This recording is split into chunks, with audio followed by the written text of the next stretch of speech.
Hey everyone, if you're able to, please support me on PayPal to help me stay active. Chapters 1001 through 1020 of the previous episode. Qin explores the ancient celestial emperor's birthplace and steals a magical eggshell containing great Dao runes, sparking paranoia among the 10 celestial venerables.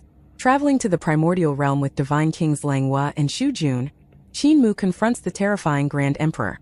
Using his soul guide art, they successfully trap and refine the emperor's consciousness. Returning to eternal peace, Qin advances microscopic forging with his mentors. Ultimately, he outsmarts the celestial venerables by giving a fake eggshell to a spy cat, tricking his enemies into a massive brawl. Thank you. Now let's get back to the story of Tales of Hurting Gods audio series. Chapter 1021, The Reverse Side That Disappeared. Not many of the 10 celestial venerables of the celestial heavens knew that the eggshell was in Qin hands. After all, the day he stole the eggshell, he had fooled almost every celestial venerable except Celestial Venerable Yan. The 10 celestial venerables didn't know who stole Celestial Emperor's eggshell. However, they were very familiar with the abilities of Celestial Venerable Yan's white cat. The white cat had seen the man who impersonated Celestial Emperor to steal the eggshell, and had the power to determine the identity of the man that was in Celestial Emperor's corporeal body. As long as they monitored the white cat, they could track down Celestial Emperor's eggshell by following the clues. In other words, Celestial Venerable Shao and the rest weren't actually monitoring Qin, but Celestial Venerable Yan's white cat. When the cat came to look for Qin, he did so in secrecy, taking advantage of the cover of night. However, he had long fallen into the crosshairs of Celestial Venerable Shao and the rest. When the white cat left hastily, it would naturally trigger the celestial venerables to fight over him. Above the heavenly dragon treasure carriage, Qin watched the battle unfold in the sky. He frowned and muttered, "I should have given Celestial Emperor's eggshell to the white cat. Only the real eggshell will provoke the 10 celestial venerables into completely falling out with each other. When the celestial venerables finish their battle, they will realize that the white cat doesn't have the eggshell. They will then begin to suspect me. With that, the relationship among them will return to a peaceful, balanced state." Divine King Lang Hua laughed and said, "Holy Infant, you are wrong if you think this way." Qin asked humbly, "What does Divine King's sister think?" After their battle over the cat, regardless of whether the white cat lives or dies, the infighting of the 10 celestial venerables will never be quelled. Divine King Lang Hua said, "When information is transparent, they will suspect you. However, when information is opaque, they will suspect each other." Now, the white cat has changed hands several times between the 4 great celestial venerables. Within this period of time, there's a possibility that anyone could have already gotten their hands on Celestial Emperor's eggshell.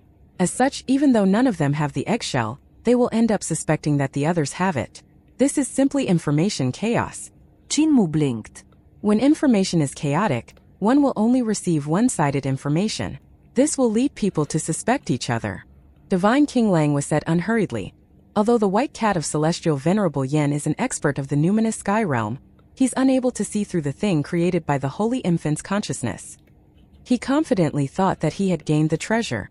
When the celestial venerables are fighting over him, the thing created by the Holy Infant's consciousness will turn into nothingness. He will believe that it was taken away by the other celestial venerables. Even if he survives, he will be mired within the chaotic state of information. The Holy Infant conversely will be free of this and can peacefully watch this conflict from the sidelines. Qin fell into deep thought as the heavenly dragon treasure carriage galloped into the distance. Apart from the 4 celestial venerables, the rest of the celestial venerables will join in this scramble, causing information to get more chaotic. As to who Celestial Emperor's eggshell ends up with, that isn't important. Divine King Lang Hua looked outside the window and said, "The 5th celestial venerable has already made his move. After this battle, the cracks between the celestial venerables will be beyond repair." The sky was covered with darkness. It seemed that Celestial Venerable Su had made his move. Following this, the figure of the 6th celestial venerable appeared and joined the battle for the cat. One of the celestial venerables managed to get a hold of the white cat, carrying him as he disappeared beyond the horizon. The other celestial venerables consecutively disappeared, seemingly pursuing that celestial venerable. This was the battle where the celestial venerables officially fell out with each other. Qin retracted his gaze and said, "Is the primordial realm the ancestral court that Divine King Sister is looking for?" Divine King Lang Hua also retracted her gaze. She shook her head and said, "No, Yuandu is the birthplace of Mother Earth, not the ancestral court of the Masters of Creation. In the ancient memory of the race of Masters of Creation, The ancestral court was more fertile, with abundant produce, talents, and treasures. However, due to the many tribulations that our race has been through, the information passed down is sparse. Qin pondered for a while and said, "Could it be on the reverse side of the primordial realm? No one has ever been there, but it should be vast and expansive, not smaller than the primordial realm." Divine King Langwa asked, "Has Holy Infant ever been to the reverse side of the primordial realm?"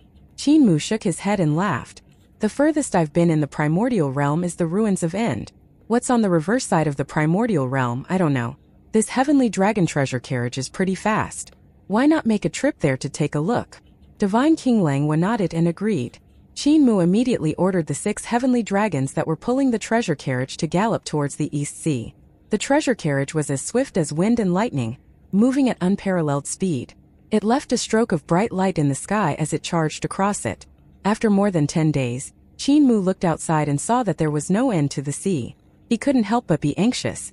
The heavenly dragon treasure carriage was able to travel much faster than him. He would have taken 6 months to reach where they were today. However, they hadn't seen the end of the primordial realm. Instead, they saw many broken pieces of land on the surface of the sea. "We should be reaching the ruins of End soon," Qin thought. The treasure carriage continued forward and went past the ruins of End. After flying for another 10 or so days, Qin looked into the distance. A vast piece of land had appeared ahead, seemingly stretching forever as it surrounded the sea. On it were many divine mountains which looked extremely steep. Could this be the end of the primordial realm? Read comics on our readnovelful.live. Qin was delighted. The heavenly dragon treasure carriage flew over these mountains. The top of the mountains were covered with pure white snow. It was extremely frozen and devoid of life. After flying over the block of seemingly continuous snow mountains, Qin looked down and saw the vast west earth below. Qin was stunned. He looked back and saw that the ocean of the primordial realm was still flat and not spherical. But they crossed the Great Sea and arrived straight at West Earth. This was almost impossible. He used to fly beyond the skies of the primordial realm with Baichuer. When he looked at the primordial realm from beyond the skies, it was basically a flat surface, not a planet. In that case, when they headed out towards the East Sea, why did they end up at West Earth instead of reaching the end of the primordial realm? It seems like the reverse side of the primordial realm has been hidden by someone. Qin became excited. In order to hide the reverse side of the primordial realm, space would have to be folded. Specifically, the boundaries of the primordial realm would have to be completely folded. The difficulty of this act isn't beneath folding the primordial realm and sealing it up. Only the 10 celestial venerables or the ancient celestial emperor at his prime would be able to do this. If so, why did they want to seal the reverse side of the primordial realm? Divine King Langwa looked at him with great curiosity. She saw Qin leave the treasure carriage and fly above the snow mountains, trying to use his magnetism divine art to probe whether there was a seal. After some time, Qin released his magnetism divine art and shook his head. There are no traces of a seal. Open. The eye at the heart of his brows opened up and swept around his surroundings, scrutinizing the void. After some time, the eye at the heart of his brows closed. Even his wondrous third eye was unable to detect any sealing of space in this area. Primordial spirit projection. Qin primordial spirit flew out and burrowed into the earth, heading as deep as it could. Since he was unable to see any existence of the seal, he could use his primordial spirit to burrow deep into the earth. Who knows, perhaps he could reach the reverse side of the primordial realm. After a long time, Qin primordial spirit suddenly flew up from the earth and looked around confusedly. Divine King Langwa asked, "What did the Holy Infant see?" Qin retracted his primordial spirit and had an odd look on his face. "When I was burrowing my primordial spirit deep into the earth, I saw some races underground. They lived in the space beneath the ground, relying on light from the magma to survive. I continued to burrow deeper and traveled for countless miles, feeling like I was about to reach the reverse side of the primordial realm. However, when I broke out of the earth, I realized that I was back here. This primordial realm." The expression on his face became odder. The primordial realm actually didn't have a reverse side. Divine King Langwa was also stunned. She removed the willow leaf at the heart of her brows, and her consciousness exploded, penetrating deep into the ground. After some time, her consciousness flew up from the earth. Her consciousness also felt the same thing. When she had completely penetrated the earth and burst out of its surface, she realized that she had returned to the obverse side of the primordial realm. If this was the result of sealing space, the seal had already surpassed their combined knowledge. A seal like this would require the space of the entire primordial realm to be completely folded. Once sealed, this would be a world with only the obverse surface without the reverse side. Maybe I can see the reverse side of the primordial realm from beyond the skies. Just as Qin Mu thought of this, he hesitated again. He and Bai Chuer had flown out of the primordial realm and roamed outside it, yet they had never discovered the reverse side of the primordial realm. When they tried to fly to the reverse side of the primordial realm, what they saw was the obverse side. At that time, the two only had eyes for each other and didn't notice this phenomenon. Now that he recalled the scene, he felt it was strange and sensed a chill down his spine. Has Holy Infant ever been to the reverse side of the celestial heavens? Divine King Lang was suddenly asked. Qin Mu was stunned. He shook his head, seemingly in a daze. Come to think of it, it was indeed strange. The celestial heavens looked as though it didn't have a reverse side. Not only that, even Yudu, that piece of giant landmass underneath Earth Count's feet where the Jade Lock Pass was, no one knew what was on the reverse side.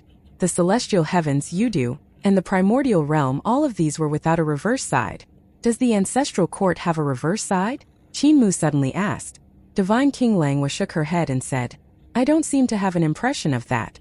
I'm considered one of the younger masters of creation, born in the Great Void before the time your people deem as the Dragon Han era. However, Divine King Shu Jun is extremely ancient. Perhaps he might have the answers. Qin Mu sighed and ordered the 6 heavenly dragons to head towards the nearest spirit energy mutual shift bridge. He said, Let's visit the 4 extreme heavens. Maybe we can find traces of the ancestral court there. Divine King Lang nodded. The heavenly dragon treasure carriage rushed to the nearest spirit energy mutual shift bridge. Qin Mu used this bridge to return to the celestial heavens. From there, he could reach the east pole of East Deity Qinglong through other spirit energy mutual shift bridges. However, before that, he directed the carriage to the outside of the southern heavenly gate, taking a detour below the celestial river to check if there was a reverse side to the celestial heavens. He continued to see the southern heavenly gate. There was no reverse side to the celestial heavens. As expected, I believe the heavenly Een world won't have a reverse side either. Strange, where did the reverse sides of all these worlds go? Qin Mu was greatly puzzled, but could only suppress his doubts as he ordered the heavenly dragon treasure carriage to head towards the spirit energy mutual shift bridge that would bring them to the East Pole. Within the light of the bridge, as the carriage charged towards the East Pole, Qin Mu continued to ponder over this problem. He hadn't thought about this in the past, but now the more he thought, the stranger he felt. After an unknown period of time, the heavenly dragon treasure carriage emerged from the sacrificial altar and gently came to a stop. They had finally reached the East Pole. The 6 heavenly dragons were very excited. One by one they turned into gods, possessing humanoid bodies with the head of a dragon. Qin Mu hesitated a while before ordering the dragon Qilin and Yenner to untie the 6 dragon gods. He then invited them into the carriage. Yenner, fasten up the dragon Qilin and hurry towards the green dragon celestial palace. The dragon Qilin complained incessantly but still ended up being fastened. He had no choice but to pull the carriage forward. Qin Mu looked at the scenery outside the carriage and saw that this East Pole was unique on its own. In the sky there were countless stars formed by thunderbolts, looking extremely bright and dazzling. Not only that, but there was also lightning measuring tens of thousands of miles hanging in the sky. However, they didn't give off rumbles of thunder and were still and quiet. The land of the East Pole had many dragon-shaped creatures. It was like a habitat for the dragon race. They should be the descendants of East Deity Qinglong. From time to time they saw a giant dragon lying among the tall mountains, measuring over 1,000 miles long. Its snores rumbled like thunder as it slept. Many little dragons climbed onto the body of this giant dragon, bickering noisily. Some were breathing out fire, while some spouted jets of water. There were some who rode lightning into their companions. There were also numerous little dragons who had climbed onto its beard. As the giant dragon breathed, its beard would be blown upwards by the ferocious streams of air. The little dragons on the beard shook violently within the streams of air and were very excited. Some of these little dragons were blown away and were badly battered as they fell. They then sat on the ground wailing loudly. The giant dragon was awakened. It opened its huge eyes and yawned. In response, the little dragons frantically slipped off, running around for a place to hide. That giant dragon was rather docile. It used its beard to pick up the wailing little dragons. After pacifying them, it fell into a deep sleep again. With the dragon Qilin pulling the heavenly dragon treasure carriage, its speed was much slower. It was good that the green dragon celestial palace was extremely vast and wasn't far from where they were. It would only take a few days before they arrived there. However, the heavenly dragon treasure carriage was stopped by some divine dragons. They demanded to know why the descendant of dragons was pulling a carriage for humans. These dragon gods were very unhappy. Qin had no choice but to ask the dragon Qilin to stop. "Let me pull the carriage," Yenner excitedly said. Qin shook his head as he thought, "You are the daughter of East deity Qinglong. If he knew you were pulling the carriage, he would kill me." The dragon Qilin untied the ropes on his body and glanced at Qin, who returned his gaze with a fierce stare. The dragon Qilin hurriedly said, "Cult Master, I didn't say you have to pull the carriage." Divine Qinglang Volauket. "Let's get off the carriage and fly over." Qin nodded and got off the carriage with her. He left the 6 dragon gods behind. "Guard this treasure carriage and wait for my return." The 6 dragon gods nodded. Qin then led Divine King Langhua, the dragon Qilin, and Yenner towards the Green Dragon Celestial Palace. They traversed above the sky. Below their feet, mountains were continuously rising and falling. Even the clouds were underneath them. In the sky there was a god city built by divine dragons. It was extraordinarily luxurious and vast, and the architecture was intricate and extravagant, astonishing enough to take one's breath away. "Yenner hasn't been here before?" Qin asked. Yenner shook her head and flew around curiously, observing the scenery of this East Pole. She was the daughter of South deity Zhuke and East deity Qinglong, and was sent to Celestial Venerable Yu when she was young. She had developed a habit of wanting to wait on people and was rarely out. Celestial Venerable Yu had lived in seclusion in the Peach Forest. On ordinary days, Yenner could only roam about within the forest. Only when Celestial Venerable Yu had given her to Qin did she have the opportunity to experience the countless worlds. Her father, East deity Qinglong, was foreign to her. He had never interacted or visited her before. South deity Zhuke also seldom visited her.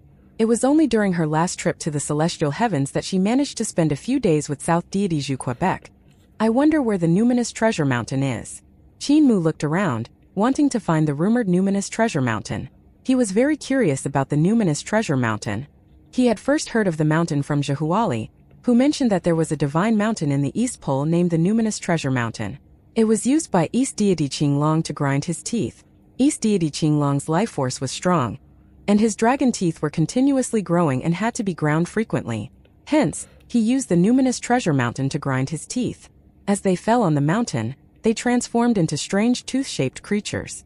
Many youths of the celestial heavens who were learning knives would head towards this numinous treasure mountain looking for treasure, trying to get a piece of the dragon tooth knife. This was how Zhehuali got his demon knife. This demon knife had a strange and marvelous ability. When the carefree sword was in Qin hands, it clashed with the demon knife several times. Although the knife suffered cracks, it was able to quickly regenerate itself back to its original state. It was simply remarkable. Previously, when Qin was opening and closing the doors of the 3 houses at the Void Bridge in the Land of the Great Void, he unintentionally saw East deity Qinglong squinting his eyes as he held onto a divine mountain to grind his teeth.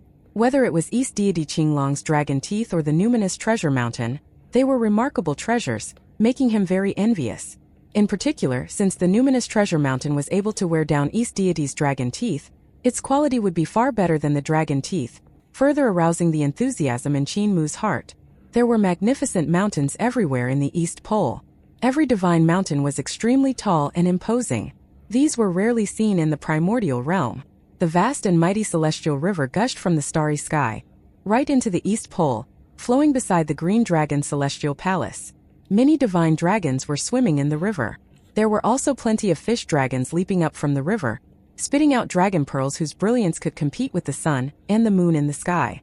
That mountain should be the numinous treasure mountain. Qin saw that there was a magnificent mountain behind the Green Dragon Celestial Palace that looked like the king of mountains. Its height far surpassed other divine mountains, and it didn't only have 1 peak but as many as 9. This row of mountain ridges were adorned with brilliant jewels and pearls, looking extremely resplendent. It didn't look smaller than Mount Meru, which had 20 heavens. East deity Qinglong coiled around the numinous treasure mountain over there to grind his teeth. Qin tried to imagine the scene of Qinglong grinding his teeth and exclaimed, "The size of East deity is definitely not small. Cult Master, there are people from the celestial heavens here."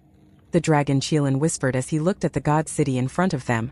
Qin heart turned cold as he looked at that god city. The gods in the city weren't of the dragon race. They were gods and devils of the great army of the celestial heavens. They were practicing with their weaponry and drilling their formations. It looked like this army was garrisoned here by the celestial heavens. However, this god city was built upon the palm of the divine weapon Celestial Venerable Yu. Or should he say, the divine weapon Celestial Venerable Yu was holding this god city on his palm. Qin Mu looked up and inspected the divine weapon Celestial Venerable Yu. It was different from the one in the primordial realm. This Celestial Venerable Yu had 8 arms. It sat upright in the sky and was still. 6 of his arms were fanned out with their palms opened, each holding a god city. The god city they saw previously was just one of the many. The 2 arms at the center each had the form of a mudra. These mudras contained hidden profound theory, giving people a feeling that there was boundless energy waiting to explode. Also, these 2 mudras faced the East Pole's Green Dragon Celestial Palace directly. The divine weapon Celestial Venerable Yu had 4 faces, and his eyes were closed. I'm afraid that East Deity Qinglong would find it hard to sleep peacefully. This divine weapon Celestial Venerable Yu is bigger than the numinous treasure mountain, and it's not smaller than the body of East Deity. As for its power, that would be quite hard to determine. Qin Mu looked at the divine weapon Celestial Venerable Yu and thought, I wonder which Celestial Venerable is controlling this divine weapon. If it suddenly launches an attack, I worry it would be difficult for East Deity to escape. Many idling gods, devils, and divine arts practitioners flew out from the 6 god cities. Most of them were either carrying a knife case or a long knife. They flew towards the numinous treasure mountain, looking to be half-gods seeking treasures. The voice of a half-god rang loud and clear. East Deity is grinding his teeth again. Quick, let's go pick up the treasures. From the 6 god cities, thousands of gods, devils, and divine arts practitioners flew out with a whoosh, bustling with activity as they gathered like clouds. It was a busy and lively scene. Qin Mu was envious when he heard those words. He thought, the dragon-tooth knife is considered an outstanding specimen among knives. It's very difficult to find a better divine knife than that in this world. If it was refined by Eternal Peace's microscopic forging techniques, the power of this divine knife would surely be incomparably terrifying. It's a pity I'm a celestial venerable. It wouldn't be appropriate for me to be seeking treasures. He was in a dilemma. He wanted to run over to pick up the dragon teeth, but was too embarrassed to do so. If East Deity knew about this, he would definitely mock him. Holy infant, this East Pole isn't the ancestral court. Hence, I won't be going to the Green Dragon Celestial Palace. Divine Qinglang's eyes flickered as she looked at the divine weapon Celestial Venerable Yu. She said, in the primordial realm, I didn't have time to examine this divine weapon. I would like to inspect it here in great detail, studying whether this divine weapon has any weaknesses. Qin Mu nodded. It's also good that Divine King's sister doesn't visit East Deity. If he discovers that you are a master of creation, he might create trouble. I may have a deep friendship with Earth Count, but I don't have much of a relationship with East Deity. As to why he helped me in the celestial heavens, it was because of my status as invincible great wizard. Divine Qinglang left, walking into one of the god cities on the divine weapon Celestial Venerable Yu's palms. Qin Mu led the dragon Qilin and Yenner forward. Seeing that Yenner was a little nervous, the dragon Qilin hurriedly checked on her. She answered sorrowfully, although I have met him before, I didn't get to speak to him. Most likely, he doesn't know that I'm his daughter. The dragon Qilin smiled as he said, East Deity probably has his reasons as to why he didn't recognize you. He could be worried that your identity could place you in danger. Yenner's mood became slightly better. Before they reached the Green Dragon Celestial Palace, an enormous green dragon suddenly descended from the sky. Its body was uncountable tens of thousands of miles long. It glided past, moving into the numinous treasure mountain. The body of that giant dragon coiled around the mountain peaks. Its 2 dragon claws clamped onto a divine mountain as it opened its mouth, grabbing onto that divine mountain as it ground its teeth. Within its mouth, there were flashes of lightning and rumbles of thunder, and flames flared and surged forth. Qin Mu, the dragon Qilin, and Yenner were dumbstruck and speechless. It broke. Many gods, devils, and divine arts practitioners had already reached the numinous treasure mountain. They didn't dare to advance further but looked from a distance. They saw that a tooth in that divine dragon's mouth had broken off, smashing into the mountain as it fell from the sky. As the dragon tooth fell, it became smaller and grew a pair of eyes.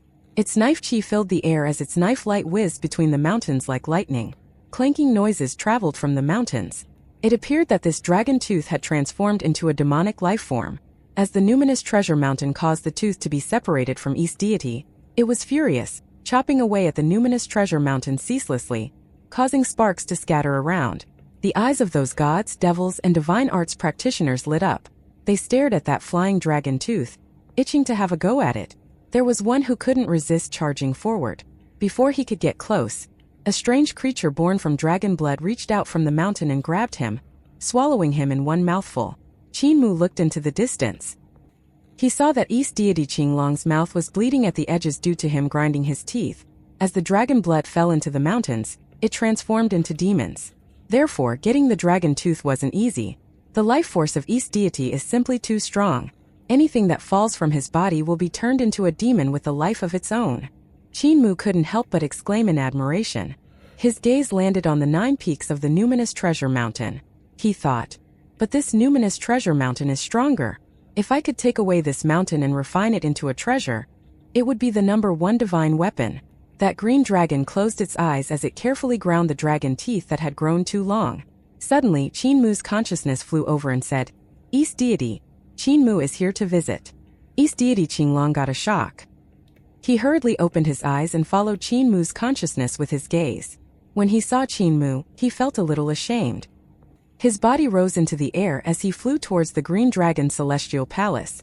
His body was getting smaller and disappeared into the celestial palace. His voice entered Qinmu's ears and said, When Great Wizard came to visit, you didn't let me know beforehand, causing me to make a fool out of myself in front of you. Great Wizard, please wait a moment. I will lead my people to welcome you. This is a private visit. There's no need for a grand welcome. Qinmu's consciousness followed him and said, There are eyes and ears of the celestial heavens everywhere in the East Pole. It's best we meet discreetly and not attract attention to ourselves. East deity Qinglong flew into the green dragon's celestial palace as Qinmu walked towards it. After some time, he came to the front of the palace.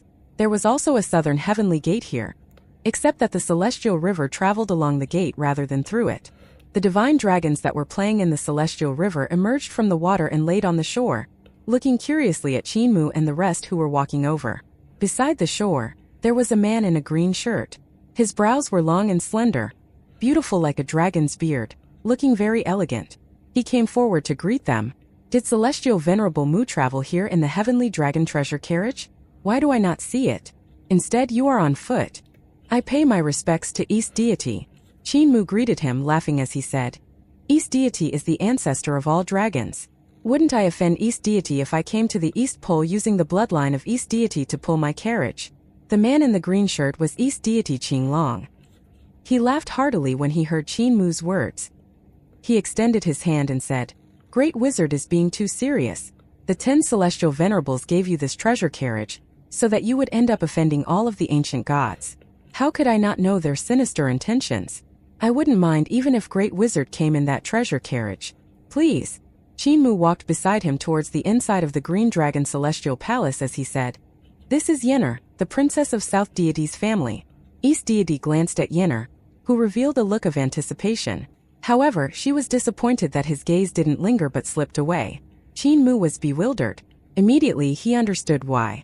Father. The dragon god guarding the southern heavenly gate bowed and paid his respects to East deity. Father. Father.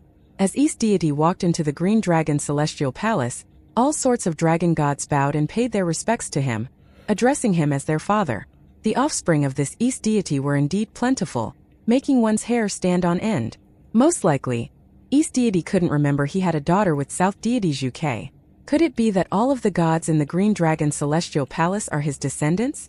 Qinmu became a little dizzy. After he arrived at the celestial heavens, this was what Qi Jui and the granny of the Yun family said. God Emperor Lang Xian was the #1 half-god in the world, and both of his parents were ancient gods. He didn't realize there was more to it. East deity glanced at him and said, Why is Great Wizard so interested in the private matters of others? Qinmu had an odd expression. He asked, If East deity isn't willing to say, could God Emperor Lang Xian be your? East deity shook his head. God Emperor Lang Xian isn't my descendant. If he was, there would be no need to be so secretive about his parents' identities. Even though I'm loose and amorous and have countless descendants, there would be no need to hide if he was indeed my descendant. He had a bit of a headache and held his forehead. Truth be told, there are countless individuals who come here every day to recognize me as their father. I'm also pretty helpless. I have to recognize them since they are of the dragon race. However, the numbers are too great. There are even hen dragons who came here to look for their father.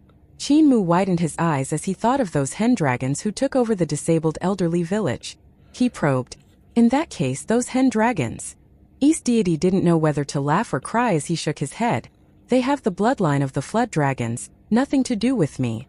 Maybe I have descendants among the flood dragons. But for hen dragons, I have absolutely nothing to do with them. He paused for a moment and felt that it wasn't a good thing to always be talking about his own matters. He then said, "The mother of God Emperor Langxian is a master of creation. Since Great Wizard has been to the Great Void, you should be familiar with the masters of creation. When you headed out to the Great Void, I also sent a crown prince of mine to follow along. A pity that he didn't manage to return alive." Qin Mu was shocked. Dao brother actually sent a crown prince to follow along? During his journey to the Great Void, there were indeed those of the dragon race on that ship. However, he didn't know when they died. He and Luo Wushuang were the only two survivors of that ship. It was to be expected. Out of the 300 people on that ship, about 200 of them were full of enmity towards him. Hence, Qin Mu couldn't differentiate between friend and foe. The mother of God Emperor Langxian is a divine king of the masters of creation, one called Divine King Gong Yun. Back then she dominated the ancient primordial world, her power peerless. And his father is by no means insignificant. East Deity sighed and grunted. It's Celestial Emperor. Celestial Emperor again. Qin Mu's heart trembled, but he felt that it was logical. Only Celestial Emperor could have a secret affair with the Divine King from the Masters of Creation, giving birth to God Emperor Langxian. As East Deity was promiscuous and not picky, he developed a bad reputation.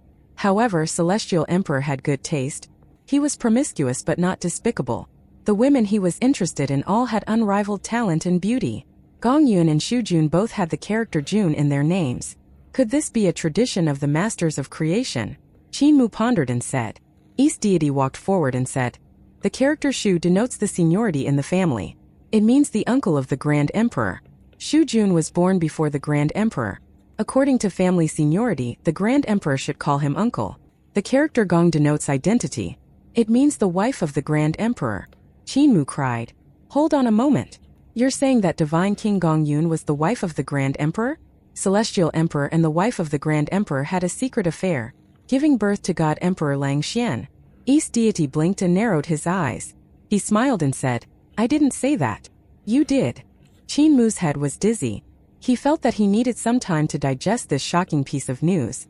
God Emperor Langxian is the big brother of Celestial Venerable Hao. However, only Langxian knows, Celestial Venerable Hao does not. East Deity said faintly, "In the present-day world, there aren't many ancient gods left who know about this. I'm one of them. Many people suspect that God Emperor Langxian is my descendant. Actually, he has nothing to do with me. I'm simply taking the blame for Celestial Emperor." He sighed and said, "I have helped people take the blame too many times and thus didn't care about this. However, God Emperor Langxian has intentions to kill me, this convenient father of his." He wore an angry expression as he laughed coldly. "Unless he's not afraid of me revealing this matter to the whole world?" The dragon Qilin, who was beside Qin Mu, was curious. Why hasn't East Deity revealed this matter all this time? East Deity Qinglong glanced at him and saw that he was also of the dragon race. He couldn't help but felt a trembling headache as he probed.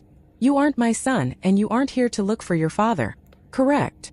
The dragon Qilin hesitated and said, "I only remember my mother. She is a Qilin. I don't know who my father is." Did East Deity go to the great ruins in the primordial realm 200 years ago? East Deity could finally put his heart at ease. He chuckled and said, "No, I didn't. As to why I haven't revealed the matter, it's because I fear for my life." He sighed and glanced at the divine weapon Celestial Venerable You over the horizon.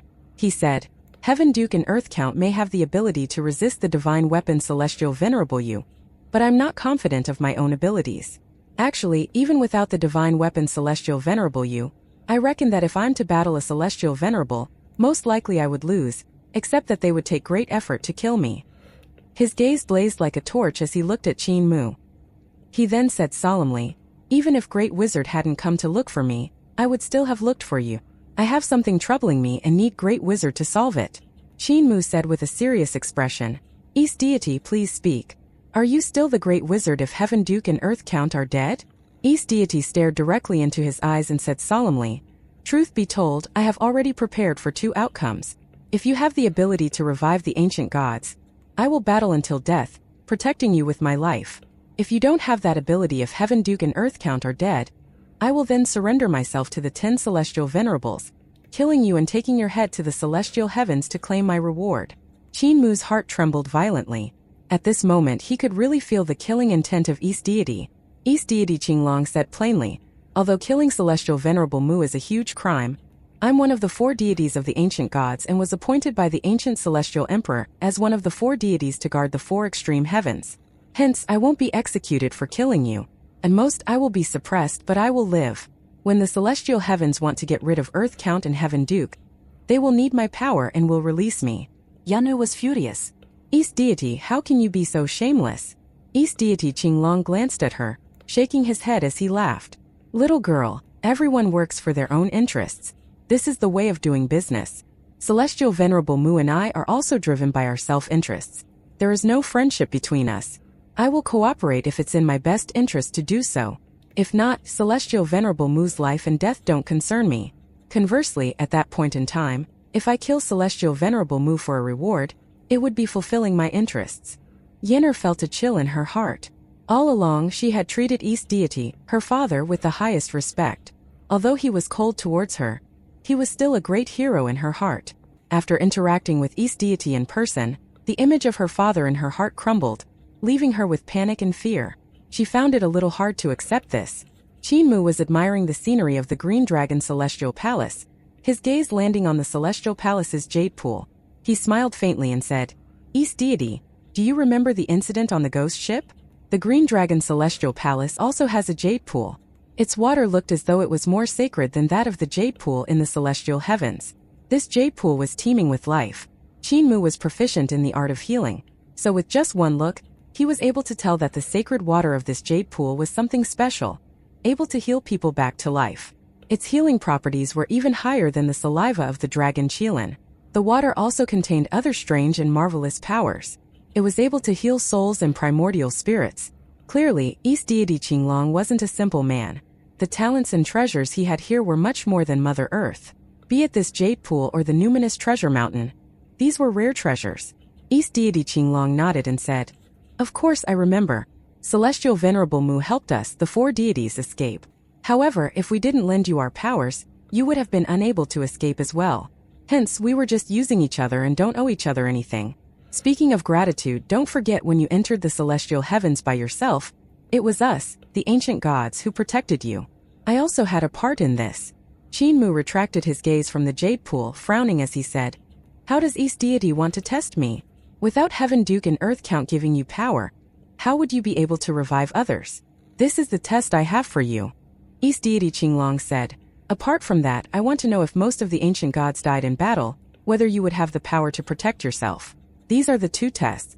The first is to test your abilities. Powers that are borrowed are ultimately not yours. If you are still the great wizard even when there are no powers to borrow, the ancient gods will support you unreservedly. As for the second test, it's a gauge of your growth potential. Under the worst-case scenario, if you don't have the power to protect yourself, then all the celestial heavens have to do is kill you in order to extinguish our ancient god's path of retreat. Hence, I need to see if Celestial Venerable Mu is worthy of the title of Celestial Venerable, whether you are worth sacrificing my life for.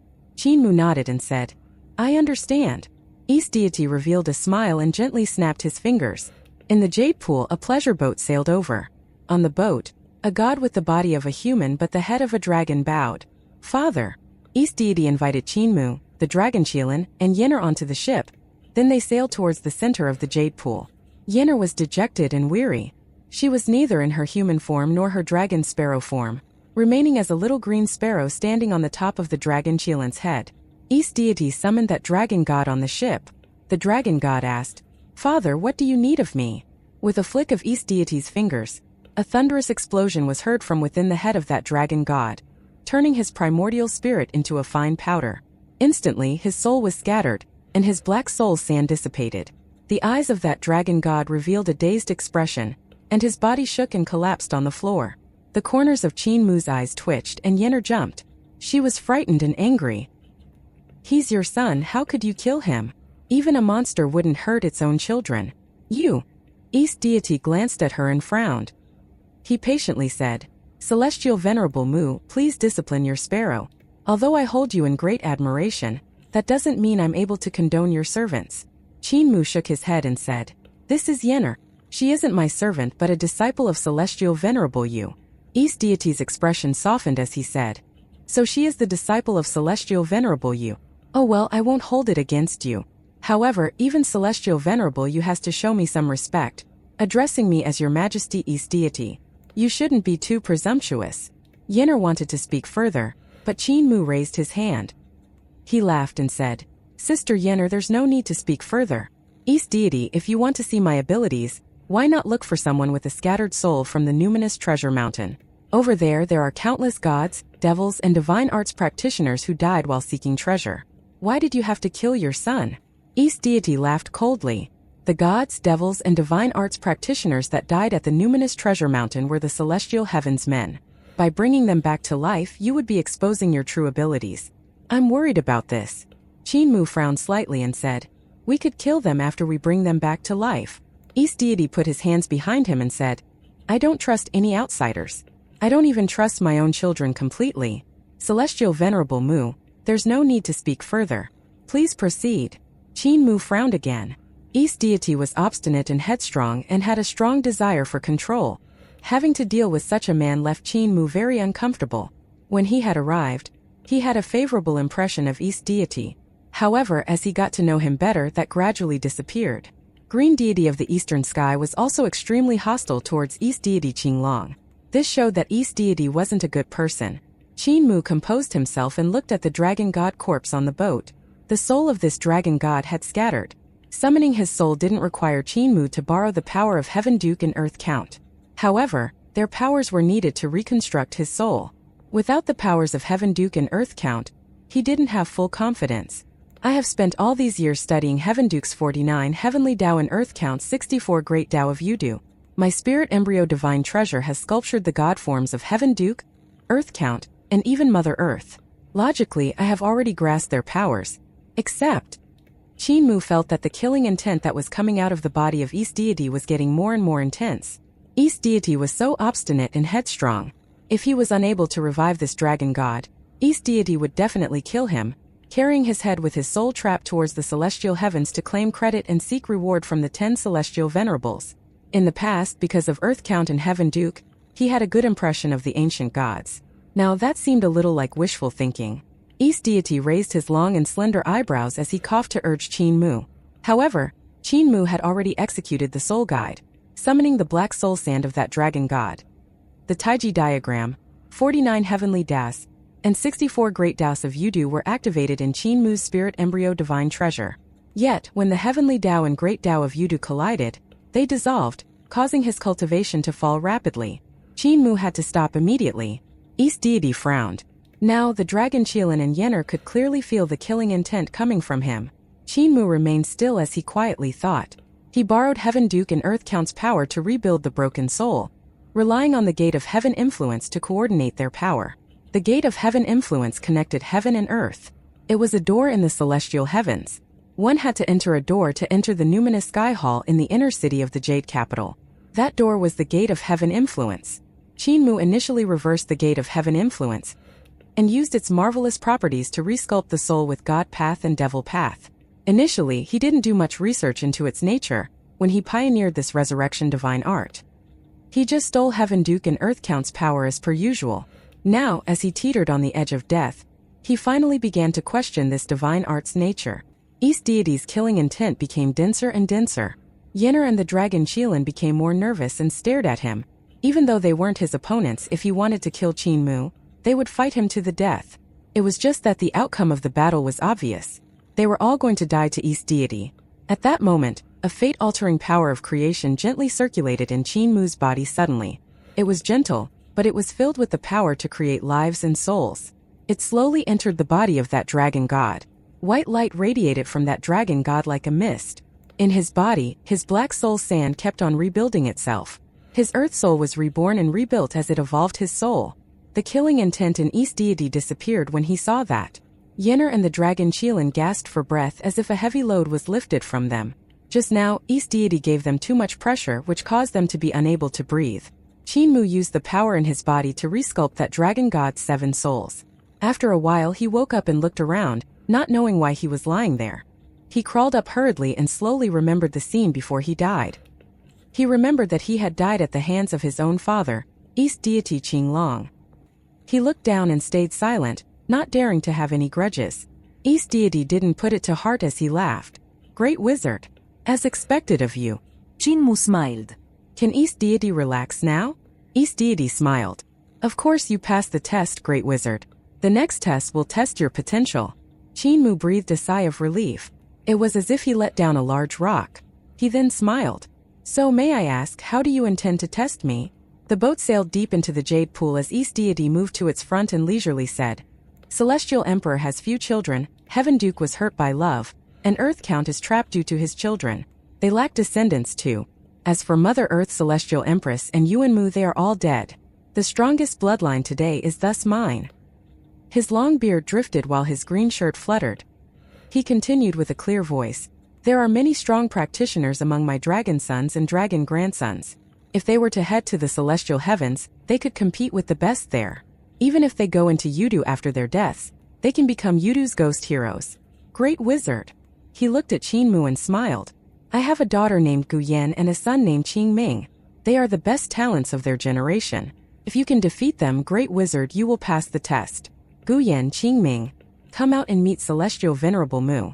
Deep in the jade pool, a dragon island emerged, one on which many young men and women of the dragons cultivated.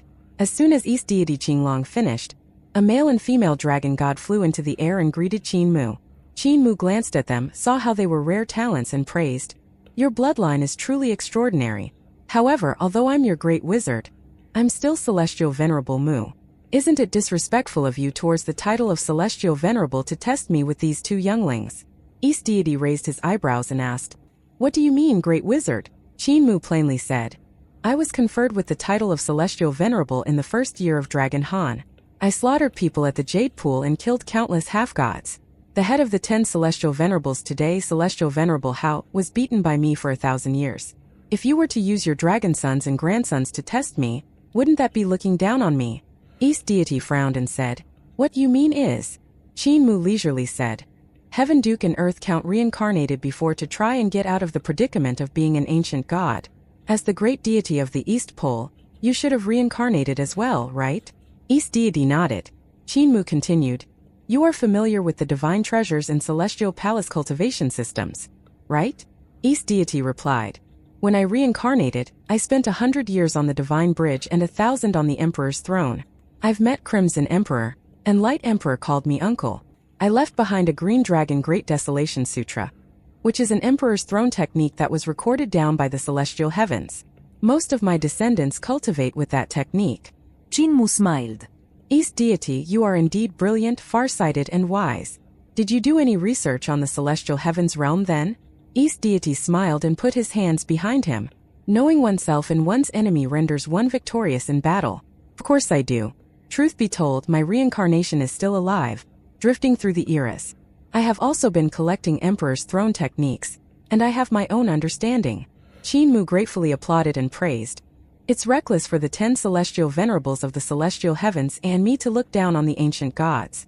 Disregarding Heaven Duke and Earth Count, even you cannot be underestimated." East deity smiled and said, "The 10 celestial venerables are powerful, so I have to tolerate them. However, that doesn't mean that I'm weak."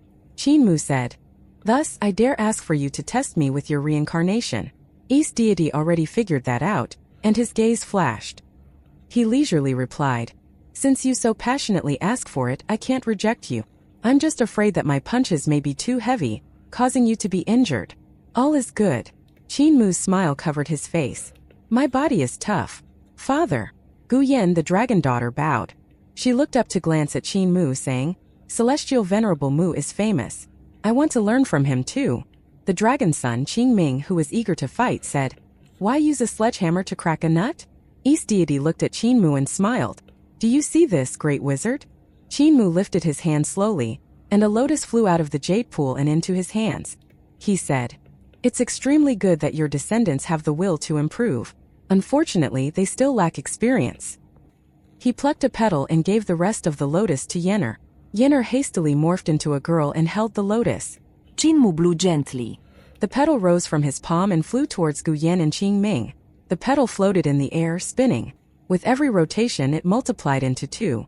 From 1 petal 2 emerged, from 2 petals 4 emerged, and from 4 petals 8 emerged. Soon the lotus petals floating towards Gu Yan and Qing Ming covered the skies. The pink petals formed a sea of flowers that rushed towards them. They hastily deployed their divine arts to rush towards that surging sea of flowers. They wanted to cut it open and face Qinmu directly.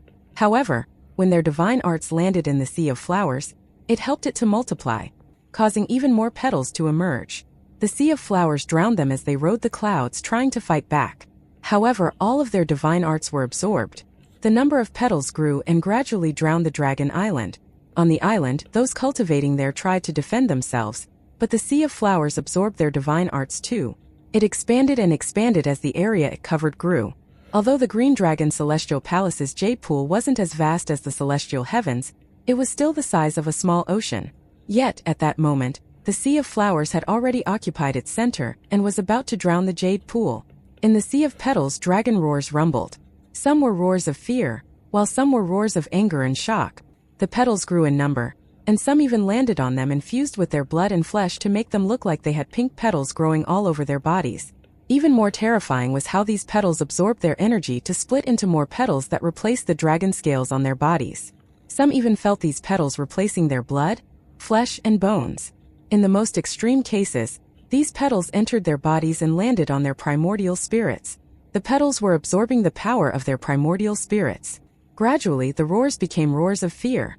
Even experts valued by East deity Qinglong, such as Gu Yan and Qing Ming, could only roar in fear. They couldn't break this sea of flowers and were stuck in it. Every attempt to break this divine art only served to strengthen it. All they could do was watch these petals grow on them and root themselves in their flesh and primordial spirits before absorbing their corporeal bodies, vital qi, and power. Such a feeling of slow and unavoidable death caused their Tao hearts to collapse. Finally, the sea of flowers came to Qin Mu's side and threatened to devour the boat. Qin Mu lifted his palm gently and pinched a petal. When that petal landed in his hand, the sea of flowers instantly disappeared. Dragon descendants like Gu Yan and Qing Ming laid on the island, unable to move as their vital qi cultivation was completely devoured by the sea of flowers. If the sea of flowers didn't disappear, their lives would have become the petals' fertilizer. Création technique. Art of creation. East deity Qinglong stared at that petal in Qin Mu's hand. He solemnly said, "This divine art of yours uses a lot of things. Outside of the art of creation technique, there's also algebra, heavenly Tao Yudu's techniques. Wait, there's also the Masters of Creation's visualization technique, and Celestial Venerable Ling's unchanging technique." Qin Mu walked to Yenner as he pinched the petal and placed it back on the lotus. When the petal returned to the flower, the energy contained in it spread through the lotus, and it glowed gold. Waves of terrifying energy burst forth like a geyser in a gorgeous fashion. The lotus potential rose rapidly, and in a short moment, it became a peculiar treasure of terrifying potential. This was because Qin Mu had extracted the cultivation of the dragon descendants on the island to forge this lotus. With such contributions from the divine dragons, the lotus could only be strong. This divine art is the 5th form of me entering the divine art path. It's called Flowers of Illusory Grandeur Between People. Qin Mu passed the newly refined lotus treasure to Yenner, turned around and smiled. "What you saw, East deity, is what I allowed you to see. The true marvels of my divine art are something you won't understand as an ancient god. Now," he coalesced his aura and circulated his overlord body 3 elixir technique. An incomplete celestial heavens came from the back of his head, whose light shone across the entire jade pool. Qin Mu clutched his fists and plainly said, "It's time for you to test me personally." East deity raised his eyebrows. He wasn't pleased by Qin Mu's prickly words, even if they were true. He didn't understand Qin Mu's divine art. Flowers of illusory grandeur between people. The 3rd moon was on the branch of the snowy day. Which level of the jade stage was the man on? Qin Mu's 5th form of entering the path with divine arts had a deep mood. He opened it when he obtained the wisdom of the Masters of Creation in the ancestor spirit world, and fused it with his experience and understanding. It contained too much knowledge on top of his own unique qualities. East deity was an ancient god and thus was limited by his own great Tao. Although he could recognize the divine arts contained in this move, it would be difficult for him to learn and comprehend said move. It was common knowledge that the ancient gods were constrained by their own bodies. Outside of Celestial Emperor, most ancient gods could only progress according to their own great Tao. It was hard to break out of it. This was the case for Heaven Duke, Earth Count, and East Deity Qinglong. Despite how many ancient gods had tried to find a path to break out of this via things like reincarnation, they found that the only path out was death. It was only with death and the abandonment of their own corporeal body and great Tao that they could escape. Thus, reincarnation couldn't allow them to break out of their original great Tao constraints. This was the case for Earth Count Cho. My reincarnation is still touring the worlds outside. It will take him a few days to come here. East Deity laughed. Please wait a couple of days, Great Wizard. I will get people to prepare a place to stay. Qinmu said. I'm used to staying at the Jade Pool. Don't worry, East Deity, I will stay on the Dragon Island. East Deity nodded, and the boat sailed towards the island. On it, his descendants laid on the ground, not having the energy needed to move. East Deity frowned and called many dragon servants to pack things up and bring out the largest palace on the island. Qinmu entered and saw that this palace's sculptures, pillars, and paintings were adorned with precious treasures. He couldn't help but praise. How luxurious! East Deity said, You shall stay here for a while. When my reincarnation arrives, we shall begin with the second test. Qinmu said, The later he comes, the more excited I get. You have already administered the first test, and I'm very excited for the second one. I can't wait for your reincarnation to arrive. I won't disappoint you, Deity. Won't disappoint me. Suddenly, East Deity laughed. Great Wizard, I'm busy with work, so I shall stop disturbing you. Qinmu sent him on and said, I believe you can feel my anticipation for your reincarnation's early arrival. East Deity returned to the numinous sky hall of the Green Dragon Celestial Palace and summoned all of his officials. They were his descendants. There was no one from another race. They looked up at him on the throne. He was visibly troubled and frustrated. The Crown Prince coughed, bowed, and asked, Why do you look so worried, Father? East Deity released a long sigh and told him about everything. I just discovered that I don't understand this great wizard and his divine arts at all. Thus I underestimated him. His divine arts are filled with wonders. That entering the path with the divine art, flowers of illusory grandeur between people, was something I couldn't comprehend and understand. I couldn't find its flaws or secret marvels. If that's the case with that move, I'll likely be even more clueless about his other divine arts. Thus, I'm worried about losing to him in the second test. The officials in court felt a chill down their spines. The second prince came forward, bowed, and asked, If you're not confident, Father, why not cancel the second test? I was forced to administer the test by what he said, as he grabbed hold of my weakness. East Deity frowned and continued, He is determined to beat me and overwhelm my awe. I cannot back out. All I can say is that my reincarnation is touring the world and is rushing back to delay the fight for a couple of days. The princes were furious. This celestial venerable Mu is too heartless. He doesn't know how to save Father's face and give him a chance to back out. They discussed it and found a counter-strategy. They explained, Fret not, Father, celestial venerable Mu has beaten up our brothers and sisters, so we have sufficient reason to challenge him. We can force him to deploy his other ultimate divine arts, so you can observe in the dark and find a way to break them. Thus, when you battle him, you will win. East Deity was delighted and smiled. I'm grateful that my sons are sharing my burden. The princes exited the hall. The third prince said, Father is facing a strong enemy. It seems like this celestial venerable Mu's divine art is powerful indeed. There's another way besides forcing him to expose his divine arts, though. That way is to beat him up every day so that he leaves the East Pole.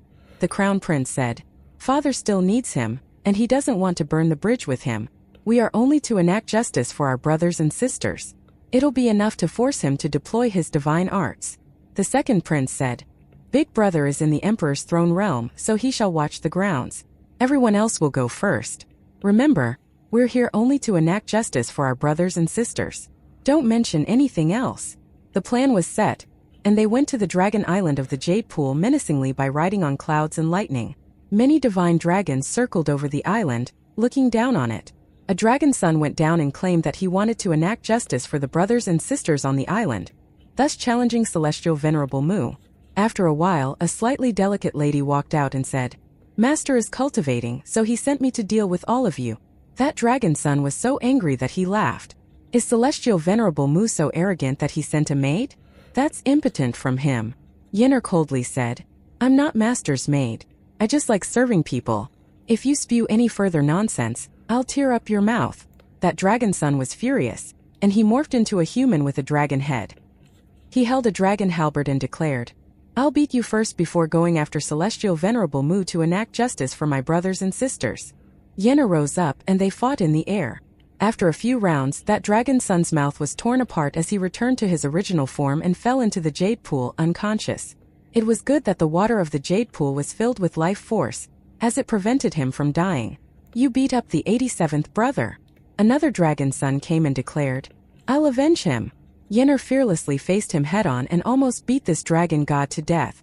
The other dragon sons came forward, and they all fell out of the sky in defeat. However, Yenner was tired too. At that moment, Qin Mu's voice rang out saying, "Back off first, Yenner." Yenner nodded and backed off. "Pai, you will go." Qin Mu said, "Everyone, you challenged me, but I can't beat you with my seniority. Thus I will let Pai battle you. If you can win while in the same realm, I'll battle all of you." As he was talking, a large creature walked out of the palace. He had the head of a dragon and the body of a Qilin. As he walked, he morphed into a buff youth. He said, "I'm in the god realm. Who dares to fight me?" The descendants of the Green Dragon Celestial Palace continued to challenge, yet this youth called Pai's techniques and divine arts were sharp and oppressive. He had all sorts of divine arts that made people confused, and he continuously defeated 20 to 30 dragon sons and daughters without losing. Dragon Pai got tired, so Yenner fought instead. This occurred over a couple of days and they didn't lose once. The Crown Prince frowned, coughed and ordered, "Back off, I'll do it." The Crown Prince walked forward. Dragon Pai looked at him, hesitated and shouted to the people inside the palace, "Cult Master, this dragon has the look of prosperity. He's probably a strong practitioner that cultivates the Emperor's throne. I'm not his match." Qin Mu walked out of the palace, smiled and said, "Back off, fatty dragon." The Crown Prince greeted Qin Mu. "My brothers and sisters have been naughty enough to offend you, Celestial Venerable Mu. I'm here to apologize." Qin Mu lifted his hand and said, "There's no need for more words. I know why you are here. I have a total of 8 moves in my entering the path with divine arts. If you can receive them, I shall let bygones be bygones." The Crown Prince was delighted and he solemnly said, "Please, Celestial Venerable." Qin Mu immediately deployed the first move. Suddenly, the meteorological phenomenon changed. Heavenly Tao was high up in the sky while the Aeon Tao stretched itself out. The circular place saw the 49 Heavenly Taos fuse with the 36 Aeon Taos to form a curve that was completely smooth and bright. On that curve with 4 sides, 4 faces of different gods and devils, each representing different emotions, appeared. The Crown Prince looked up, and Qin Mu morphed into this 4-faced god, which made him feel imposed upon and fearful. Qin Mu's mudra fell, and the Crown Prince was forced to raise his cultivation to block it. He wanted to fight Qin Mu in the same realm, but he found out that he wasn't Qin Mu's match while in the same realm. Thus, he had to raise his cultivation to the level of a true god. He received this blow from Qin Mu, and the magic power in his body flowed chaotically. His vital qi became uncontrolled torrential currents, while his consciousness was almost scattered. He became fearful, so he hurriedly unleashed his magic power to the Jade Pool realm. It was then that the chaos in his body vanished. At that moment, Qin Mu unleashed his second move. It was the heavenly door of heaven and earth, and it fell from the sky and suppressed him. The heavenly door of heaven and earth fused the 49 heavenly Das and the 64 great Das of Yudu to form a terrifying divine art. The Crown Prince was forced to elevate his magic power again, raising his cultivation to the peak of the Jade Pool realm. However, he felt figurative blazing flames burning his soul as Xuandu and Yuandu pressured him in his corporeal body. He was forced to unleash his seal on the God Execution Stage realm. Qin Mu then deployed the third move, the Celestial River's viewing of the 4 poles. Soon the fourth move, Grand Overarching Heavenly Completion, was also displayed. Move after move was deployed, and the Crown Prince blocked them with his life. He was a being at the Emperor's throne realm after all. By raising his cultivation to the God Execution Stage realm, he could receive Qin Mu's divine arts, even the big one that he used to enter the path. Finally, all 8 moves were used up. Qin Mu adjusted his sleeves and returned to the palace. The Crown Prince bowed and sent him off, saying, "Many thanks for the granting of my wish, Celestial Venerable." Qin Mu said, "Your father has seen my divine arts. His reincarnation should be here soon, right?" The Crown Prince was stunned as he blushed. He led his brothers and sisters back to the numinous sky hall and saw East Deity Qinglong full of smiles. "Good job, especially Yuan Long. You forced him to use all 8 of his great divine arts, which means you've achieved a great merit." However, I still need a few days to calculate the flaws in them. The Crown Prince bowed and said, I congratulate you on your victory, father. East Deity Qinglong laughed and locked himself up. After a dozen days, East Deity emerged and summoned everyone to inquire about Qin Mu. The Crown Prince replied, Celestial Venerable Mu stayed on the island and rarely moved. He hasn't left the island. East Deity Qinglong smiled. This fellow is steady. At that moment his reincarnation came from behind him. It was a form of the deity with the head of a dragon and the body of a human. He had the aura of a golden dragon around him, which made him extraordinarily formidable. East Deity Qinglong's reincarnation went to the Jade Pool, and the others followed.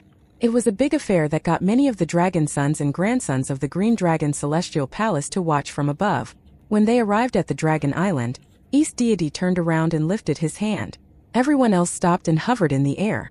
East Deity's reincarnation slowly landed on the island. He smiled. I'm sorry for the wait, Great Wizard. Qin Mu formally said, You're too formal, East Deity. Since you are testing me today, I want to bet with you, East Deity. I have a jar of Mother Earth's primordial liquid here. I would like to wager it for your numinous treasure mountain. Are you interested, East Deity? East Deity's reincarnation's eyes expanded, and his breathing hastened as he said, Primordial liquid? A jar of it. Qin Mu flipped his palm, and a jar of primordial liquid appeared. It emanated pure and powerful energy as Qin Mu smiled. What do you think, Deity? East Deity turned around and hesitantly said, It may be precious, but a jar of it isn't worth the numinous treasure mountain. How about a peak? Qin Mu smiled. Great, a peak then. Deity, I'm in the God realm. East Deity turned around, nodded, and sealed the southern heavenly gate. He smiled and said, I will face you in that realm then. Please. Qin Mu smiled and pulled out his sword. A sword flew out and sword light shone on the island. Instantly, the Supreme Emperor Heaven, Supreme Brightness Heaven, Pure Brightness Heaven, and Dark Embryo Heaven appeared on the island. The 33 heavens appeared with a howl. The reincarnation of East Deity in the sword light was shocked and furious. The 33 heavens with one sword wasn't Qin Mu's divine art at all. They flew towards him and made his comprehension and attempt to break Qin Mu's divine arts completely useless. In the sword light, draconic blood flew out. In the end, the 33 heavens became one sword, which Qin Mu clutched. With a long howl, he finally comprehended Founding Emperor's sword realm. A powerful sword realm was formed in his surroundings, as if he held all the power of an indestructible great Tao. With the sword in hand, Qin Mu stabbed towards him. The realm concentrated all of his energy, vital qi, consciousness, and even his primordial spirit. Unknowingly, he fused the sword realm in the 20th sword form. This fusion allowed him to perfectly display the move that Founding Emperor pioneered. He pierced the reincarnation of East Deity with one blade. East Deity's reincarnation flew back as hundreds of wounds burst open all over his body. He rolled around and went out of the Jade Pool before smacking into a palace. Qin Mu put away his blade and said to Yenner, who was behind him, Pack up the mountain and prepare to leave. It's time for us to meet North Deity. The Dragon Qilin and Yenner walked out from behind him carefully. Their hearts pounded when they looked at the countless experts of the Green Dragon Celestial Palace in the sky. Fatty Dragon, is this a good mess to clean up? Yenner instinctively and nervously became a little green sparrow that landed on the Dragon Qilin's head. She scratched his scalp with her claws and whispered, Master seems to have defeated East Deity's reincarnation in too brutal a manner. From afar a loud boom sounded. It came from the collapse of the palace that East Deity's reincarnation was smashed through. The other palaces fell along with it, which frightened the other strong practitioners of the dragon race out of their shocked state. Yenner became more and more nervous as she clutched onto the Dragon Qilin's head in a manner that made it itchy. The Dragon Qilin calmed himself down and replied, It's hard to say whether we can clean up this mess. However, East Deity wanted to use Cult Master's visit and name to establish his authority. What Cult Master did was merely him fighting back. Yenner didn't understand him. However, the Dragon Qilin understood everything. East Deity clearly had the intention to put down Celestial Venerable Mu's name, which was why he summoned most of the dragons in his celestial palace. If he wanted to test Qin Mu's power only, he wouldn't have had to summon all of the officials of the Green Dragon Celestial Palace, nor invite so many people. It was clear that East Deity had a hidden motive. He wanted to use Qin Mu's title of Celestial Venerable to establish his authority, which was understandable. During these couple of years, the authority of the Green Dragon Celestial Palace and the ancient gods became shakier and shakier as the Celestial Heaven's 10 Celestial Venerables' authority grew. Sometimes when the Celestial Venerables did things, They didn't even bother using the title of their common lord, the ancient celestial emperor. Instead, they used their own title instead. It was easy for the celestial venerables to disobey, raid, and annihilate their families. The crisis in the Green Dragon Celestial Palace was visible to the people of the East Pole. The 10 celestial venerables pressured from the top, while Green Deity of the Eastern Sky pressured from the bottom.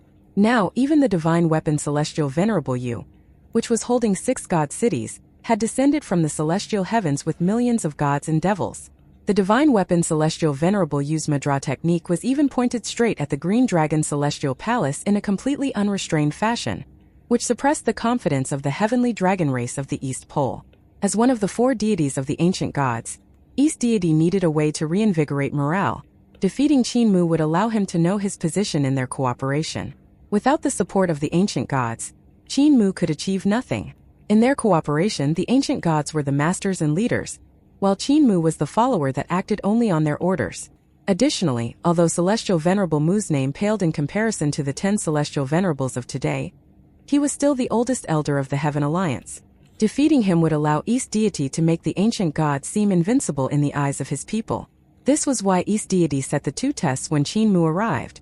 What he didn't expect is how Celestial Venerable Mu is still a Celestial Venerable.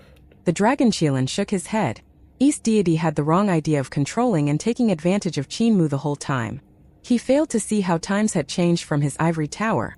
Ancient gods were no longer the strongest beings. Qin Mu, as one of the 3 heroes of Eternal Peace's reform, didn't have the intention of surpassing the ancient gods. Instead, his intention was to get all gods, ancient or new, to serve people. Qin Mu and the ancient gods' motives were thus naturally in conflict, even contradictory. How could Qin Mu let East Deity control him? Besides, while Qin Mu still had some power in the past as Celestial Venerable Mu, it had been decreasing. The Eternal Peace Calamity was a great learning experience for him, increasing his cultivation base, knowledge, and experience greatly. Add to that the trip through the Great Void, and Qin Mu could easily beat the reincarnations of ancient gods, even if he may not be able to do so to celestial venerables in the same realm. Suddenly, another loud rumble came. Another large dragon-shaped memorial came crashing down.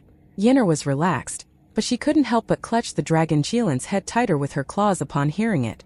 She took a piece of his scale as a result. It was painful for the Dragon Qilin, but he kept quiet. The dragons in the sky were seemingly awakened by the crash of the memorial. None of them thought this would be the end, least of all East Deity. Their gazes went towards Qin Mu on the Dragon Island. He had already put away his sword pellet. As the saying goes, a person hated by many would die, even without an illness. Qin Mu remained calm despite being stared at by so many expert dragons. "What do we do, big brother?" the officials at the Green Dragon Celestial Palace asked the Crown Prince. He was out of ideas too. Although he was the only being at the Emperor's throne realm, he was like the memorial that collapsed just now in the East Pole, good-looking but of little use. The real person in charge was still his father, East Deity. He had little power. East Deity had great longevity and was a control freak.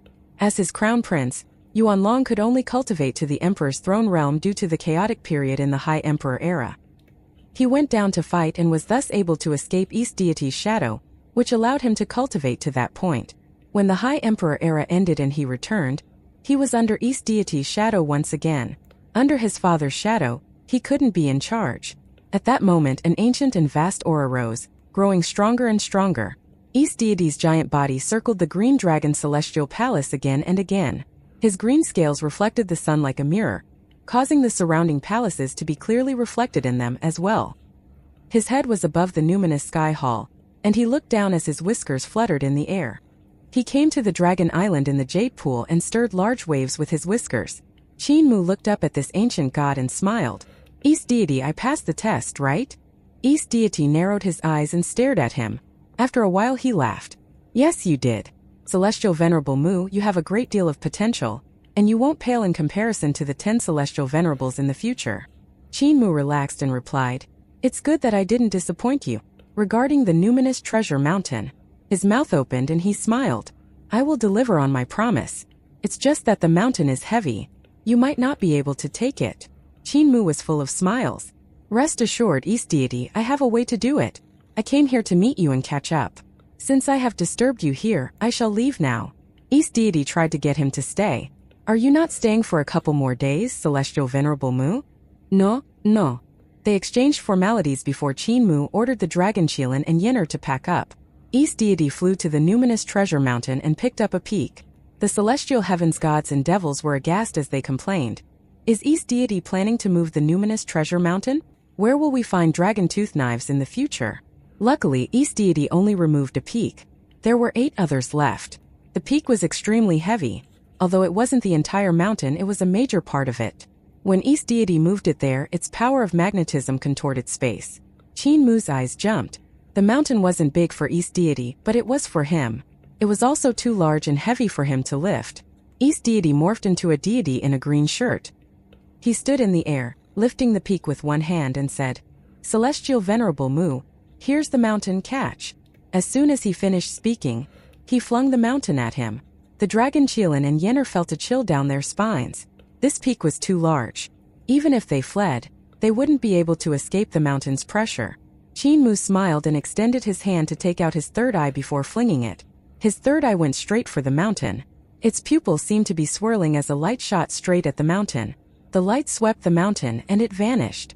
The god eye returned to the heart of Qin brows, and his flesh and blood regrew automatically. His nerves reconnected automatically too. His third eye blinked, and he found that the peak's influence wasn't great. He smiled. "Many thanks, East Deity. You don't need to see me off." East Deity was stunned as he descended from the heavens with his officials. He said, "You don't have to take it to heart, Celestial Venerable Mu. The 2 tests were merely a game." Qin said, "I feel bad for wrecking your palaces. You don't have to blame yourself, Celestial Venerable. I have many heavenly dragons well versed in construction. I can just rebuild them." East Deity walked side by side with Qin in a relaxed manner, without the forceful aura he gave off earlier. He smiled. "When you came, I didn't welcome you. Now that you're leaving, I must send you off. Celestial Venerable, we have reached the southern heavenly gate. Farewell." Qin turned around and bowed. East Deity returned the formality and said, "Take care, Celestial Venerable." Qin called the Dragon Qilin and Yinner before walking out. After around 1,000 miles of walking, divine light filled the sky as the heavenly dragons danced in it. East Deity led his officials there again. He laughed and said, "I didn't properly send you off just now, so I'm here to do it properly this time." Yinner and the Dragon Qilin were shocked as they thought, could East Deity be here to silence us and take back his treasure after how he was humiliated and taken advantage of? Qin jumped down from the Dragon Qilin's back. He was visibly touched as he sighed and said, "You sending me off is already overwhelming enough. If you do it again, I'll be embarrassed. Deity, I receive your favor fully. Please stay." East Deity sighed. "Meeting you allowed me to reflect on myself. If I don't send you off, I won't feel good." Qin bowed, and East Deity returned the bow before personally helping him get on the Dragon Qilin's back. He said, "I wish you a smooth journey. Farewell, Deity." The Dragon Qilin sped forward without looking back. Yet, he saw the many heavenly dragons of the East Pole led by East Deity Qinglong watching from above, which was a touching moment. The Dragon Qilin was going to talk to Qin when divine light flooded in. East Deity came forward again and hollered, "Please halt, Celestial Venerable Mu." Qin got the Dragon Qilin to stop. He jumped off of him, and beside him, a dragon lady held a tray with great wine and golden cups. East Deity personally poured him wine and raised his cup. "I never had a drink with you after you arrived, Celestial Venerable. It's a mistake of mine. Thus, I would like to toast a cup to you now, Celestial Venerable." Qin raised his cup and drank with him. He smiled and said, "I have a low alcohol tolerance and am already tipsy. 1 cup of your great wine is better than thousands of jugs of other wine. Farewell, Deity." East Deity watched him get on the Dragon Qilin before waving goodbye. The Dragon Qilin carried Qin and Yinner near the divine weapon Celestial Venerable Yu. Yet, again, East Deity approached them with strong practitioners of the Green Dragon Celestial Palace. East Deity asked people to offer fruits while he regretfully said, "I failed to be a proper host to you, so instead I will offer these fruits to you." Qin got Yinner to receive them before saying, "Your gratitude is too much, Deity." East Deity waved goodbye again. After another 1,000 miles, the Dragon Qilin came to the borders of another god city, and again East Deity came to send him off. He choked on his tears and said, "Now that I'm sending you off, I don't know when we'll meet again. I will send you off again." Qin couldn't hold back his tears either, and he chokingly said, "Your hospitality is something I cannot repay even if I pulverize myself, Deity." They hugged before parting and wiping their tears. the gods and devils of the 6 god cities on the divine weapon Celestial Venerable. You watched the scene and quietly gossiped about it. Qin Mu rode on again, and before the dragon Qilin could ask about his doubts, he saw East Deity arrive to send them off again. East Deity and his entourage sent them off 9 times. He sent them to the side of the treasure carriage and personally tied up the heavenly dragons, helped Qin Mu up into the carriage and watched him sit down. Please return, deity. Qin Mu opened the windows and said with red eyes. East Deity sighed. When can we meet again? They watched the carriage enter the Spirit Energy Mutual Shift Bridge before returning. East Deity Qinglong is really a powerful figure. Qin Mu reflected. How can Green Deity of the Eastern Sky beat him? Maybe only God Emperor Lang Xian can suppress him. In the carriage, Divine King Lang's figure appeared and plainly said, It's not easy to battle us and survive the battle of the Blood Rust Zone. Holy Infant, I'm worried that you underestimated him. Qin Mu smiled and said, He underestimated me. He suffered some disadvantages, but he made up for it in the end. The dragon Qilin couldn't hold back his questions and asked, Cultmaster, why did he send you off so sincerely after being taken advantage of? 9 times as well. Even if Celestial Emperor came over here, he might not have sent him off 9 times. Yenner was filled with doubts too as she commented, East Deity is petty. He doesn't seem to be such a person. Qin Mu smiled. He wants the celestial heavens to know that he has allied with me. He also wants them to know that he values me more than anything else. He's doing this to express his stand to the other ancient gods, and to force the celestial heavens to go against me. He rubbed his temple and explained, I put him at a disadvantage, beat up his reincarnation, and won a peek in a bet in front of all his descendants. Why wouldn't he try to get revenge on me after he lost? He looks sincere in sending me off 9 times to ensure that people know he values me. However, the more he values me, the more the celestial heavens will want to get rid of me. What he's doing is essentially putting me on a grill. Divine King Lang's gaze was like spring water as she gently said, Ancient gods aren't trustworthy. None of them. Holy Infant, you are our hope. Qin Mu looked at her and asked, Do you all have the power to go against the celestial heavens?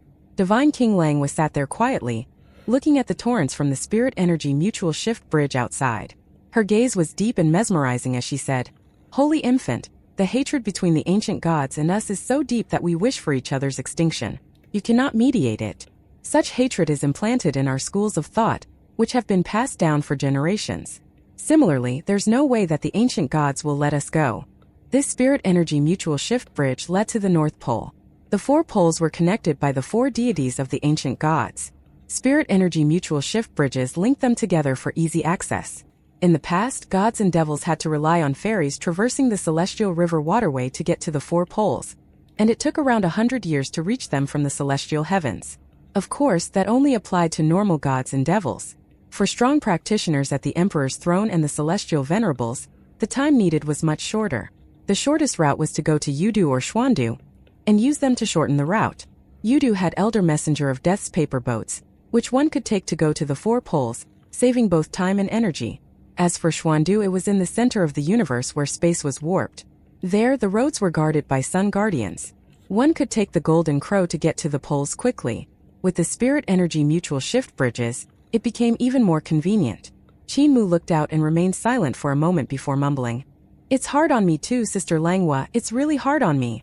Divine King Langhua looked at him and didn't dare to speak again. After a long while, Qin Mu asked, What did you discover from your long observation of the divine weapon Celestial Venerable You? Divine King Langhua's gaze flashed as she replied, It is indeed unbelievably powerful. For the celestial heavens to be able to create such a divine weapon, they are likely unrivaled in strength. In addition, it can be controlled, unlike the Grand Emperor or Celestial Emperor. With such a divine weapon suppressing the heavens, the celestial heavens empire is forever secured. Their rule will never be overthrown again. However, there is a weak point. Qin Mu looked at her and probed, Consciousness. Divine King Langhua nodded and replied, A very big weak point. The divine weapon Celestial Venerable You isn't the real corporeal body of the Celestial Venerables, but a manufactured weapon. Thus, the Celestial Venerables need to insert their primordial spirits into the weapon before they can control the massive power of Celestial Venerable You. We can use our powerful consciousnesses to control it before the Celestial Venerables do. Qin Mu's eyes lit up and he said, You didn't do anything to Divine King Lang Xian's divine weapon Celestial Venerable You, right? I still haven't told you this, but he is the son of Celestial Emperor and one of the three primordial kings, Divine King Gong Yun. He's considered half-master of creation, and his consciousness is likely not weak. Divine King Langvo was shocked. She stared at him and said, God Emperor Lang Xian is Celestial Emperor's son? In that case, doesn't Celestial Emperor's family take up half of the 10 celestial venerables of the celestial heavens? Qin Mu thought about it and affirmed that it was indeed so. The ancient Celestial Emperor, Celestial Empress, Mistress Yuanmu, Celestial Venerable Hao, and God Emperor Lang Xian. Celestial Emperor's family made up 5 of the 10 celestial venerables. Outside of Celestial Emperor, there was also Grand Emperor Ju Yushi, the son of Heaven Duke, Ancestral God King, and the daughter of Earth Count, Celestial Venerable Su. There were only 2 people out of the 10 celestial venerables that didn't have such a deep-seated background, and one of them was Celestial Venerable Hua. To me, East Deity's bloodline is the number 1 bloodline, but that's only because he has many offspring. Celestial Emperor's descendants are of a higher quality. Qin Mu couldn't help but sigh. Right. The East Pole shouldn't be the ancestral court, right? Divine King Langwa shook her head. No, it isn't. However, it has treasures from the ancestral court, like the numinous treasure mountain and the jade pool. Qin Mu was shocked. There were such great treasures in the ancestral court? He couldn't help but feel even more excited to see the ancestral court. In the East Pole, East Deity Qinglong led his officials back to the Green Dragon Celestial Palace. The Crown Prince asked, Father, are you really not going to send anyone to kill Celestial Venerable Mu and take back the numinous treasure mountain? East Deity shook his head and said, It may be precious, but it's only something I grind my teeth against. It isn't the most precious treasure of my East Pole. Although he humiliated me, I sent him off 9 times, so there's no way the celestial heavens will tolerate him anymore. They will send someone to kill him. The Crown Prince hesitated and asked, Father, if you need Celestial Venerable Mu, why would you push him into such danger? East Deity glanced at him and plainly said, Celestial Venerable Mu is arrogant, conceited, and hard to control. He is but a small human that was super lucky to receive the status and position he has now. If he knew what was good for him, he would have obediently accepted my 2 tests. Instead, he supplanted me and humiliated me so that he could share equal status with us, the ancient gods. Anger clearly emanated from his voice despite his tone becoming plainer and plainer. If he grows up, how different will he be from the 10 celestial venerables of the celestial heavens? The 10 celestial venerables' motive is to get rid of us and take all of the power for themselves. Our motive outside of self-defense is to get rid of them, not to groom an enemy. He walked towards the numinous sky hall and sat on his throne. He then deployed his long fingers to grab onto the arms of the throne and suppressed his celestial palace with his authority. Following that, he coldly shouted, Celestial Venerable Mu doesn't realize this. Since he doesn't, I will let reality force him to realize it. After he leaves the East Pole, he will fool around until he's critically injured. Then he will learn to be humble, submit to us, the ancient gods, and do his job honestly. His gaze was like lightning. He glanced towards his crown prince as he spoke with great conviction, saying, Us, the ancient gods, have been the masters of this universe since the primordial era. The so-called masters of creation, half-gods, celestial venerables, and humans are merely passers-by. It's only with our benevolence that you lot can live and survive. In the North Pole, the heavenly dragon treasure carriage appeared on the Spirit Energy Mutual Shift Bridge's sacrificial altar. Just like at the East Pole, the North Pole's sacrificial altar was at the edge of the vast heaven and earth. Qin Mu and the Black Tiger God collaborated to design the Spirit Energy Mutual Shift Bridge under Saint Woodcutter. The Black Tiger God was a mere god called Senior Tiger back then, while Qin Mu was an irrelevant divine arts practitioner. These 2 insignificant figures ended up designing a tool that would greatly affect the layout of the celestial heavens and various great heavens. It was treated like a miracle then. Due to that, their names became the stuff of legends. The 6 heavenly dragons pulled the carriage forward. The North Pole was chilly and damp, and thunderclouds covered the sky. The sun and moon were rarely seen, while the cold and howling winds dominated the sky. In the sky were also thousands of winged snakes that were traversing through the clouds. One of the large snakes opened its wings and used them to change its form. Seemed like it would be great at combat. Qin Mu looked down and saw how the North Pole wasn't a complete continent, but a large lake. The celestial river gathered there to form a large lake. It contained many divine turtles, which had the heads of dragons and the tails of crocodiles. They were massive and carried landmasses on their backs while swimming in the great lake of the celestial river. Their howls were as loud as thunder. Those black turtles spat out lightning, which stirred around before rising. The snakes in the air spat out bright pearls that came into contact with the lightning to form thunder. The carriage traversed through the wind and lightning, and the snakes and turtles examined them before morphing into boys and girls. If they didn't morph, they would stand in the air or on the lake, putting aside the land on their backs. Sometimes there would be boys and girls descending from the skies or rising from the lake. They embraced in the air and formed a black tortoise upon landing, becoming a weird half-god that was a mixture of turtles and snakes. Either that or they would become weird humans with the backs of turtles that had snakes on them. Qin Mu expressed his admiration. He had heard much about North deity Xian Wu and had met him once before. It was on the eve of the Eternal Peace Calamity.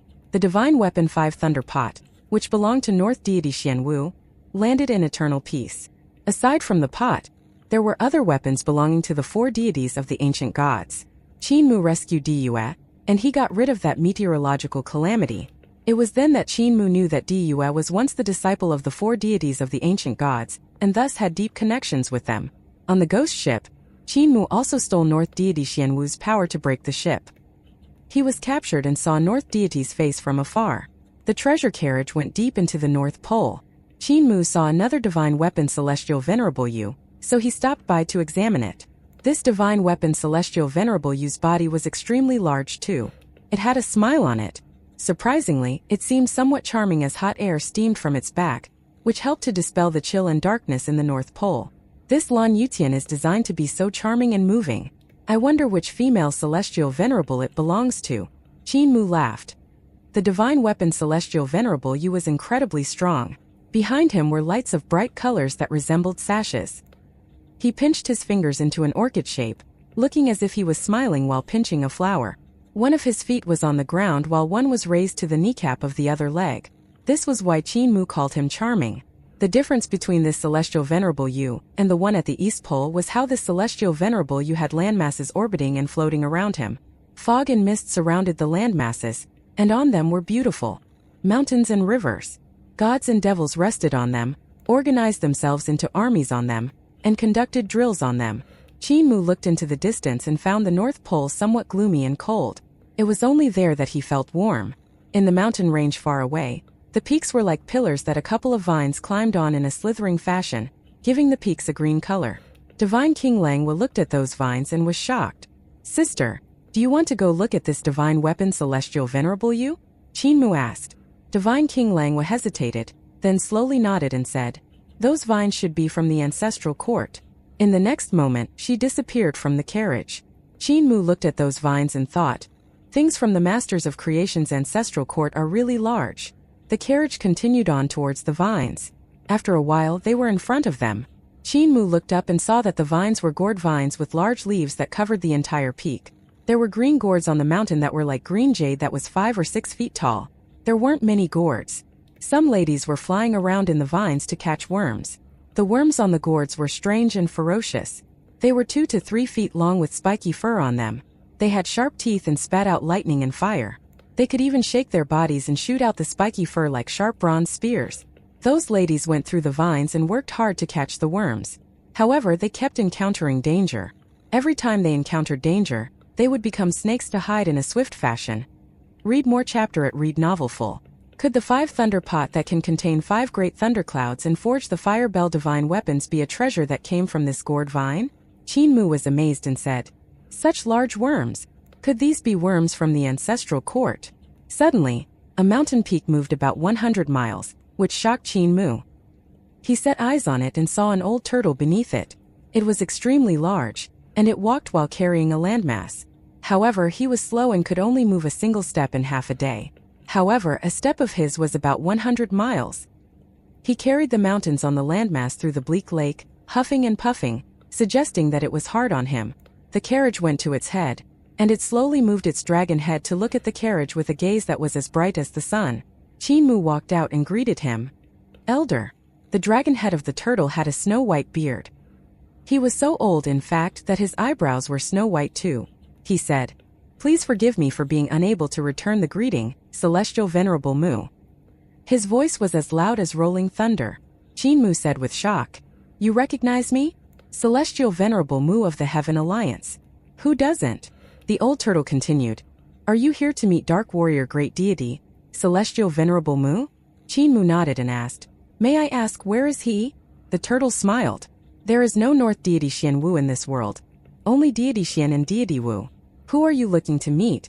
"Celestial Venerable Mu." Qinmu blinked and was visibly perplexed. He probed, "North Deity Xian Wu is two people?" The turtle smiled. "Two saints. One of them is in the nations of boys called Xian. The other is in the nation of girls called Wu. Going to Xian will allow you to see Deity Xian. Going to Wu will allow you to see Deity Wu. It is only when they combine that they become Dark Warrior Great Deity." Qinmu nodded and asked, "Elder, how do I address you?" "The title of Elder doesn't suit me. I'm the son of Deity Wu and Deity Xian, called Yu Ming, and I'm being punished for my mistake." The turtle continued, "My parents punished me, sentencing me to walk in the North Pole with this mountain until the 5 thunder pot on the gourd vines matures. I have walked for 600,000 years." Qinmu was shocked and exclaimed, "The vines really create the 5 thunder pots. However, it shouldn't take 600,000 years for these gourds to mature, right?" That old turtle said, "It takes these gourds 3,000 years to grow flowers, bear fruit and mature. There have been 66 generations of people who have harvested them, which has resulted in nearly 600 gourds produced. However, this gourd only grows flowers and bears fruit. It never breaks and matures, which is why I'm still performing my punishment." The little green sparrow that was Yenner jumped out of the carriage and landed on Qinmu's shoulder. She asked, "What did you do that you have to be punished in this way?" That old turtle glanced at her and said, "I was framed by a guy and a girl. 600,000 years ago, when the 4 deities split with the celestial heavens, I was ordered to escort the Black Tortoise Celestial Palace to the North Pole. I met a boy and a girl who talked to me, claiming they knew me. I instinctively felt good vibes from them. Yet, they entered the celestial heavens and stole the treasure glassy sky pagoda that my parents forged." He clenched his teeth and said, "They got furious and suppressed me here, yet that boy and girl left without any consequences. The glassy sky pagoda was forged from the treasures my parents collected from the primordial, and it was extremely powerful. Yet, it disappeared just like that even though they searched for it for a long time. If that couple was found by me, I would torture them and turn them into ashes." Qinmu sighed and thought, "North Deity Xian Wu is a wealthy person too, befitting of someone that has been alive since the primordial era. He has a lot of treasures. Thinking about it, many ancient gods are like this. They probably got them from the Masters of Creation's ancestral court. This green vine might be a holy object visualized by the Masters of Creation." He examined it and tried to establish a connection with it via consciousness, but it didn't respond. That old turtle, Yu Ming, continued to scold them with all sorts of vulgarities. He shed all of his elegant demeanor, which showed his hatred for the couple who stole the glassy sky pagoda. At the same time, a buzzing came from the air. Many worms with wings flew from the mountain to lay eggs. The ladies in the mountains were angry, and they flew up to chase them away. Yet, many of the eggs were laid and became large green worms that chewed on the vines. Those ladies had to go and catch worms again. Qinmu looked at them and asked, "Where did these worms come from?" "They are son of Heaven Yin's worms. He got a bag of primordial worm eggs from somewhere. He came to ask for gourds from my parents, and my parents refused. Thus, he caused trouble by spreading the eggs." The old turtle said, "After the worms are all captured, flying worms will come and lay their eggs. It has been this way for 40 to 50,000 years. That fellow is relentless." Qinmu paid his respects and left. Behind him, the old turtle shouted, "Celestial Venerable Mu, you are old and of great stature. Could you please say some good things to my parents so I can be free of this suffering? After all, we met before 600,000 years ago." Qinmu turned around and asked, "You met me 600,000 years ago?" "Yes, we met before in the Celestial River." Qinmu groaned. He thought the old turtle knew about him because of his name. He didn't know that this old turtle had met him personally. "I went there 600,000 years ago? Why don't I know about that?" Qinmu promised him, and the carriage continued on. Deity Wu and Deity Xian split the place into 2 nations. One was the nation of boys and the other was the nation of girls. He went to the former and found many boys with dragon heads and turtle backs. They were weird but powerful. Unsurprisingly, there were no girls. A celestial palace floated above Xian. It was half of a celestial palace. The celestial palace of the Black Tortoise was split open in the middle evenly. Even the numinous sky hall was neatly sliced in 2. Qinmu looked up from the carriage. He could even see the throne sliced into 2. What happened between Deity Wu and Deity Xian to cause such a fracture? He couldn't help but shake his head. In the Jade Pool incident, North deity Xian Wu struck too. But they should have been united, which made them strong. These two ancient gods may not be united in everyday life, but they still faced enemies together in crucial moments. The carriage flew up and into the half of a celestial palace, arriving at its half of the southern heavenly gate. There, they saw its guards flirting with some ladies from Wu. Despite the split between the two ancient gods, their citizens were quite interested in one another. Qin Mu got the dragon Qilin to report their arrival. After a while a loud laugh came. "You're really here, celestial venerable Mu." A middle-aged deity came to welcome them. He had long dragon whiskers and seemed powerful. It was just that his back was bulging, which was peculiar. He probably covered his turtle shell with his clothes. "This is our second meeting, right, celestial venerable Mu?" Deity Xian laughed. Qin Mu greeted him and said, "Before the eternal peace calamity, there were meteorological calamities that involved your divine weapon. It was powerful, which greatly impressed me, Deity Xian." Deity Xian returned the favor and said, "Are you still unhappy about it, celestial venerable Mu? You don't know about this, but that 5 thunder pot was borrowed by that witch. It didn't involve me. I even advised her and said that she was sinning and asking to be killed. She borrowed it to end the High Emperor era and the Founding Emperor era. Then she wanted to use it to end the Eternal Peace era. She's eventually going to offend people that she can't afford to offend and die because of it." Qin Mu's expression grew to be milder as he said, "So, it didn't involve you. I blamed you wrongly. I'm extremely impressed with a treasure like the 5 thunder pot. It can store 5 great thunderclouds and forge fire-bell divine weapons." Deity Xian understood what he meant and said, "It seems that we are very compatible as good friends. We split the 5 thunder pots amongst ourselves evenly. She has around a dozen and so do I. When you leave, I'll give you one as compensation." Qin Mu's expression grew even milder as he said, "I just met your son Yu Ming. I heard that he was suppressed under the mountain for 600,000 years, and in that time there have been 600 of the 5 thunder pots. Why did you only get around a dozen, Deity Xian? Besides, since the primordial era, there have at least been billions. How could you only have around a dozen?" Deity Xian's face became red as he hollered, "So many? That witch must have embezzled them."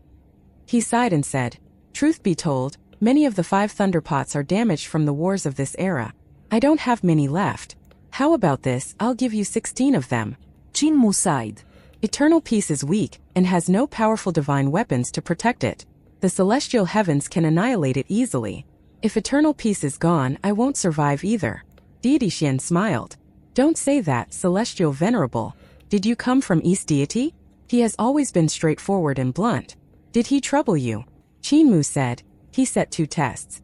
The first was to revive a person without Heaven Duke or Earth Count's power. The second tested my potential." Deity Xian's gaze flashed with clear respect as he asked, "So did you pass them?" Qin Mu plainly said, "After I revived someone, I wrecked his green dragon celestial palace and hurt his reincarnation, humiliating him in front of all of the heavenly dragons of the East Pole." Deity Xian laughed and raised 5 of his fingers before saying, "I just thought about how I still have some spare treasures in a sealed treasure vault. I can give you 55 thunder pots so that you can assemble an army of them." Qin Mu raised a finger. Deity Xian shook his head and said, "Truth be told, many 5 thunder pots were destroyed in wars. Add to that the Founding Emperor era, where I gifted Founding Emperor 55 thunder pots. I can't deal with everyone at once. If I give you more and Founding Emperor comes, how can I see him with dignity?" Qin Mu solemnly said, "Founding Emperor isn't the invincible great wizard though." Deity Xian clenched his teeth and nodded. "Then 100. No more." Qin Mu laughed, and Deity Xian followed. The latter raised his hand and said, "Please, celestial venerable Mu. Please." The 2 of them walked into his half of the southern heavenly gate and into the Black Tortoise celestial palace. Qin Mu had a large smile on his face as he thought, "If I go and see Deity Wu after leaving Deity Xian, I can get another 105 thunder pots from her." Deity Xian said in a seemingly nonchalant fashion, "If you plan to see that witch, celestial venerable Mu, you can tell her that I gave you 205 thunder pots." Qin Mu's heart shuddered as feelings of admiration rose from him. Deity Xian entered the Black Tortoise celestial palace with him and summoned a god with a turtle's back. He retrieved a divine whip and ordered, "Prince Yu Ming has been too talkative, and it cost me 99 5 thunder pots. You shall take my whip and whip him 99 times." That god took the whip and left. Qin Mu hesitated, but in the end he didn't try to plead for the prince. The dragon Qilin and Yenner looked at one another. Yenner whispered, "Why doesn't Master plead mercy for Prince Yu Ming? He was the one who guided us." He has a good temper too. Now he's getting 99 whips. The dragon Qilin whispered. Cult Master's words are taken lightly due to his low stature. Qin Mu stared at him and the dragon Qilin shut up. A stone statue was in front of them, and it resembled founding Emperor Qin Yi. Qin Mu walked forward to examine it. It was founding Emperor's statue, but it was of a younger version of him. It emanated vigor, unlike the founding Emperor of today. Founding Emperor had good relations with us. During the dawn of the founding Emperor era, before the founding Emperor Celestial Heavens was built, he was here, Deity Xian said. The place around his statue was a sword academy that he founded named the Real Martial Sword Academy. A lot of our younger disciples studied the blade under him. I even had an exchange with him there and learned his sword Dao. In exchange, I taught him formation spells. Now that 40,000 years have passed, we have many experts of the sword called the Real Martial Sword Sect. He brought Qin Mu around, and he saw many cornerstones of the academy. It was large, and it likely had thousands of Black Tortoise disciples learning in it. However, after the founding Emperor era ended, the Celestial Heavens ordered the destruction of the academy. The only thing preserved was this stone statue. Deity Xian continued. If those disciples heard of your arrival, they would surely be delighted. Qin Yi also brought 2 girls and a woodcutter. They were Diyue Yin Yunxi and Wen Tiange respectively. They were very well-mannered. Diyue learned the great Tao of Black Tortoise from me. Yin Yunxi learned formation arts from me, while the woodcutter learned algebra from me. They were extremely smart, and their accomplishments superseded mine. I learned a lot from them too. Heavenly Teacher Zishi and Teacher Woodcutter were here too? Qin Mu's heart fluttered as he asked. Has Founding Emperor been to the East Pole? Of course. Deity Xian continued. Qin Yi also established an academy at the East Pole. It was called the Real Dragon Path Academy, and it was popular too. I heard that the one who cultivated with him was a real dragon called Qing Wang that came from the dragon bloodline of Founding Emperor's nation. Qin Mu thought about it. He had seen no signs of Founding Emperor being in the East Pole. It must have been completely wiped away by East Deity. From this, one could see the different administrative styles of Deity Xian and East Deity. East Deity was more stubborn and authoritative. If he couldn't control something, all of it would be wiped out. Meanwhile, Deity Xian cared more about old ties.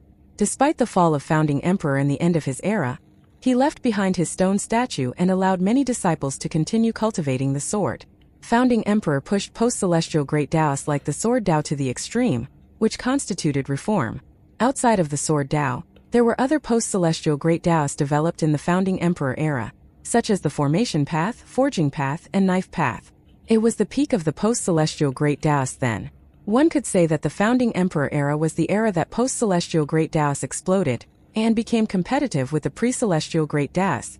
Deity Xian was skilled with formations and algebra, which showed his acceptance of post-celestial great Taoists.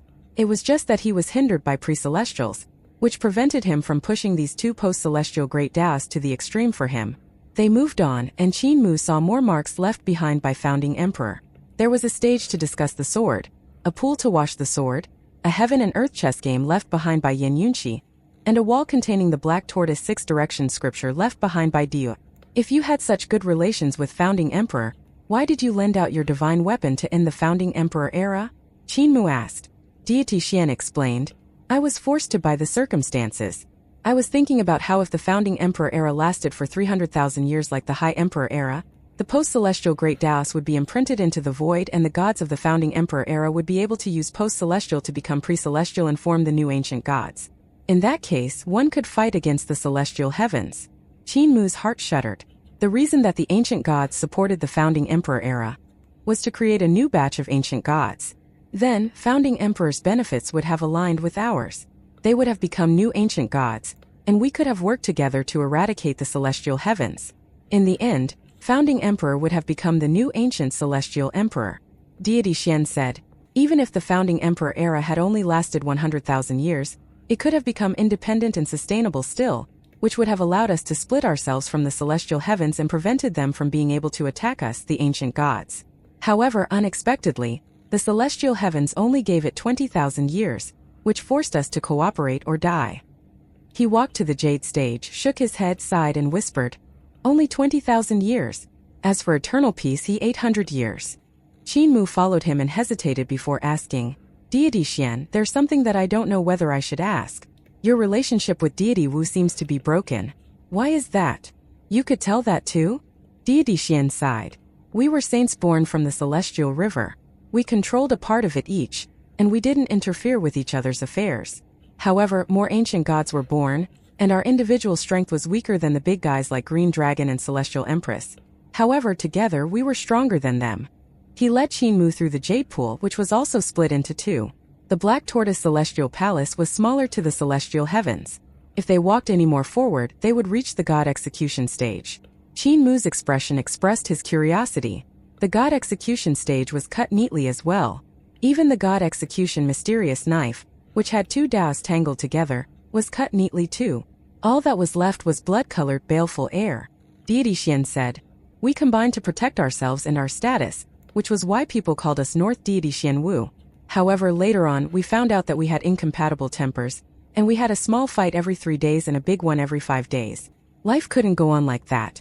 Add to that how we were the strongest of the 4 deities, which caused people to instigate a split, and life got harder.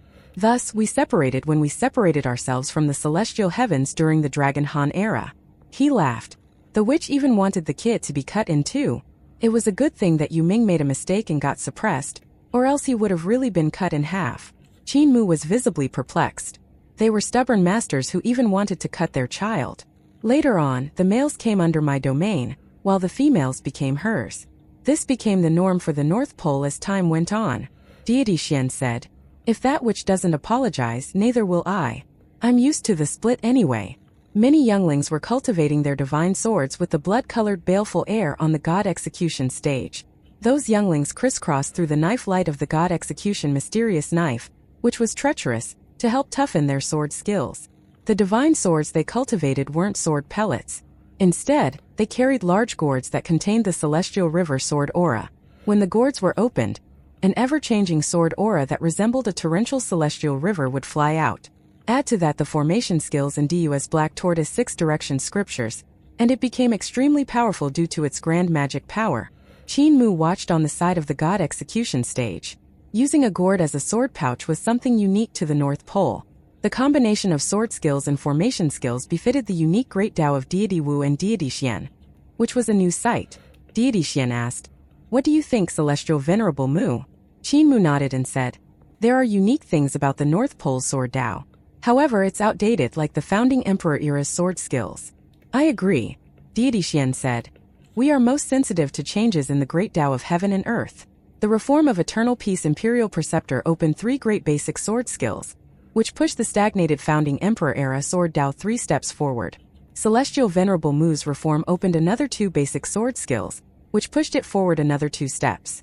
Not long ago, I felt that the sword Tao imprint became denser and stronger, meaning that someone opened another basic sword skill. As such, the strength of the sword Tao is now comparable to that of the pre-celestial Great Daos. Thus, the North Pole's sword Tao pales in comparison to that of Eternal Peace. Qinmu said, "The one who opened the 20th sword form was founding emperor. His sword Tao is too strong. I used his sword skills to beat up East Deity's reincarnation. He has returned." Deity Xian's heart shuddered as he asked, "Is his accumulated power enough to fight against the celestial heavens after he hid in Carefree Village for 20,000 years?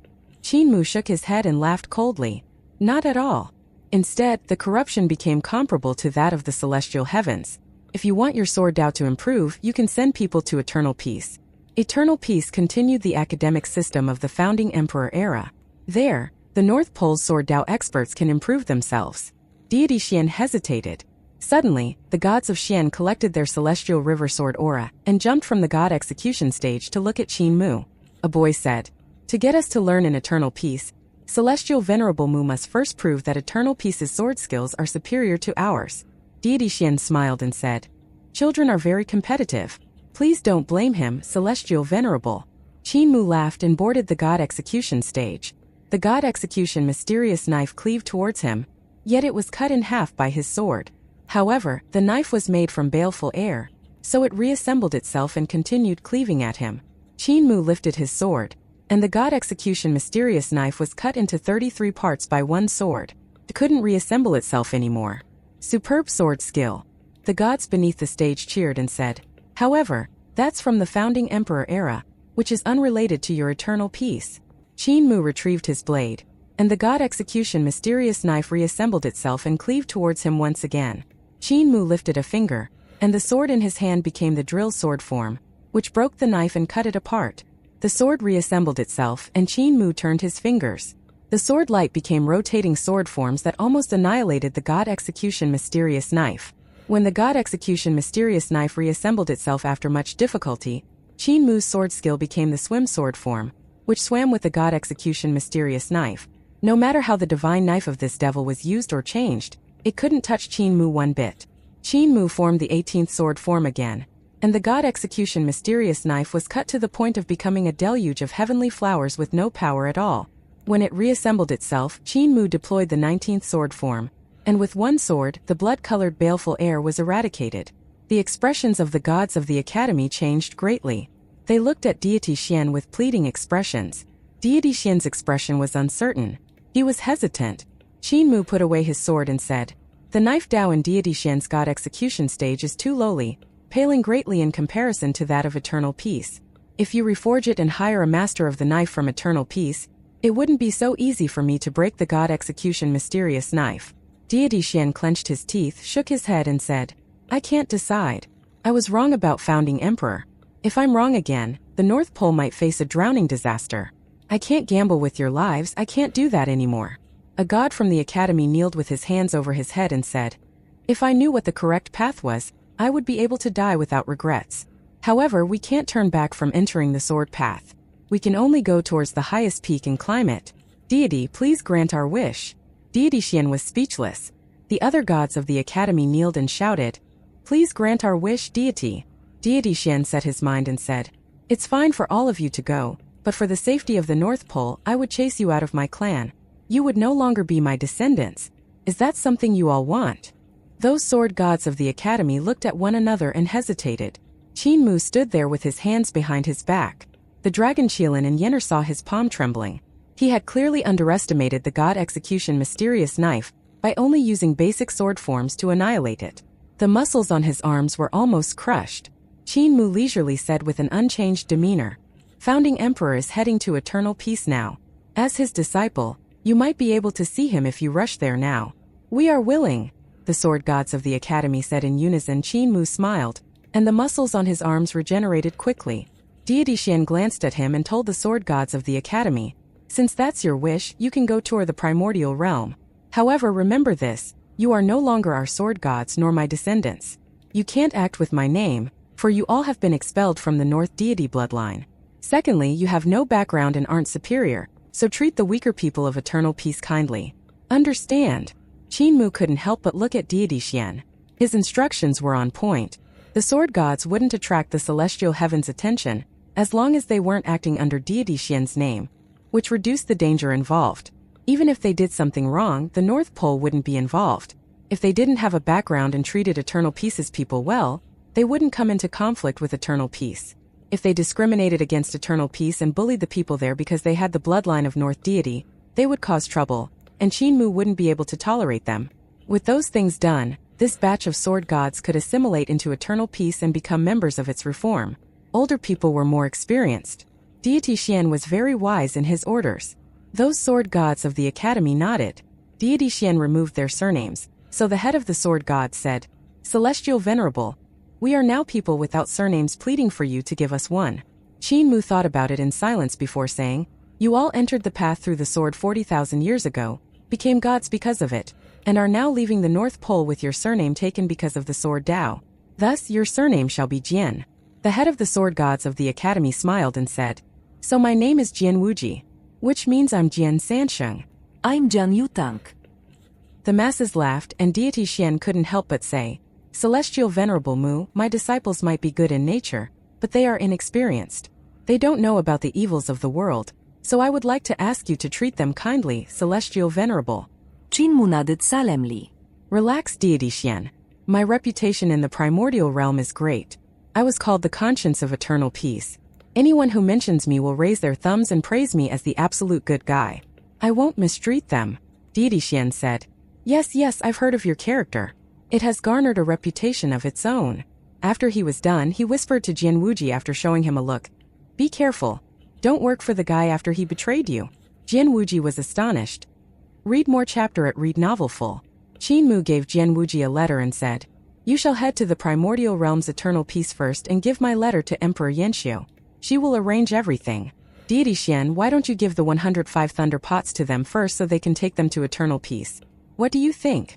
Deity Xian nodded and said, Jian Wuji, after you retrieve the 5 thunder pots, go to the Real Martial Academy and take 6 scrolls of Black Tortoise lectures and Fire Bell Divine Weapon scrolls. They are to be taken to eternal peace and given to Emperor Yanxiu. Jian Wuji left after receiving the order. Deity Xian watched them leave and sighed. You really are ruthless, Celestial Venerable Mu. Now you should see my sincerity, right? Qin Mu clasped his hands, bowed to the ground and solemnly said, Instead of looking down on me due to my inferior power, you entrusted me with such heavy responsibilities. I am very grateful, Deity Xian. Deity Xian returned the favor hastily and smiled. Don't do that, Celestial Venerable. I value you because of what you did during the Eternal Peace Calamity. During the Founding Emperor Calamity, Founding Emperor took his elites and left, abandoning his citizens. During the Eternal Peace Calamity, you chose to fight to the death and tried to manipulate all of the powers to find a way out. In the end, you surprisingly secured eternal peace. This is why I am willing to entrust them to you.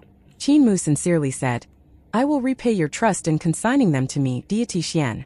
Deity Xian laughed and said, I ordered people to prepare a banquet. You are my bosom buddy. We shall drink until we are drunk. Qin Mu also laughed. I was going to bother you about that. During the banquet, Deity Xian and Qin Mu drank until they were drunk. They held each other's shoulders and called each other as brothers. The Dragon Shilin and Yenner accompanied them, along with the high officials of the Xian Celestial Palace. They greatly disagreed with their action. Deity Xian and Celestial Venerable Mu called each other as Dao brothers. How are we to sort the seniority if we met Founding Emperor? They drank to their heart's content, and those accompanying them were forced to put up a smile.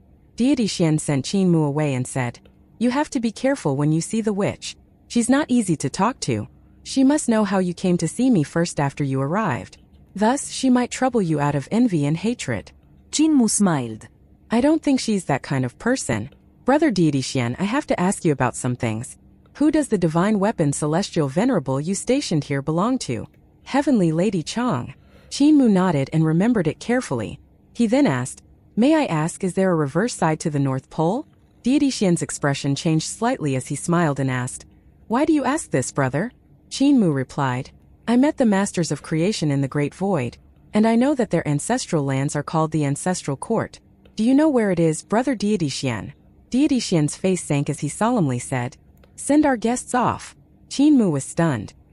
He cupped his hands and was about to leave when Deity Xian sighed. It's not that I'm cruel, but what you're asking about is too shocking. Celestial Venerable Mu, I know you like to explore history, but some things are better left untouched. Qin Mu nodded and led the Dragon Shilin and Yenner to ride the carriage to Wu. Deity Xian watched them leave before whispering, It was difficult for us to steal the Masters of Creation's ancestral court. You better not solve sealed history. Deity Xian still told us a lot. What he indirectly claimed was that places like the Primordial Realm, Xuandu, the Four Poles, and the Celestial Heavens have no reverse sides, yet they are related to the Masters of Creation's ancestral court. Qin Mu tapped on the handle in the carriage as he vaguely talked to himself. However, these places shouldn't be the ancestral court, or else Divine King Langwu would have detected it. Yet, these places' reverse sides are related to it. That's strange. Yenner fed him fruits from East Deity, and Qin Mu instinctively opened his mouth to eat them as he mumbled, These places aren't small. What's the link between the disappearance of these places and that of the ancestral court? The Dragon Shilin suddenly said. Do you remember the Great Ruins, Cult Master? Qin Mu was stunned as the Dragon Shilin continued. Cult Master, didn't you find 4 or 5 spaces stacked together at the source of the Great Ruins surging river? Later on, when the Primordial Realm seal was broken, these stacked spaces spread out and became today's Primordial Realm. Could such a sealing method be similar to the one used against the ancestral court? Qin Mu thought about it and said, Fatty Dragon, continue on. Yenner jumped to the side of the Dragon Shilin and fed him fruits from the East Pole to encourage him. The Dragon Shilin continued, Could it be that the reverse sides of places like the Four Poles, the Celestial Heavens, the Primordial Realm, Xuandu, and Yudu still exist, but that the ancient gods use their magic power to stack them together to form a 3-dimensional space seal like the one that sealed the Permitha Ark to lock up the ancestral court? Qin Mu's eyes lit up as he applauded him. Fatty Dragon, you are wise. The Dragon Shilin proudly ate the fruits Yenner gave him. Yenner even carefully put spirit pills in the fruits, which moved him. Qin Mu stood up and applauded. There is such a possibility. Divine arts are inherited. The divine arts used to seal both the primordial realm and the Paramitha art could be different than the one used to seal the ancestral courts. However, there could be some traces of visible inheritance in them. He clasped his hands before pushing them out. Instantly, the layout of the Dragon Han celestial heavens, the primordial realm, Yudu Xuandu, the four poles, and even the heavenly Yin world and ruins of End, appeared one by one to form a large three-dimensional star atlas of the universe. The primordial realm was in the center, and it was stacked with Yudu while being connected to the four poles. Xuandu sat high above the primordial realm. Qin Mu looked towards the poles, thought about it, and said, "The celestial river connects the four poles and the celestial heavens, yet they aren't on the same surface. Also, the ruins of End isn't in the primordial realm but in another space and time. I only found it with the space algebra that Big Brother Wei Suifeng left behind. His space algebra recorded another dimension of space." He walked around the atlas, staring at it while calculating. Suddenly, he extended his palm and pulled the atlas down. A funnel-shaped abyss of the ruins of End appeared beneath the primordial realm. Qin Mu's gaze flashed as he whispered, "Yudu isn't completely stacked with the primordial realm. Instead, Yudu connects to the four poles and various other heavens. The only one not connected is Xuandu, which means that when one puts Yudu and Xuandu together, one can form a large circle." He expanded the frontiers of Yudu. He had an idea, and he created an earth count with his vital chi immediately. Earth Count stood in the center of Yudu with a large corporeal body with yellow springs on his head. Qin Mu frowned and looked at the landmass beneath Earth Count. It was stacked with the abyss of the ruins of End. He was stunned. Accordingly, the celestial river flows into the abyss of the ruins of End. Yet, they didn't say that it was at Earth Count's feet nor that it will pass through Yudu. But what if it did?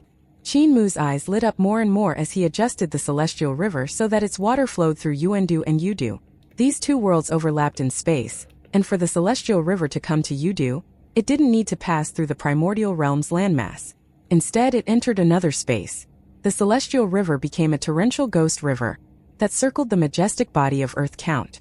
Qin Mu was stunned as he looked at Earth Count's palm. Earth Count's weapon was a whip, which he had seen Earth Count use to tie up Tianshu before. Yet, the celestial river morphed into the ghost river and flowed into Yudu after flowing through Earth Count's palm. The ghost river was thus Earth Count's whip. Now I know why I always felt that there was something missing from Earth Count every time I went to Yudu. It was the ghost river whip. Qin Mu calmed himself and adjusted the ghost river to see it flow into the ruins of End. There's still something wrong. Qin Mu looked up and saw Xuandu and the four poles. The height of the four poles is wrong. They should be higher than the primordial realm but lower than the celestial heavens. The celestial river should flow through Xuandu, yet it doesn't. Instead, it flows through the celestial heavens like a large lasso that droops down into Yudu. He calculated frantically, and after a while he swung his hand, smiling. The water of the celestial river comes from above. It naturally comes from Xuandu. In Xuandu, a celestial river rushed down and changed the course of the water of the original celestial river. Instead, it came from above into the North Pole. After that, it went to the West Pole, South Pole, and East Pole before flowing towards the celestial heavens. After it reached the celestial heavens, the celestial river came from the sky and flowed towards the primordial realm. It was stacked with Yudu, so the celestial river became the ghost river and entered Yudu. Finally, it reached the ruins of End beneath Earth Count's feet. Qin Mu examined the great star atlas of the universe and walked around restlessly.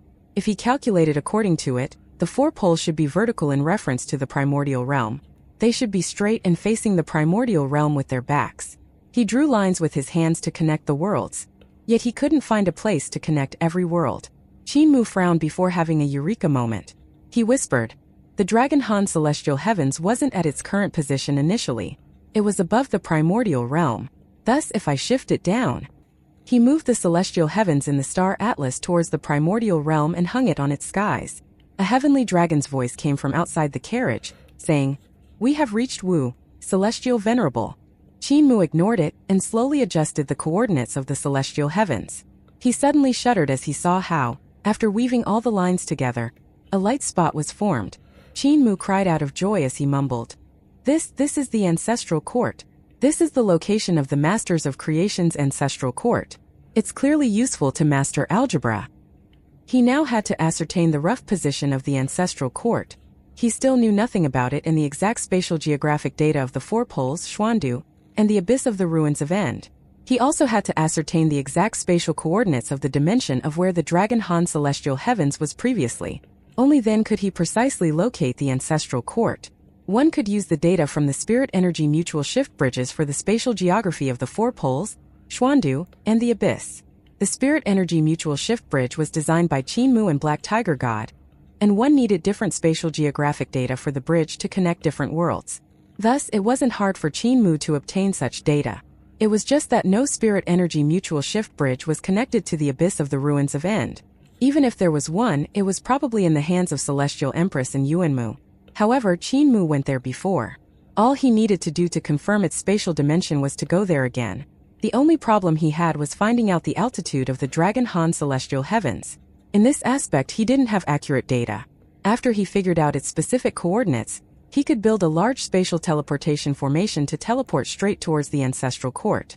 No wonder North Deity Xianwu's crown prince, Yu Ming, claimed that he met me during the Dragon Han era. I was probably there to measure the celestial heavens' altitude. Qin Mu was visibly perplexed as he thought. Then when did I go to the Dragon Han celestial heavens? Who was the couple that stole the Black Tortoise Celestial Palace's glassy sky pagoda? The reverse side of the celestial heavens is part of the ancestral court seal, so why did the celestial heavens move up? If the celestial heavens moved, wouldn't there be a hole for the seal? He was going to carefully research its consequence, but the heavenly dragon's voice came from the carriage exterior again.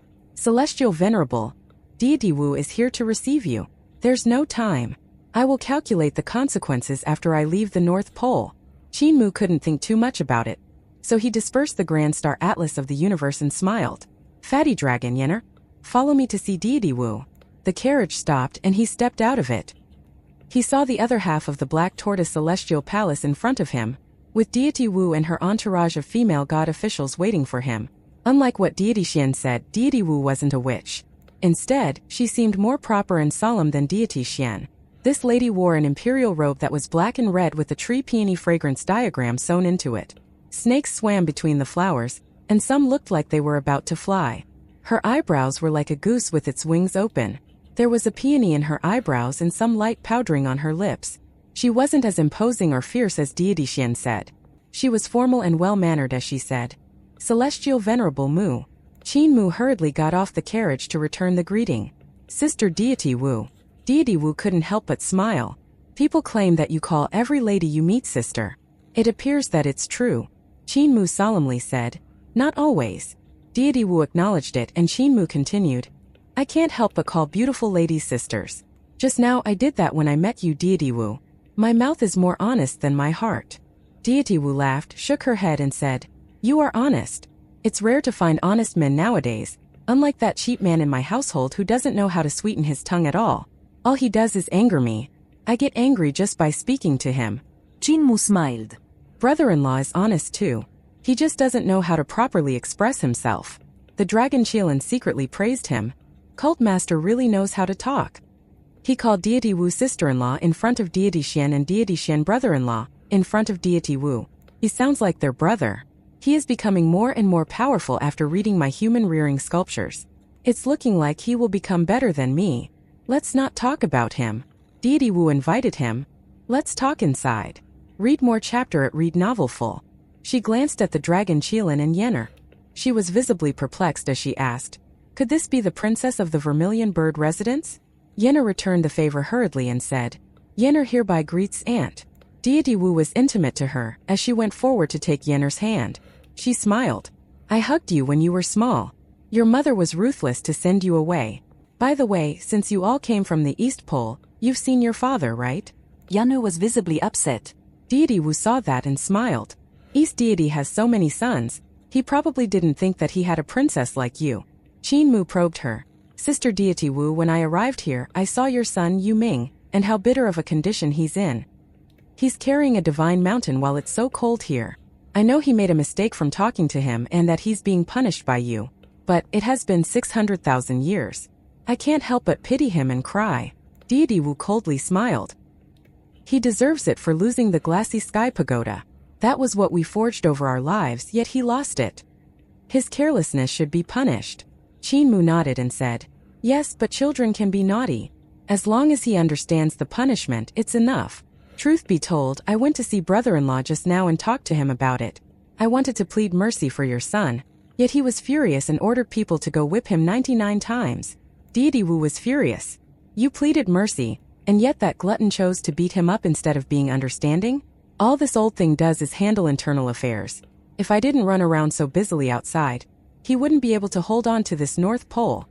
He would have been crawling in the Celestial River and been cold and hungry. Now he acts like he's so competent by hitting his own son. Qin Mu sighed. Please calm down, sister. Your son Yu Ming understood his mistake and suffered the whip. It's time to free him, or else brother-in-law might whip him again. What good would that do? Deity Wu called the maids around her and said, take my decree out, and free the prince and get him here instead of his dad. His dad can do nothing. All he does after encountering anything is hide in his shell, and push me to help him out.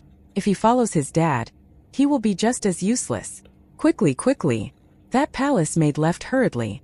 Qin Mu relaxed and thought, it's a relief that he's freed. Deity Wu's liking of him increased as she looked at him more and more. She smiled and said, your brother-in-law, that glutton, never thinks about other people. He stutters when he talks, and he beats around the bush in handling affairs. Qin Mu solemnly said, sister, you wrongly blamed brother-in-law. When I met him, he gave me 205 thunder pots and sent several hundred sword gods to support eternal peace.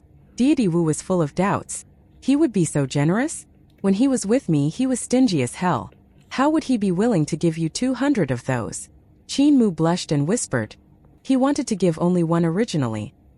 He lied to me about having only 16, so I told him you gave 200, and he became more generous. Deity Wu laughed heartily. You may be honest, but you're also cunning. That glutton was probably determined to give you this much after seeing my generosity. He probably felt heartache when doing it. Relax, brother, I won't be as petty as that glutton. With her words, Qin Mu felt assured. It's enough to form an army with 305 thunder pots. When this army is mobilized, thunder will rain. Deity Wu was more free-hearted than Deity Xian, and she gave Qin Mu 2015 thunder pots before saying, my gift can't pale in comparison to the hundreds of true martial sword gods that glutton gave you. When founding emperor came here to learn my abilities in exchange, his most powerful formation experts designed the connected snake rampart formation for me, which needs thousands of female gods to deploy. It can even go up against strong practitioners of the emperor's throne. I will send you one of this formation. Qin Mu was delighted and said hesitantly, when brother-in-law got the sword gods to help me in the lower bound, he took their surnames back and chased them out of the North Pole so they wouldn't burden him. Deity Wu understood him and said, are you worried that my palace maids would use their bloodline to bully the people of eternal peace? Relax, I will arrange the same for them.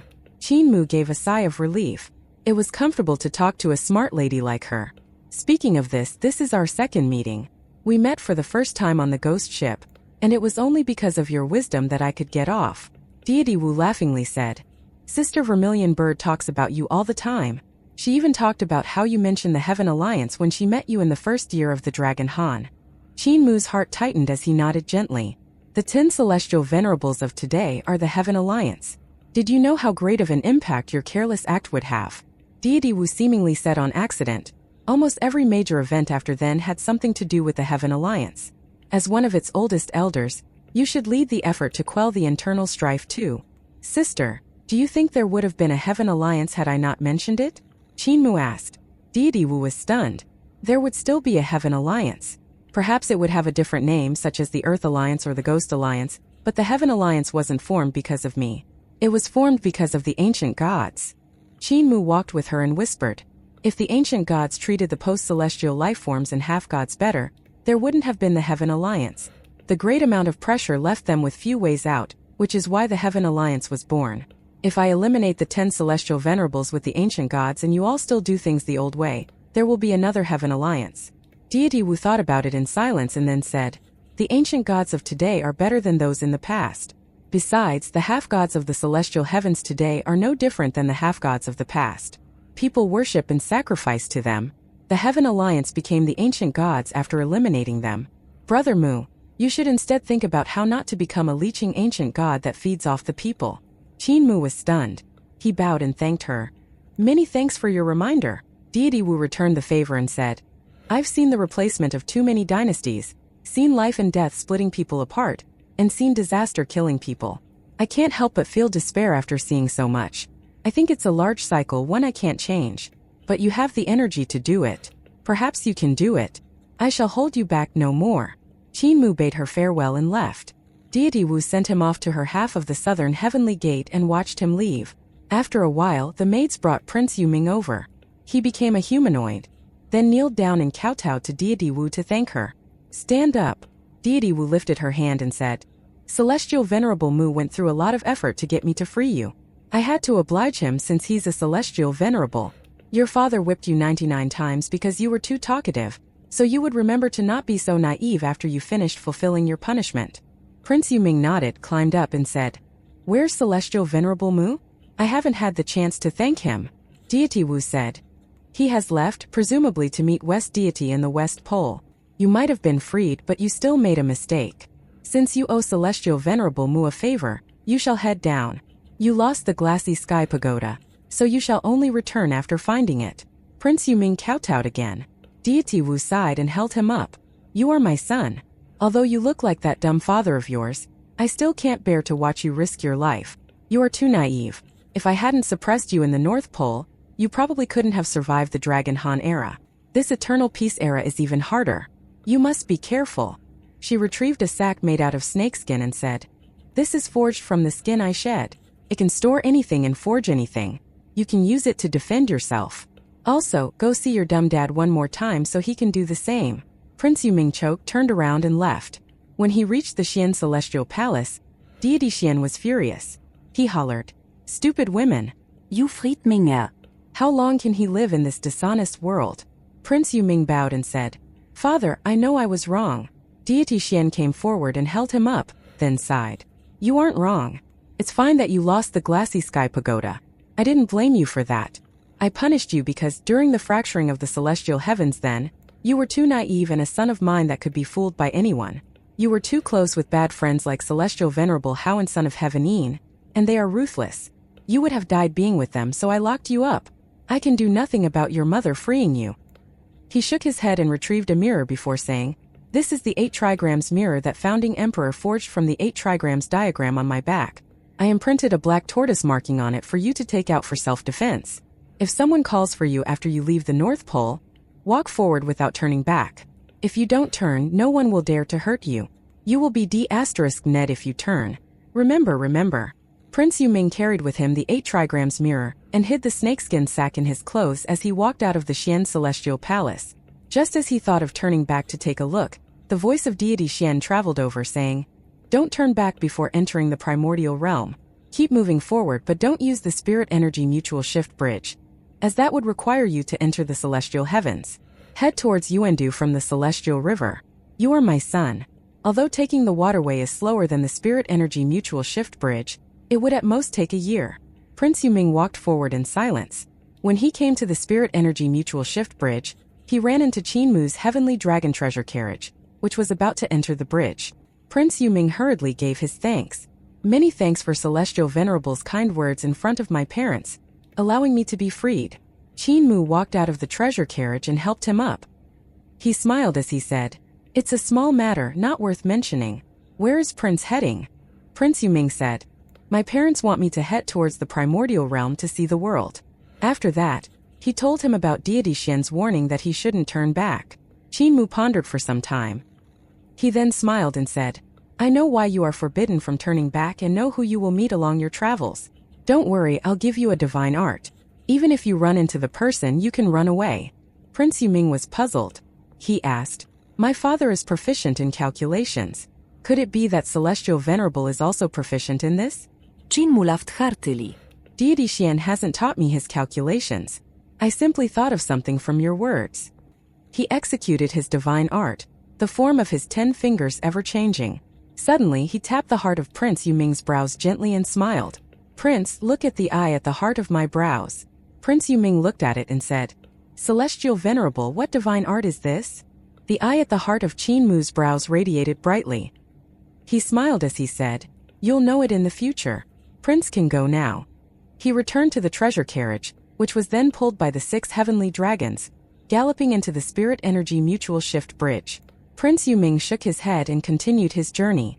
Not long after, He came to the deep end of the celestial river. He jumped into it and transformed into a giant dragon turtle. With a shake of his tail, he glided along the current. He was indeed the son of Xian Wu. His speed in the water was extremely fast. As his huge body swam in the water, it caused the water level to soar. In the past, before the Spirit Energy Mutual Shift Bridge, there used to be a steady flow of ships on the waterway of the celestial river. They were mostly merchant ships from the various heavens. However, with the Spirit Energy Mutual Shift Bridge, the ships decreased greatly. Prince Yuming was enjoying his journey and felt a soothing feeling that he had never had before. He was suppressed for 600,000 years. Now that he was free, he was extremely relieved. However, he was rather surprised that he didn't see that many ships along the way. He had traveled for over 2 months, and the journey was incomparably dull. The soothing feeling that he experienced previously had already disappeared. Although there were many water race gods and devils in the water, even dragon kings, they were unable to recognize him, this prince of the North Pole. Moreover, his speed was too fast, so before these water races could take a proper look, he had already disappeared. Today, Prince Yuming was swimming in the water when he saw several resplendent-looking ships on the surface. He couldn't help but be bewildered. However, he recalled the words of deity Xian. Hence, he ignored them and continued moving forward. There were many god generals on the ships. There were also graceful goddesses singing and dancing to the melodious drum beats. A great deity was enjoying the song and dance. However, when he realized that the water of the celestial river suddenly surged, he looked below and saw a giant dragon turtle swimming past. Upon seeing that, the great deity laughed and said, "Dao brother Yuming, please stay." When Prince Yuming heard that voice, his heart leaped. Seems like it's the son of Heaven Yinin Chaojin. Why is he traveling on the celestial river? The last time he came to the North Pole, he bragged to me that he had become the black deity of Mingdu. After that, he failed to get a hold of the 5 thunder pots. Instead, he released a bunch of worms to attack the gourds. Son of Heaven Yin and him used to be on good terms and he wanted to stop. However, he thought of deity Xian's words and pretended he didn't hear him, continuing to swim forward. The magic power of Son of Heaven Yin exploded, wrapping around the ship and raising it into the air as it gave chase. Son of Heaven Yin laughed as he said, "Dao brother Yuming, don't you remember little brother? I missed you terribly for the last 600,000 years. Prince Yuming continued to pretend not to hear him. He swam forward, not bothering with anything else. Son of Heaven Yin couldn't match up to his speed and was thus unable to catch up. He shouted, "Dao brother, don't you remember our relationship in the past? We used to play together. I even called you elder brother." Prince Yuming thought of the past and began to slow down. He thought, in the past, the friendship between the few of us was pretty good. Papa. Back then, Son of Yudu and Celestial Venerable Hao hung out with me because they were plotting after my family's property.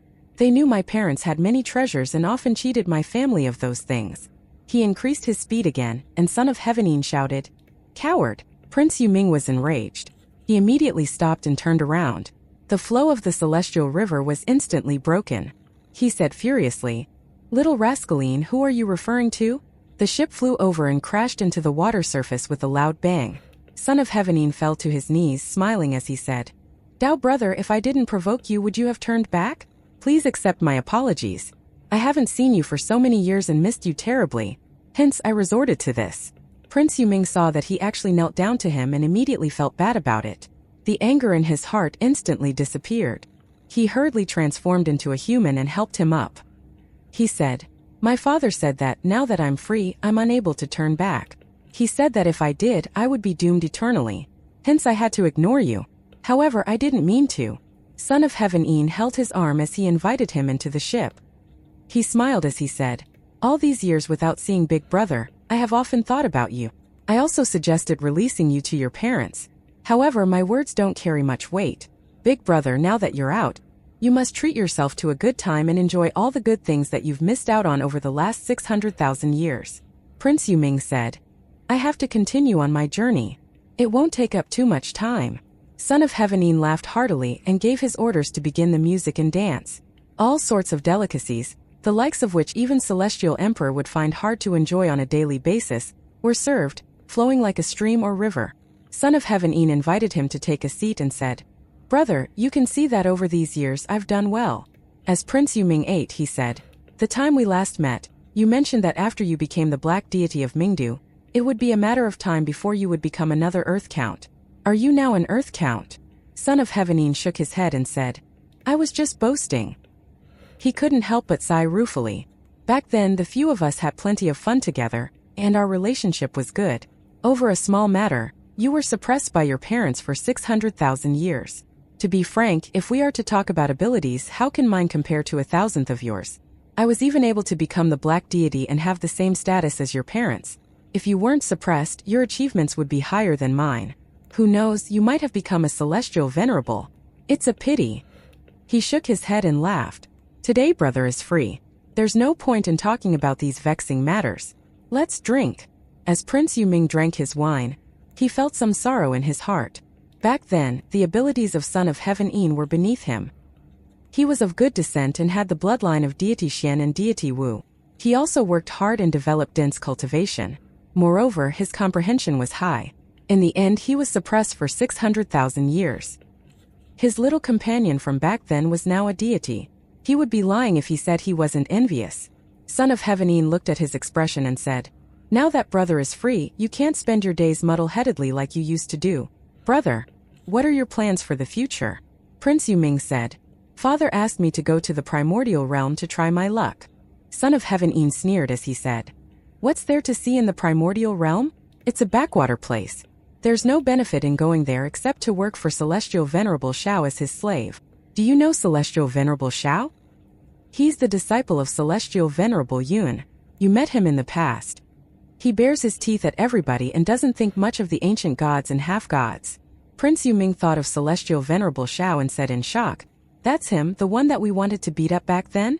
It's a pity we didn't have a chance to do so since he was always around Celestial Venerable Yun. That's him. Son of Heaven urged him to drink as he said, A rascal like him has managed to make it, becoming a Celestial Venerable. Back then, there was no way his abilities could be compared to you. He wasn't worthy of even carrying your shoes. Now, Prince Yuming raised his cup and drank his wine in one gulp. He was getting unhappier. Son of Heaven urged him to drink repeatedly and summoned his god officials and god generals to come forth for a toast. There were also singers and dancers throwing themselves into his embrace, sitting on his thighs, continuously toasting him. Without realizing it, Prince Yuming got very drunk. This wine was very fragrant, and even his primordial spirit had become drunk. He drank too much and was laughing and crying. Son of Heaven was watching him. After some time, Prince Yuming collapsed onto the table. Brother, brother? Son of Heaven called twice. Prince Yuming only muttered an answer muddle-headedly before he fell into a slumber. This wine is indeed potent. Even I'm a little drunk. It was worth the effort. Collecting the souls of gods and brewing this wine for so many years using the ancient primordial jasper flower. Son of Heaven stood up shakily. He saw that the gods, singers, and dancers were drunk on the floor. He clapped his hands. A few masked god generals walked in from within the ship, then bowed and stood at attention. Kill everyone on the ship except him and send their souls to Mingdu. He will be brought to the chambers of concubines in the celestial heavens. There will be someone there to receive you.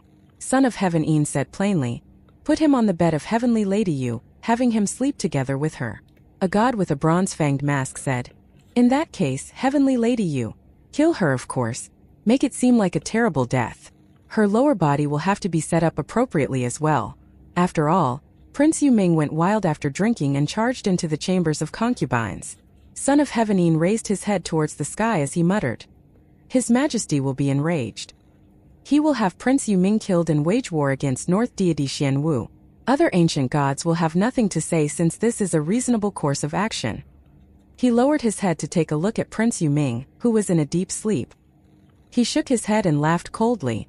You thought that your parents were suppressing you? Idiot, they were protecting you. Had they not suppressed you for 600,000 years, you would be dead already, not even surviving until the later years of the Dragon Han era. I released the worms to gnaw on the gourd vines, not for the gourds but for you. After monitoring you for so long, I could finally retract my net with you trapped inside. As he spoke, he felt that something was off. He saw the celestial river getting split open, with a giant eye underneath it. It was 1,000,000 times bigger than the ship. That eye rolled around and disappeared. Son of Heaven frowned. Suddenly, the sky split open, and another giant eye appeared. This time it was much bigger than that strange eye in the celestial river. Wrong, this looks like my divine art. However, that shouldn't be my eye. The last time I executed this divine art was in Fengdu. Cold sweat appeared on the forehead of Son of Heaven Een. He suddenly came to a realization. That is my eye. My primordial spirit detected that my consciousness was being trapped, so it opened the eye to take a look. The surroundings here are fake. This is an illusion created by someone for me. Just break. His consciousness exploded, instantly breaking through Qin Mu's consciousness divine art. The strange apparitions in front of him immediately disappeared. He saw that he was still on the ship with music and dance going on. He had raised his wine cup and was about to toast Prince Yu Ming. It should be that he fell into Qin Mu's consciousness divine art at this particular moment. I wonder whose divine art imprisoned my consciousness, creating such an illusion for me. Could it be Yan Shaoqing? Just as he had that thought, the face of Prince Yu Ming in front of him erupted in fury. The wine cup in his hand was crushed as his hand balled into a giant fist that smashed forcefully into Son of Heaven Yin's handsome face. Son of Heaven Een could be considered a rare pretty boy, not inferior to Apothecary. At this moment, after being struck by Prince Yu Ming's fist, his entire face had been contorted out of shape, almost concaving into his head. As Prince Yu Ming was of the Xianwu bloodline, he had enormous strength. This punch of his had sent Son of Heaven Yin's primordial spirit out of his corporeal body. The ship also exploded into pieces under the ferociousness of such an attack. Prince Yu Ming struck out another punch. The primordial spirit of Son of Heaven Een had already returned to his corporeal body. Four celestial palaces leaped out from behind his body as he blocked the punch head-on. After this, a Mingdu heavenly gate appeared behind him, absorbing the terrifying force of Prince Yu Ming's attack through the gate. He then flew backward going through the gate. As he emerged behind it, he had been restored to his original state, without any injuries on his corporeal body. It shouldn't be Yan Shaoqing. He's still at the numinous sky realm, and doesn't have the ability to imprison my consciousness without me realizing it. Could it be that Crimson Emperor has been brought back to life? The panic on Son of Heaven Een disappeared, replaced by a look of certainty. Although Prince Yu Ming was very powerful, he had reached the Emperor's throne realm 600,000 years ago, and was incomparable to him now. Right at this moment, his expression changed drastically as he saw Prince Yu Ming raising the 8 trigrams mirror. This is bad. Son of Heaven Een hurriedly charged into the Mingdu heavenly gate, as the power of that divine weapon of deity Xian erupted. Heaven, earth, thunder, mountain, fire, water, swamp, and wind exploded simultaneously, bursting into the Mingdu heavenly gate. The Mingdu heavenly gate shook violently. The various reincarnating worlds inside the gate were almost penetrated by the force. Even the gate shook until there were cracks all over it. Prince Yu Ming mobilized the divine weapon of deity Xian again. However, he saw the Mingdu heavenly gate descending into Mingdu, disappearing from sight. Een Chaojin, I treated you like a brother, but you treated me like a fool. Prince Yu Ming started spewing out vulgarities. After a long time, he left in a rage. At the North Pole, deity Xian and deity Wu gathered for a rare meeting. They were looking at the celestial river over the horizon. After a long time, both of them heaved a sigh of relief and smiled at each other. In the end, this foolish son turned back, almost dooming himself to eternal damnation. Luckily, he met Celestial Venerable Mu. Deity Wu smiled and said, "The divine arts of Celestial Venerable Mu are indeed wondrous and difficult to predict." Deity Xian revealed a worried expression as he said, "His divine arts reminded me of an extinct race." Their eyes met again, their expressions grim. The masters of creation. That strong race that enslaved the ancient gods. A parent's love knows no bounds. Hence, North deity Xian Wu, being the parents of Prince Yu Ming, suppressed him for 600,000 years. In the heavenly dragon treasure carriage, Qin Mu was talking to divine King Langhua. They went to great lengths to protect their son.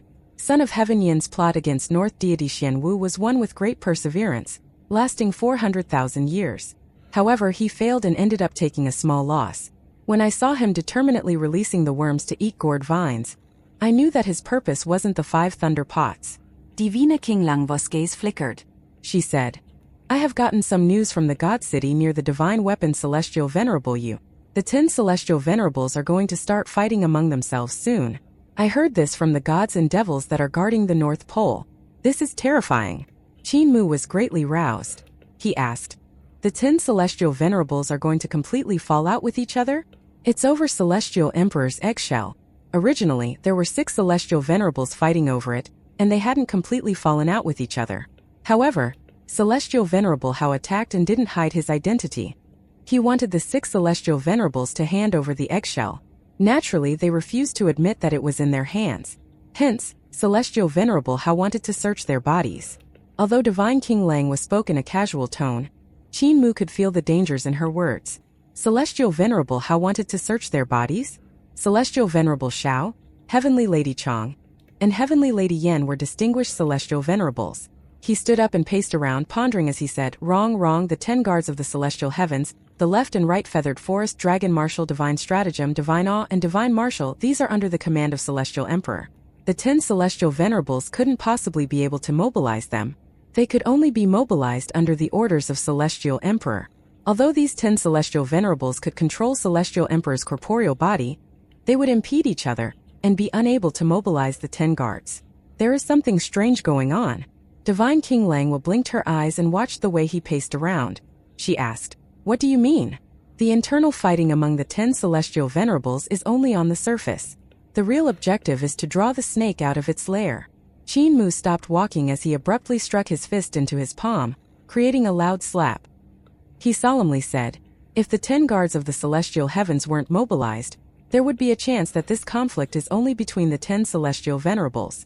But with the 10 guards, that possibility is now gone. The 10 guards of the celestial heavens were the 10 strongest armies of the celestial heavens. They each had their own specialties and were under the jurisdiction of Celestial Emperor. They only recognized the commander's seal and not the commander, only obeying Celestial Emperor and not the celestial venerables. Early on during the Dragon Han era, with an army of feathered forest guards consisting of 10,000 gods and devils, Wei Suifeng destroyed Dragon Count Country, the country that trapped Celestial Empress in the ruins of End for countless years. Although there were plenty of fishy things going on in this matter, and although the power of Celestial Empress wasn't as strong as she would later become, the battle power of the 10 guards of the celestial heavens was still evident. To mobilize the 10 guards, the ancient Celestial Emperor was personally required to give the order. In order to do that, the 10 celestial venerables who were controlling Celestial Emperor's corporeal body needed to come to an agreement, or else there would be chaos. If there was infighting among the 10 celestial venerables, then the 10 guards of the celestial heavens couldn't be mobilized. Now, the 10 guards of the celestial heavens were mobilized. Hence, this could only be a situation where they were trying to draw the snake out of its lair. This is a plot against the ancient gods. The rifts between the 10 celestial venerables and their infighting, these are only on the surface. In reality, they want to draw the snake out of its lair. Qin Mu frowned and said resolutely, Whichever ancient gods are unable to see this and think that the 10 celestial venerables are breaking up, their deaths are certain. Suddenly, the heavenly dragon treasure carriage shook gently. They had arrived at the West Pole. Right at this moment, the voice of the heavenly dragons traveled from the outside. Celestial Venerable, we are unable to advance forward. The gods and devils that are guarding here have sealed the road. Qin Mu walked out of the treasure carriage and looked ahead. He saw an army of gods and devils that numbered in the tens of thousands, circling the divine weapon Celestial Venerable Yu, building a celestial fort. The towering fort walls presented a splendid sight, connecting heaven and earth. There were many metals in the West Pole, and this celestial fort was made with pure metal. Its height was astonishing, taller than the mountains of the West Pole. Its thickness was also shocking. Countless gods and devils were slitting their wrists, scattering their divine blood from their wounds onto the metallic fort walls. There were gods and devils proficient in talismans, who were holding giant brushes as big as beams and flying along the walls as they drew talismans on them using the divine blood as ink. The various talismans were imprinted on the walls, either giving out golden or red light. Within the celestial fort, the furnaces of the various battleships were lit. Giant bronze beasts spewed flames measuring over 10 miles long downwards, sending these battleships slowly into the air. On the battleships, hundreds of gods and devils were moving around quickly, putting on their divine armor and arming themselves with their divine weapons as they formed various great formations under the orders of their commanders. In the fort, giant beasts were pulling humongous cloud chariots, moving towards the fort walls with all their effort. These chariots were fully filled with divine weapons. On both sides of the street, there were countless apothecaries activating pill furnaces so big that it would require 10 men to lift up one. Below the furnaces were divine dragons spewing out fire. The apothecaries of the celestial heavens each executed their techniques, furiously refining the pills. There was a continuous stream of medicine boys bringing various herbs to the furnaces. When the spirit pills were ready, they were sent to the fort walls, for healing the wounded during battle. Qin Mu looked at this from a distance. The soldiers that the celestial heavens had in the West Pole numbered in the millions. At this moment the war machine had already started moving. The construction speed of the celestial fort was shocking. Even though the celestial heavens were corrupted, this level of mobilization speed had left him extremely terrified. The speed of the war machine of the celestial heavens was simply too fast. Facing the celestial fort was West Pole's White Tiger Celestial Palace. At this moment, the White Tiger Celestial Palace had already started moving and was advancing towards there. Clearly, West Deity White Tiger already received news about the infighting of the 10 celestial venerables. He planned to capture the most frightening weapon in the world, Divine Weapon Celestial Venerable U, before it was recalled back to the celestial heavens. Not every ancient god will realize that this is a plot against them. Quite the opposite, as they have been waiting for an opportunity after being suppressed for so long. Now the opportunity suddenly presented itself, giving them the impression that their time has come. Qin Mu composed himself and thought. North Deity Xianwu saw through this, but West Deity White Tiger, East Deity Qinglong, South and Deity Zhuke may not. If she dares to attack, her death is certain. In the West Pole, within the White Tiger Celestial Palace, the great army under West Deity had already been mobilized, flying out from the Celestial Palace. In the West Pole there were plenty of metals, jade and strange beasts. Hence, the gods and devils of the West Pole were riding these strange beasts. The divine weapons in their hands were refined from divine metals and beautiful jade. These strange beasts stepped on all sorts of colored clouds, galloping furiously in the sky. The cultivations of these giant beasts were extremely strong, conjuring all sorts of strange meteorological phenomena. Within these strange phenomena were the divine weapons of the West Pole's gods and devils, giving off an aura that could suppress heaven and earth as they charged directly towards the celestial fort. It's difficult for West Deity White Tiger to escape death. Divine King Lang seemed pleased as she said that to Qin Mu. Qin Mu glanced at her, then retracted his gaze. He said solemnly, "Fatty Dragon, Yenner, let the heavenly dragons reveal their true forms and pull the treasure carriage towards the celestial fort." The dragon Qilin hurriedly passed the order. The 6 heavenly dragons swiftly let out long and majestic cries as their bodies continuously expanded, transforming into golden dragons that measured 1,000 miles long. Their feet stepped on clouds as they galloped as quick as lightning, pulling the heavenly dragon treasure carriage towards the fort. The treasure carriage also expanded ceaselessly, becoming heavier and being surrounded by wisps of clouds and propitious vapors.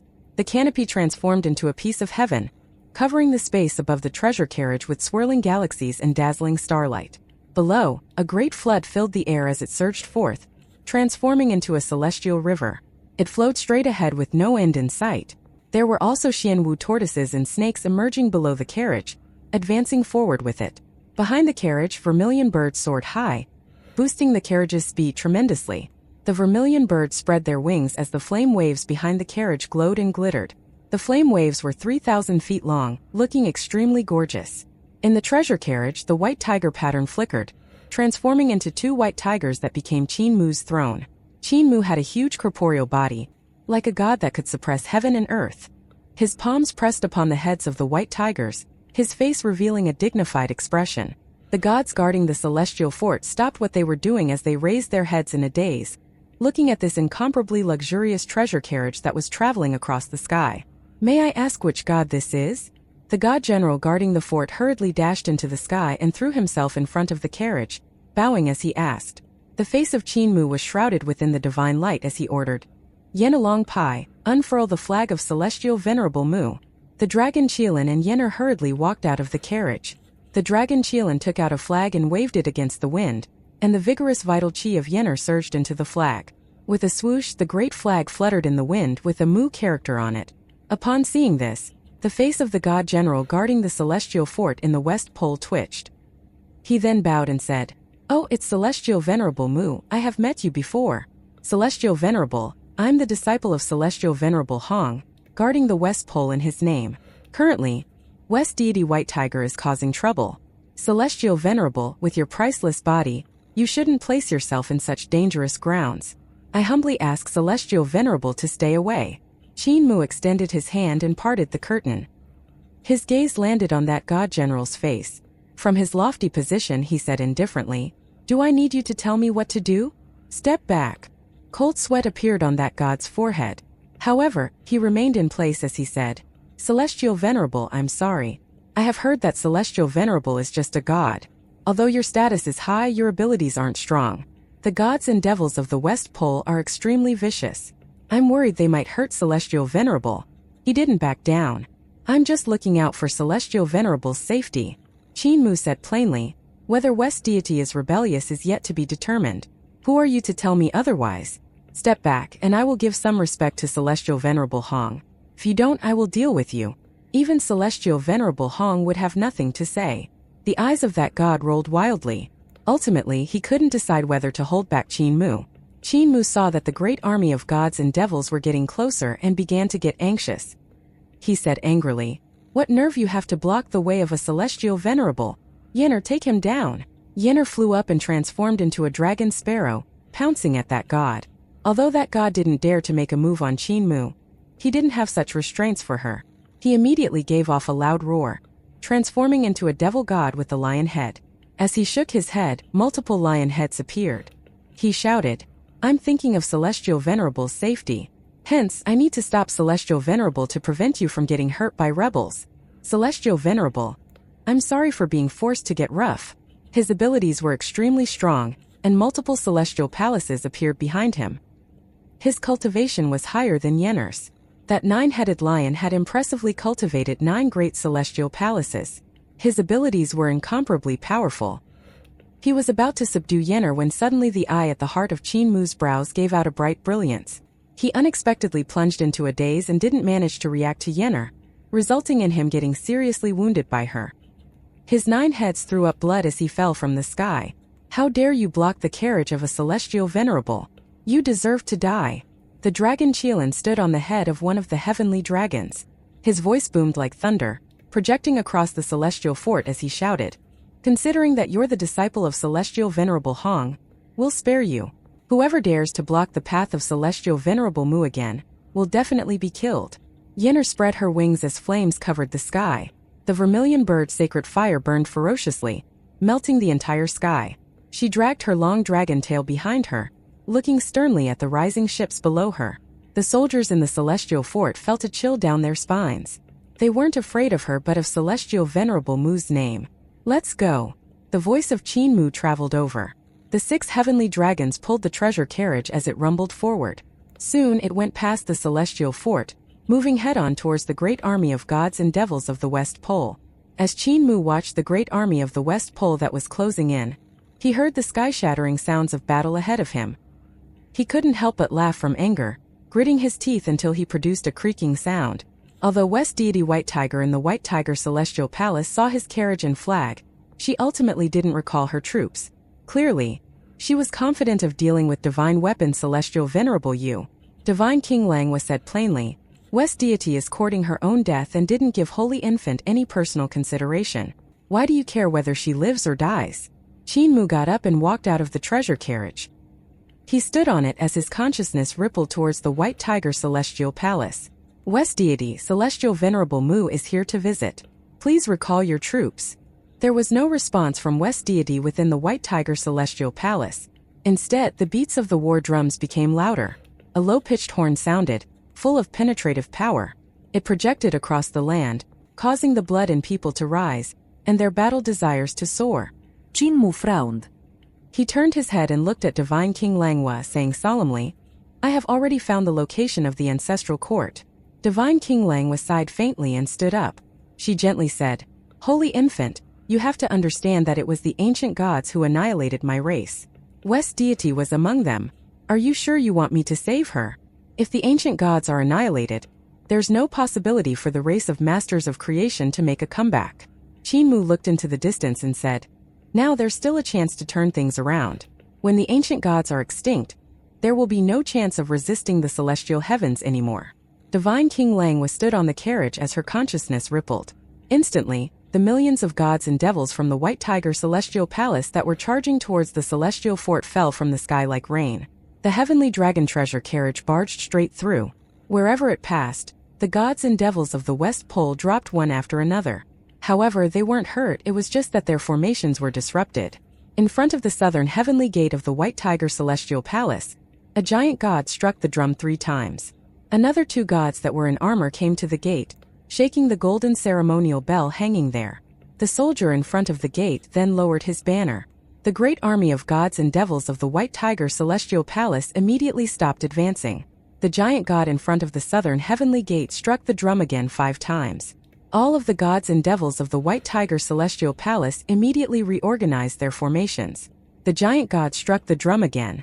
All of the gods and devils readjusted their armaments on the spot, standardizing neatly with each other. The drumbeats stopped.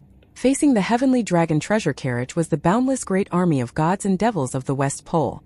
They stood erect in the sky, their bodies still and their gazes steadily forward. Heaven and earth were covered by their killing aura. Upon seeing this, the 6 heavenly dragons couldn't help but stop. They didn't dare continue barging through. After getting berated by the dragon Qilin, they picked up their courage and moved forward, but their speed was greatly reduced. Qinmu looked ahead and sighed. The gods and devils of the White Tiger Celestial Palace were able to be commanded with ease. This was something quite rare in the military. Of course, if it was the army of eternal peace, through the usage of consciousness and the secrets of 3 primordial spirit assembly to command the troops, they would do better than the West Pole. The heavenly dragon treasure carriage finally arrived outside the southern heavenly gate. Qinmu quietly stood on top of the carriage and waited. After some time, a female general came over and bowed. Celestial Venerable, Her Majesty invites you. Qinmu smiled ambiguously. I have been to the North Pole and the East Pole. Both North Deity Xianwu and East Deity Qinglong came forth to personally receive me. West Deity, however, is sitting in her numinous sky hall. Does she want me to go forward to seek an audience with her? That female general had a solemn expression. Her Majesty is in her body armor, personally leading the troops for this expedition. Hence, it's not convenient for her to come forward to receive you in person. Qinmu chuckled and said, In that case, I'll take my leave. After West Deity is dead, I will return to give my condolences and collect her body. Fatty Dragon turned the carriage around. We're leaving. He then returned to his treasure carriage and sat down. The dragon Qilin hesitated a while before ordering the 6 heavenly dragons to turn the carriage around. Right at this moment, a female voice traveled over. Celestial Venerable Mu, please stay. The dragon Qilin reined in the ropes as he looked at Qinmu in the carriage. Because of the curtain, he was unable to see his expression. Qinmu's voice traveled from the carriage. He said plainly, Is that West Deity? A lady in armor emerged out of the White Tiger Celestial Palace. Behind her was the head of a white tiger. It crouched its head while pressing its claws, looking like it was ready to pounce. It looked extremely ferocious. Its head alone already covered half of the Celestial Palace. That lady was fully clad in armor, valiant and heroic in bearing. She smiled. Yes, I am. Is Celestial Venerable able to step out to meet me? No, I can't. Qinmu's voice traveled from behind the curtains. He said insipidly, I'm a Celestial Venerable, here for a visit. It was a lack of etiquette on your part when you asked me to meet you in your numinous sky hall. Today, I'm not getting off the carriage so as not to ruin your West Pole. You have to come up the carriage. West Deity frowned slightly as she glanced from left to right. She suppressed her anger and said, Celestial Venerable, don't push your luck too far. Qinmu laughed heartily and said leisurely, I heard that the land of the West Pole has ferocious tigers that are wild and untamable. The tiger is cunning and full of suspicion. However, when it sees its prey, it rejoices, fully concentrating on its prey without paying attention to its surroundings. Hence, for the hunter to catch the tiger, he only needs to put a sheep in front of it.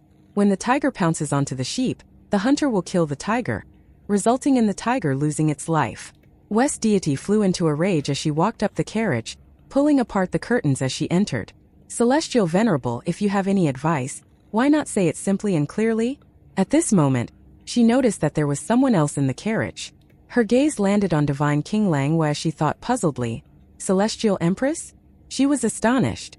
The golden armor on her body clashed and clinked as she coldly said, Celestial Venerable Mu and Celestial Empress came here together to kill me?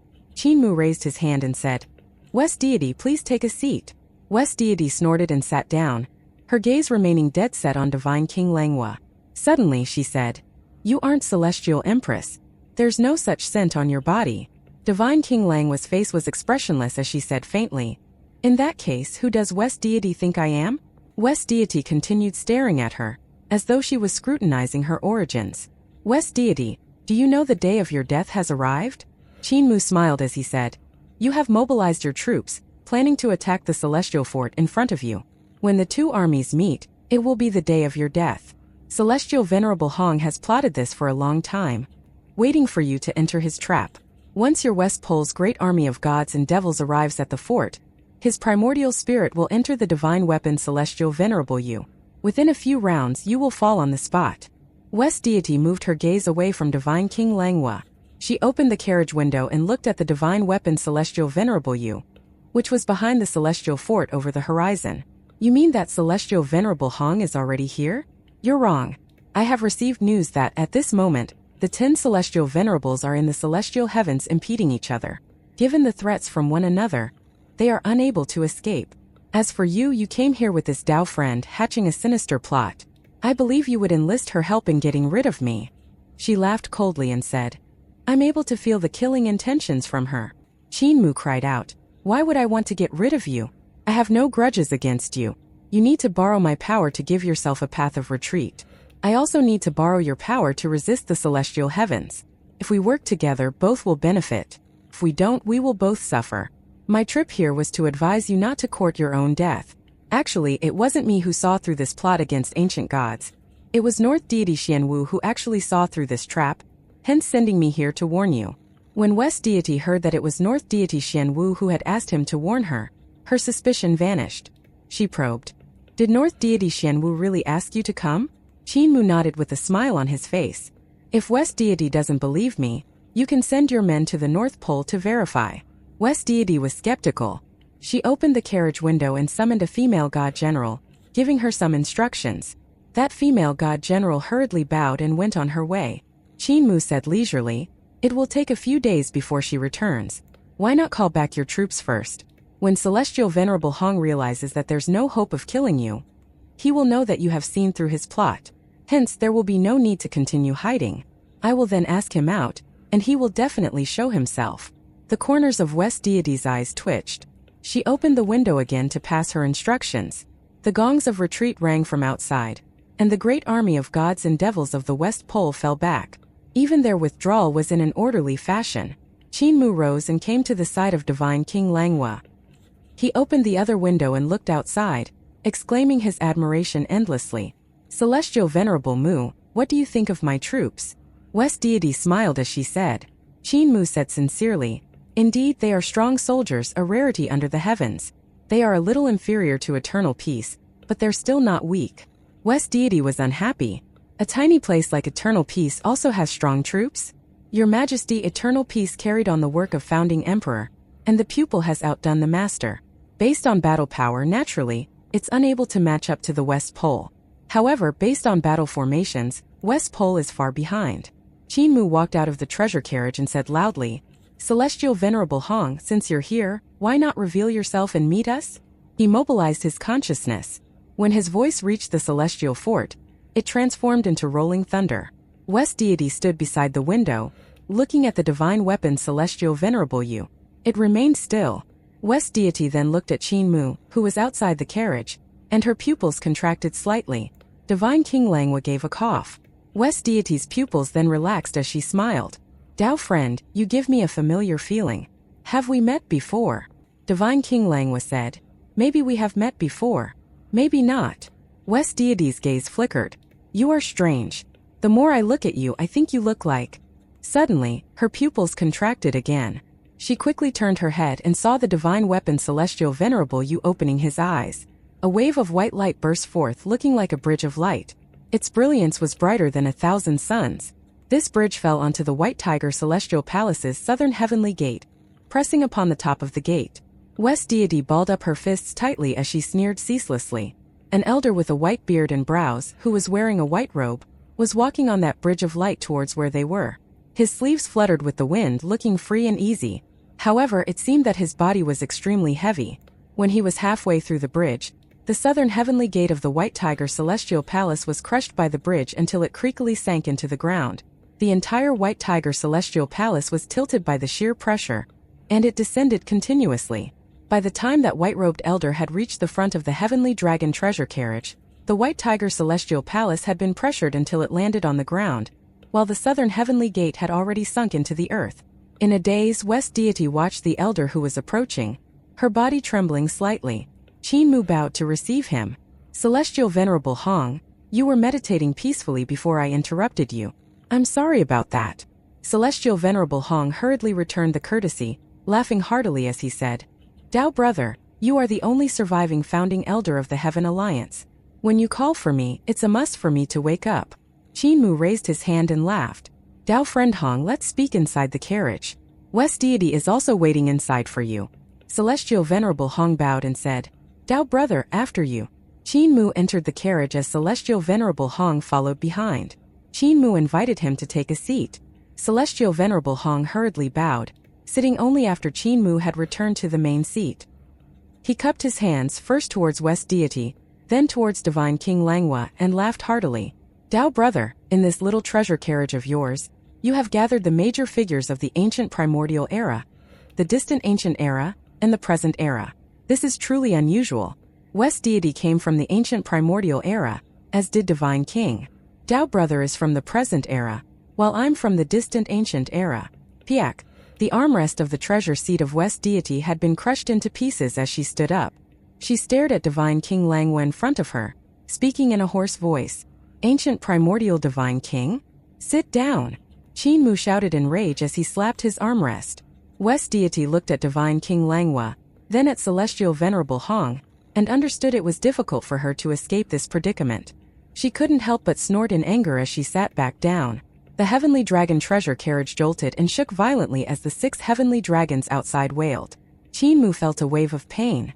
"The treasure seat of my carriage was crushed by her, and one of my carriage shafts broke. I'm afraid my wheels were flattened too. The bum of this woman is as hard as steel." He roused his spirits, smiling as his gaze landed on the body of Celestial Venerable Hong. Grand Emperor has a gaze that burns like torches. You could actually recognize Divine King. Upon hearing this, the tiger fur all over West Deity's body stood up, piercing 1,000 holes in her armor. Even the ends of her hair were standing upright, pointing straight in all 8 directions. Celestial Venerable Hong laughed. "Grand Emperor? Who's the Grand Emperor?" Qin Mu smiled and didn't say anything. Célestial Vénérable Hong chuckled. After returning from the Great Void, Dao brother now has a lady with him. However, this lady isn't Celestial Empress. There are masters of creation in the Great Void. Hence, I made the bold conjecture that this lady is an ancient primordial Divine King. As for the Grand Emperor, Dao brother said it yourself. He sighed ruefully. Dao brother said that the Grand Emperor is hiding among us, the 10 Celestial Venerables. However, Dao brother didn't mention who that might be, causing us to be suspicious of each other. Dao brother wouldn't suspect that I'm the Grand Emperor, would he? Qin Mu praised. Celestial Venerable Hong's explanation is flawless. I'm impressed. Célestial Vénérable Hong looked artily. As he looked at Divine King Langhua, he smiled with narrowed eyes. In that case, is this lady an ancient primordial Divine King? Divine King Langhua shook her head and said in a gentle voice, "I'm from the distant ancient era, not the ancient primordial era." Celestial Venerable Hong said, "The first year of the Dragon Han era separates the ancient primordial era from the distant ancient era. The establishment of the celestial heavens in the first year of the Dragon Han era marked the start of the distant ancient civilization. When we reached the Crimson Emperor era, that was the start of the High Ancient era. The distant ancient era lasted 560,000 years, while the High Ancient era lasted 400,000 years. After that, we arrived at the Founding Emperor era, which is the later Ancient era, also referred to simply as the Ancient era. That lasted 20,000 years. The present era encompasses the collapse of the Founding Emperor era until now, which is about 1,000,000 years. Could Lady be a master of creation born during the Dragon Han era?" Divine King Langhua gave a beautiful smile, instantly captivating everyone in the carriage. "Why does Celestial Venerable insist that I'm a master of creation?" Celestial Venerable Hong touched the whorls on his thumb as he smiled faintly. "Because Lady is from the Great Void. Apart from the masters of creation, there is only Carefree Village. You were born during the ancient primordial era, and Founding Emperor's Carefree Village was only established 20,000 years ago, in the later ancient era. Hence, you are clearly not from Carefree Village."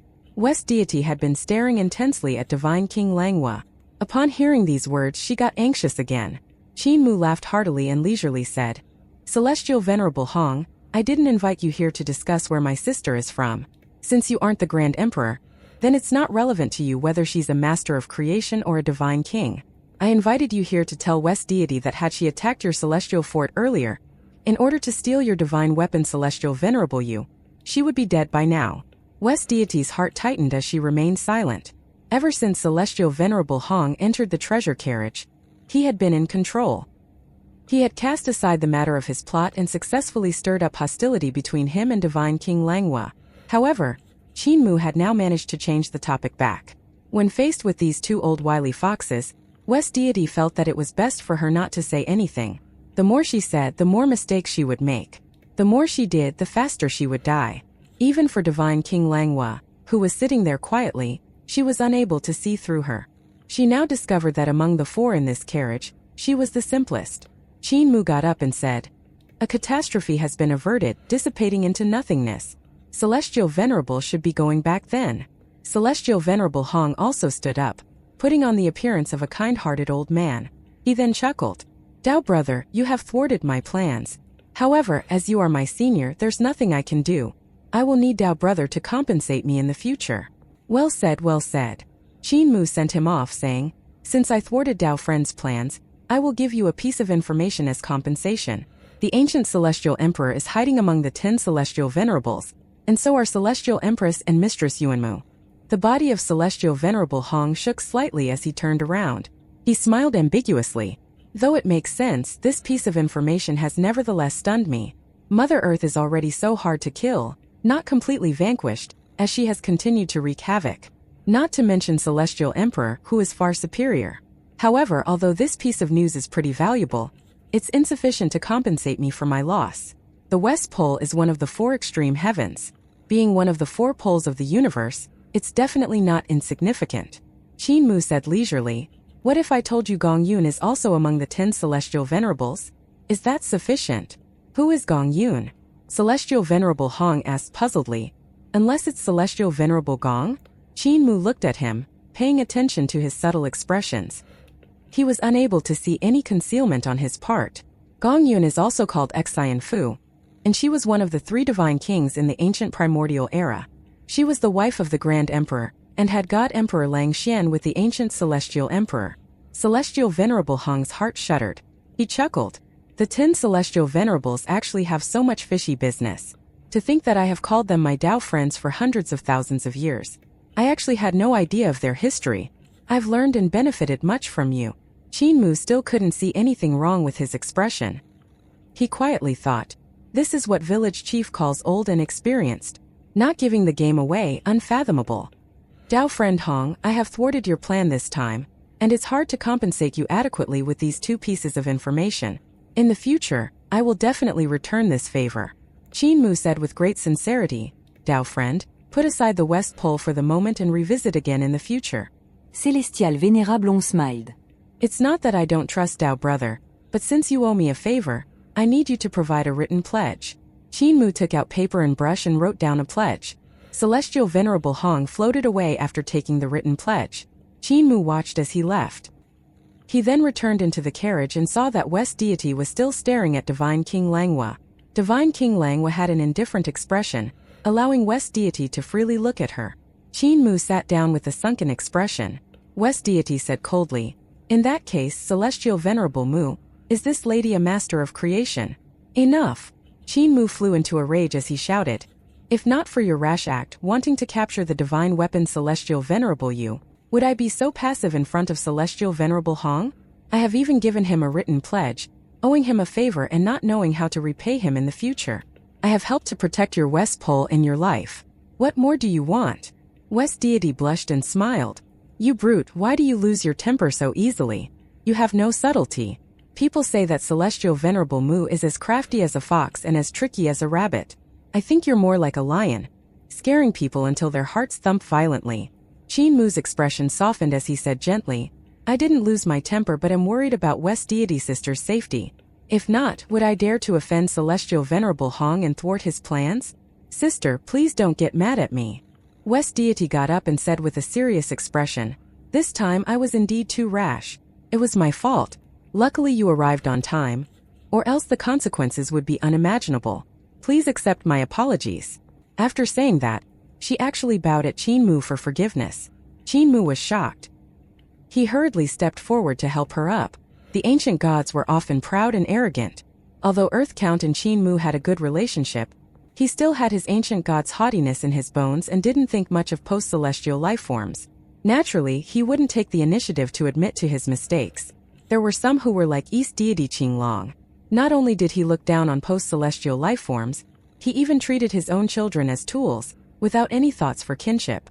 West Deity White Tiger was the exception among the ancient gods. She was a straightforward person, having the courage to act and speak frankly. When she was in the wrong, she would admit her mistake. Hence, she was likable. This isn't your fault. The 10 celestial venerables are too crafty. Qin Mu invited hertog sit. I was too anxious about sister's safety, so I provoked and plotted against you without thinking of your feelings. I ask for your forgiveness as well. West Deity didn't sit down. Instead, she smiled and said, as your treasure seat has been crushed by me, it's not usable anymore. Just as she finished talking, the seat which she was sitting on instantly turned into powder. West Deity's face turned slightly red. I will compensate you for that. Celestial Venerable, please don't be too eager to leave. I have plenty of skilled craftsmen in the West Pole. I will ask the heavenly workers in my palace to repair your seat. I guarantee that it will be even more luxurious than before. Qin Mu heaved a sigh of relief. I will need to trouble sister then. I plan to head towards the South Pole as soon as I can, to check and see if Sister Zhu Ke was able to safely endure through this calamity. Zhu Zhu is much more clever than me. I may not be able to see it, but she definitely will. There's no need to worry about her. West Deity walked out of the treasure carriage and looked below. She stuck out her tongue when she saw the wheels had been crushed by her as well. In the carriage, Qin Mu extended his hand towards Divine King Langhua, who was motionless. She didn't reach her hand out and had an unhappy expression.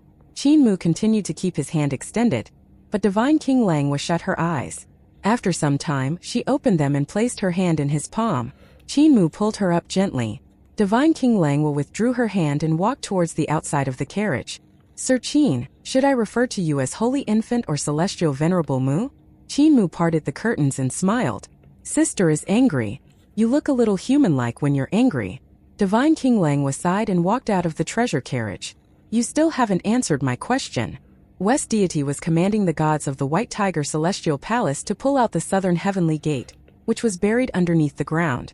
Many soldiers mobilized their primordial spirits, pulling at the same time. Finally, they lifted the Celestial Palace up. The Celestial Palace slowly rose into the air. West Deity walked ahead of them into the palace, taking off her armor as she moved. Brother Mu and that sister, come in first. I'll go change clothes. As I was too nervous just now, these clothes are now torn. Men, host my brother and sister at the Jade Pool. As she flew off at great speed, Qin Mu, Divine King Langhua, the Dragon Qilin, and Yenner walked into the White Tiger Celestial Palace. A few of the female generals were in front of them, leading the way. These female generals of the West Pole also took off their divine armor as they walked. Underneath, their clothes were colorful, and their figures were alluring. Only then did Qin Mu realize that it was mostly women in the Celestial Palace, with very few men. Even the generals who led the troops in battle were women. This was simply an army of beautiful heroines. Sister, I am both Celestial Venerable Mu and the Holy Infant. Qin Mu was admiring the view of the White Tiger Celestial Palace. He felt as though he had entered into a lady's chambers. This celestial palace was colorfully decorated. Everywhere contained the careful thoughts of a lady. Even the palace hall was elegantly decorated. There were fresh flowers in every corner, while vines hung on the palace walls. I know that there's a deep feud between the masters of creation and the ancient gods. However, at this moment we have no choice but to practice to survive. Not only do I have to help the masters of creation seek a path of survival, similarly, I have to help the human race and eternal peace seek a path of survival. Qin Mu revealed a sincere smile. I'm the Holy Infant of the masters of creation. I'm also Celestial Venerable Mu of the human race. They arrived at the Jade Pool and saw many artisans rushing out. They should be on their way to repair the Heavenly Dragon treasure carriage. Qin Mu was shocked that the heavenly workers of the West Pole were also female. They were carrying great furnaces on their backs while holding onto their cases. Their clothes were very similar to Grandpa Mute. Grandpa Mute would definitely like these strong-bodied girls. Since young, he has taught me that strong-bodied girls are the prettiest. Qin Mu was delighted. I wonder if West Deity would agree if I asked her for some West Pole heavenly workers? Just as he was thinking about this, West Deity walked out with her new clothes. His eyes brightened as he looked at her, thinking quietly to himself, there's actually such an adorable ancient god? West Deity had changed out of her battle attire. Her original armor didn't reveal much, just two large eyes. Now Qin Mu could finally see her face. Her clothes were white, embroidered with tiger heads from golden threads, and on her head was a royal headdress, which was embroidered with the picture of two tigers supporting a hydrangea. The usual royal headdress had two black gauzes that stuck out on the sides like two little wings. However, for her royal headdress, it was her ears that were on the sides instead. It was because she had nowhere to place her pair of tiger ears except to simply have them penetrate through the sides of the headdress. Her furry ears twitched from time to time, looking very alert. The cheeks of this ancient god were round and chubby, with some baby fat. Her sleeves were wide and long, with her hands hidden inside. Her skirt was short, only covering 7 inches above her knees. Nothing was worn on her legs, except for a pair of shoes with tiger heads. Qin Mu finally understood why her skirt was so short. It was because she had nowhere to place her tail. Occasionally, it would straighten up behind her, sometimes rising above her shoulders, looking very agile. If this tail had eyes, it would be probing around and inspecting its surroundings. It was the first time Qin Mu had seen such an adorable ancient god. Moreover, one that was one of the 4 great deities of the ancient gods. The status of the ancient gods was extremely high. Even the grass gods of Mother Earth enjoyed a frightening level of status. The status of the 4 deities of the ancient gods was even higher. Although the present status of the ancient gods couldn't be compared to the past, they remained the supreme existences that ruled the 4 poles of the universe. Qin Mu had seen 3 of the 4 deities of the ancient gods. Qing Long had the bearing of an emperor. Although Xianwu was restrained, his might and power were extraordinary. South deity Zhu Ke may like to inquire about the private matters of others, but she displayed the graceful bearing of a great deity of the ancient gods in front and behind others. Only this West deity was like a little girl that hadn't grown up. Qin Mu had a strange expression. He thought to himself, I'm afraid that West deity is the little sister in every ancient god's heart. West deity walked over and smiled. It feels much better taking off my armor. Celestial Venerable, this way please. As she smiled, she revealed a pair of tiger fangs. Qin Mu followed her and saw that her tail was pretty restless.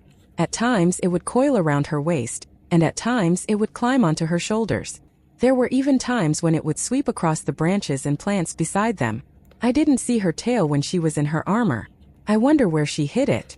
Qin Mu stared at the white tiger tail, thinking to himself, if only I could touch it. The more he thought about it, the more he wanted to touch it. However, she was a great deity of the ancient gods. It would be inappropriate if he touched her without asking. Yennefer, however, didn't have such reservations. She bounced to the front and touched West deity's tail.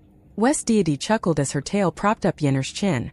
Little girl, I'm your aunt, how could you provoke me? Yennefer transformed into a little green sparrow. She flew and landed on the pointed end of the tail, asking curiously, Aunt recognizes me? Of course I recognize you. Your bloodline is unique. I could recognize you with one look. The pointed end of West deity's tail came to her shoulder, placing Yennefer there. Her tail was gently stroking this little green sparrow's head. Yennefer was so comfortable that she fell asleep, her head tilted as she snored.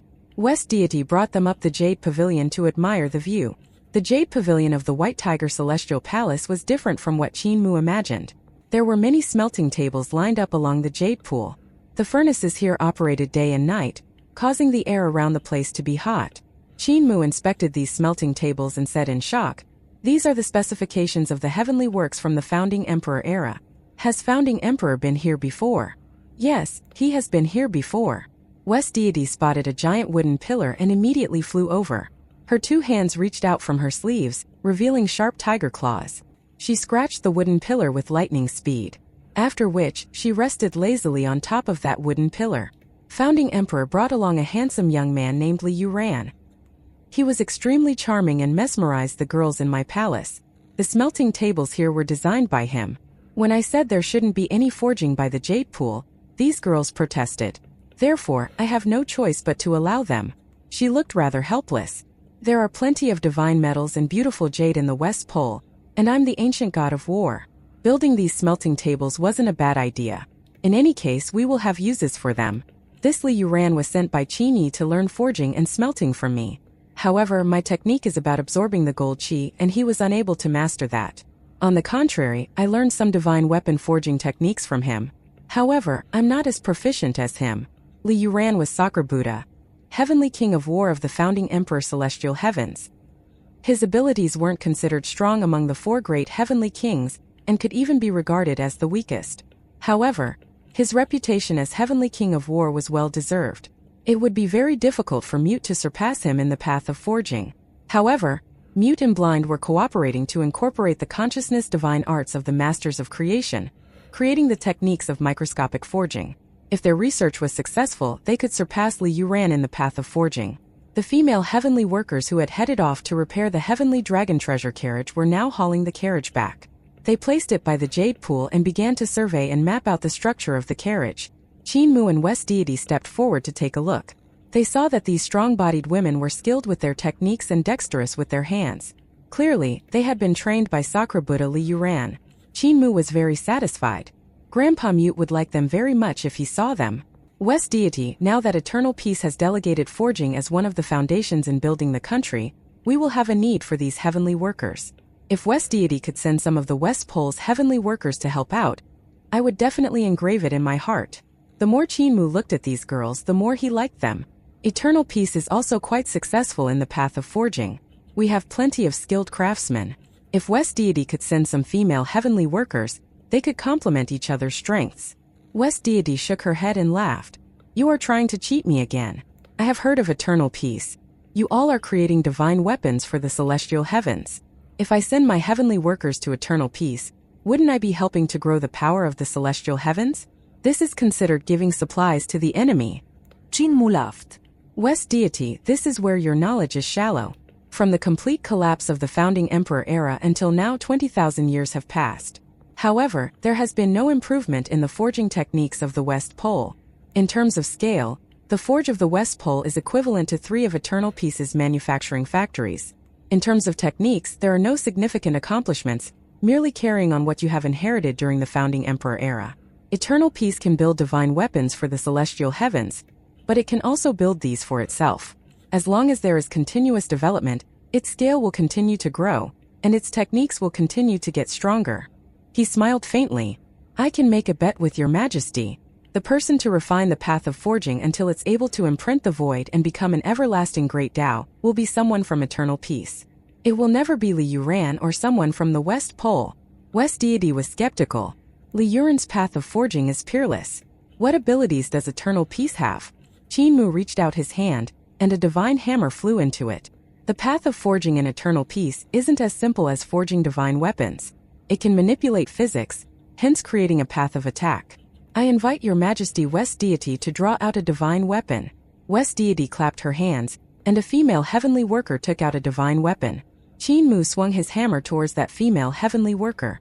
She got a fright and swiftly raised her divine weapon to block. There was a loud clunk as divine light filled the air. That female heavenly worker was shocked. She hurriedly threw away that divine weapon and inspected herself, heaving a sigh of relief when she realized that she wasn't injured. West Deity had a grim expression. She walked forward and picked up the divine weapon that was thrown away, only to realize that the weapon wasn't divine anymore, but a weapon made from ordinary metal. The blow from Qin Mu's hammer had actually changed the structure of the divine hammer, changing it into an ordinary hammer. She couldn't help but shudder. Although the battle power of the heavenly workers wasn't weak, they couldn't match up to gods who were specialized in combat, be it divine arts or battle adaptability. The female heavenly workers of the West Pole were like precious treasures. She would never send them to the battlefield no matter what. This blow from Qin Mu made her realize the power of heavenly works. It could forge divine weapons and also destroy the enemy's divine weapons in one blow. Back then, during the total collapse of the founding emperor era, Li Yuran led the Heavenly Works God race onto the Permitha Arc, heading towards Carefree Village to seek refuge. In the end, they were attacked by the celestial heavens. The Heavenly Works God race was almost completely slaughtered. If the Heavenly Works God race had techniques like Qin Mu's, then that battle wouldn't have been a one-sided massacre. If the West Pole has such a big army of heavenly workers, we would be invincible and all-conquering, galloping through the heavens, unstoppable. West Deity thought quietly. Qin Mu threw away the hammer and said, "This is the result of the reform of Eternal Peace. This technique was created by 2 of my family's elders. It hasn't been perfected yet. West Deity, your people could also go to Eternal Peace to learn this technique and help Eternal Peace perfect it.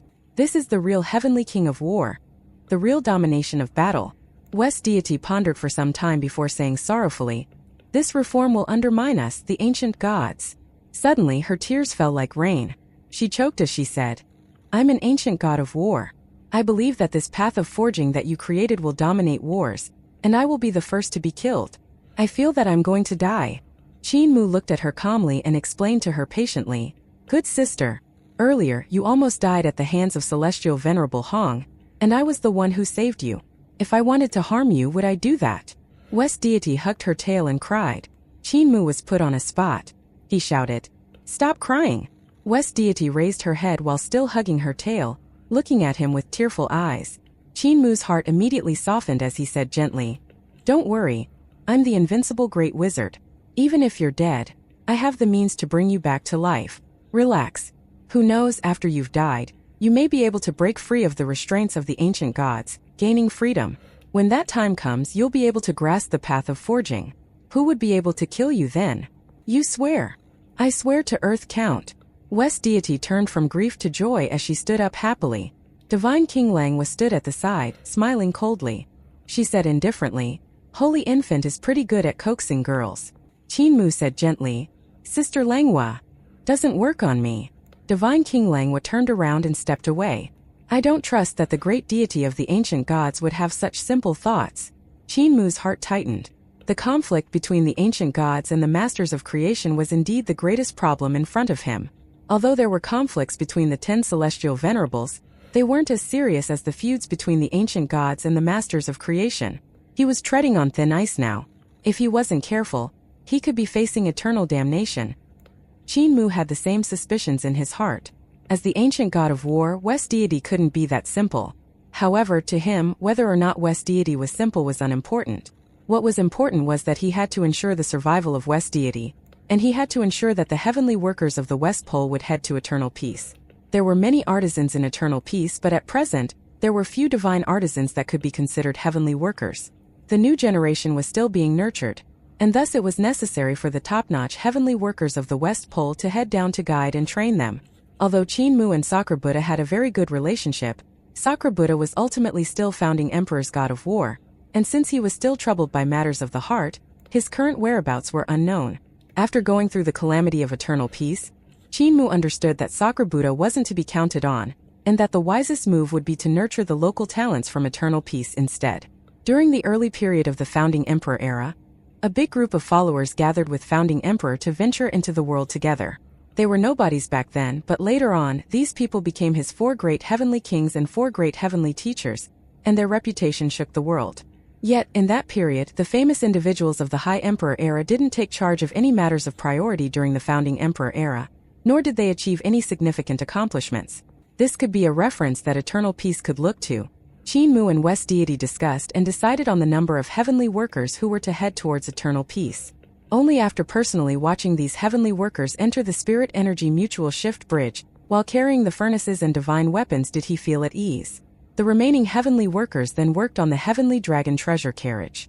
The treasure carriage was incredibly complex, and the heavenly workers that headed to eternal peace were the most skilled ones, while the remaining heavenly workers weren't as skilled. Thus, Qin Mu had to personally involve himself in the project. West Deity assisted him and laughed. As a celestial venerable, you actually also know all of these things? Qin Mu wiped away the sweat on his forehead. I was originally a cow-herding blacksmith, so these can all be considered my old profession. West Deity asked curiously, Cow-herding blacksmith? What else can you do? Qin Mu pondered briefly before saying, I'm an apothecary who can paint, a fortune-teller who swings knives and swords about, a thief with profound dharma. Oh, and I'm also a tailor who can build furniture. West Deity couldn't resist smiling. You're so countrified, so unlike the other celestial venerables who are all high and mighty, and even their manner of speaking is pleasant to the ears. Qin Mu was highly focused on repairing the treasure carriage, and he replied, I'm not like them. They were born noble, but I am of humble birth. When the treasure carriage was finally fixed, it was already 2 days later. Your Majesty West Deity, I have to hurry and make my way to the South Pole to meet South Deity, so I won't stay here any longer. Qin Mu bid farewell.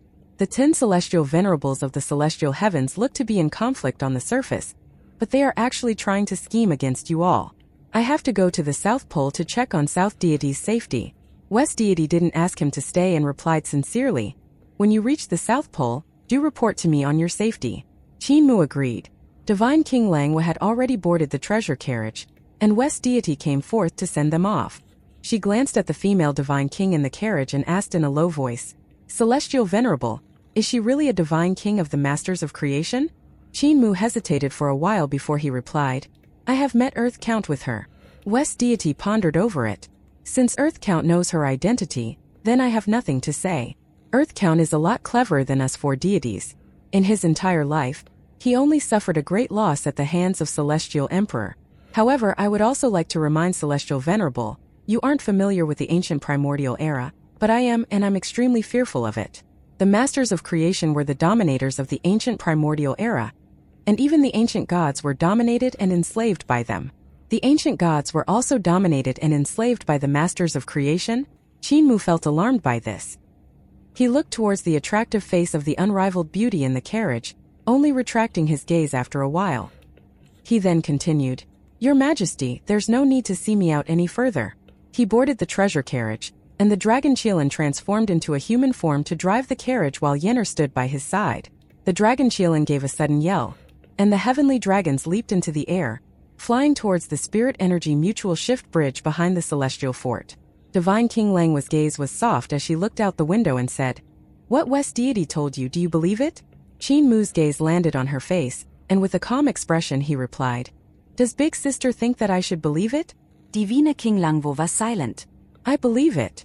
Qin Mu continued solemnly, "A single master of creation isn't powerful. However, when there are more than tens of thousands of adult masters of creation, the cumulated power of their sacrificial offerings would allow them to go up against powerful individuals of the numinous sky realm, and even those of the Emperor's throne realm. When there are more than hundreds of thousands of masters of creation, the power of their sacrificial offerings would be even more formidable. When there are millions, tens of millions, and even billions of them making sacrificial offerings simultaneously, they would definitely be powerful enough to enslave and dominate the ancient gods. Thus, West deity wasn't lying." Divine King Langwo retracted her gaze. "Are you also fearful towards the masters of creation race?" Qin Mu shook his head and replied leisurely, "I'm a master of creation myself, so why should I be fearful?" Divine King Langwa looked at him with great seriousness. The Grand Emperor is also a master of creation, but even he was fearful of the masters of creation, and didn't hesitate in eliminating our race. "But I'm not the Grand Emperor." Qin Mu shifted his gaze and looked out the window towards the nearing spirit energy mutual shift bridge as he continued gently, "The era of the masters of creation dominating the prehistoric universe is already over. At present, the masters of creation are merely a bunch of pitiful homeless bugs. Big Sister, you are also one of these pitiful bugs. Only if you all integrate into the present era can you find a way to survive, you included." The heavenly dragon treasure carriage was gradually slowing down in speed as it traveled towards the spirit energy mutual shift bridge. "I have already found the ancestral court of the masters of creation. Right now, I still need to determine the detailed position, and I also need to figure out exactly what seal is present." Qin Mu retracted his gaze and locked eyes with Divine King Langwa. "What I promised you, I will not go back on my word. I will let the masters of creation race leave the Permitha world and return to this world." Divine King Langwa thought about it for a while before asking, "Are you not afraid that the masters of creation race will return to their positions as the dominators?" "I'm not afraid." Qin Mu leaned back. "You all can't go back to what you once were. Even if you have the ancestral court, you won't be able to go back to then. As the divine king of the primordial era, Shu Jun has already accepted this fact. Yet, as the divine king of today, you have yet to accept this." Divine King Langwo was silent. After a while she replied, "Tell me the general coordinates of the ancestral court first." Qin Mu's vital qi transformed into the great star atlas of the universe, and he marked out the position of the sealed ancestral court. Divine King Langwa got up, and Qin Mu hurriedly reminded her, "I have only found the general coordinates and have yet to find its specific position." The curtain of the carriage was lifted, and Divine King Langwa walked out of the carriage. With her back to him, she turned her head and said, "Holy Infant, you said that you are a master of creation. However, you will never be able to understand the pride of being a master of creation, nor will you be able to understand the blood feud of the masters of creation race. You are merely an outsider who, by some chance and coincidence, became the holy infant of my race." Her figure vanished. Qin Mu was taken aback, and the dragon Qilin's voice traveled in from outside.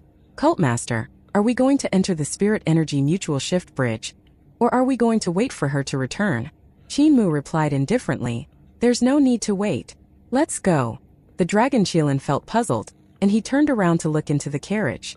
Through the curtain, He saw that Qin Mu's expression looked as calm as still water. "What's up with young master?" Yanu asked quietly. The dragon Qilin hesitated for a moment. He let the heavenly dragons drag the carriage into the spirit energy mutual shift bridge, and didn't reply to her. Yenner continued whispering, "I feel that young master likes divine King Langhua, but he suppresses his feelings too much. Perhaps we should find a cult mistress who can console his soul, then he would be a little happier." She looked into the carriage and then leaped onto the dragon Qilin's shoulder, speaking into his ear. "When we are at the South Pole, I will ask my mother to help him find one."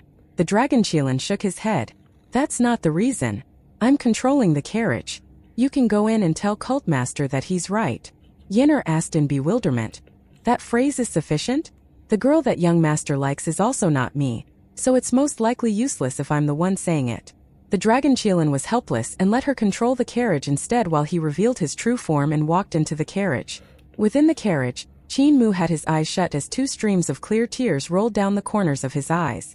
His voice was a little hoarse as he said in a low voice, "To search for a chance of survival and hope for eternal peace, for the human race. Why is it so difficult? Why is it so tedious?" It was as though he was crushed until he couldn't breathe, and he gasped heavily for breath. "Imperial Preceptor, after I became Imperial Preceptor, I finally understood how much pressure you were under back then. Where are you exactly?" He thought of his predecessor, Imperial Preceptor Zhang Baigui. At this time what he needed wasn't a cult mistress to console his soul. What he needed was a Tao friend so they could support and encourage each other. Previously, Eternal Peace Imperial Preceptor Zhang Baigui had the support of the young patriarch, and then after that, he had the support of Emperor Yanfeng. He was a lot luckier than Qin Mu. Whenever he felt lost and helpless, the young patriarch would remind him that what they were doing was right. When he faced setbacks, Emperor Yanfeng would stand side by side with him, and they would shoulder the pressures together. Yet, right now, Qin Mu had no one beside him. The dragon Qilin walked over and sat down by Qin Mu's feet, stretching out his front legs and then lying down. "Cult Master, what you're doing? Although I don't really understand it." The dragon Qilin hesitated for a moment before continuing. "But I feel that it's the right thing." Qin Mu opened his eyes and gently touched the big head of this giant creature, replying in a low voice, "Only you, fatty dragon, you are the only one around me who understands me. Your human rearing scriptures have already been accomplished." The dragon Qilin raised his head and laughed. "Cult Master, in my heart, you're still that youth who walked past me on that brightly lit morning. You looked at the Eternal Peace Imperial College up ahead and thought in your heart, everyone in there is a country bumpkin." Qin Mu burst out laughing and stood up. The dragon Qilin also stood up, shaking his mane and scales. He stood beside him. "Back then you thought that I was a stone lion in front of the gate. Your eyes were filled with energy and intelligence, and you were full of metal. I had seen so many people by the gate of the Imperial College, but I had yet to meet a youth like you. Back then I was starving until I felt faint, but when I saw you I saw another patriarch, another Zhang Baigui, and another Emperor Yanfeng. This isn't the human rearing scriptures, these are all my sincere words." He laughed.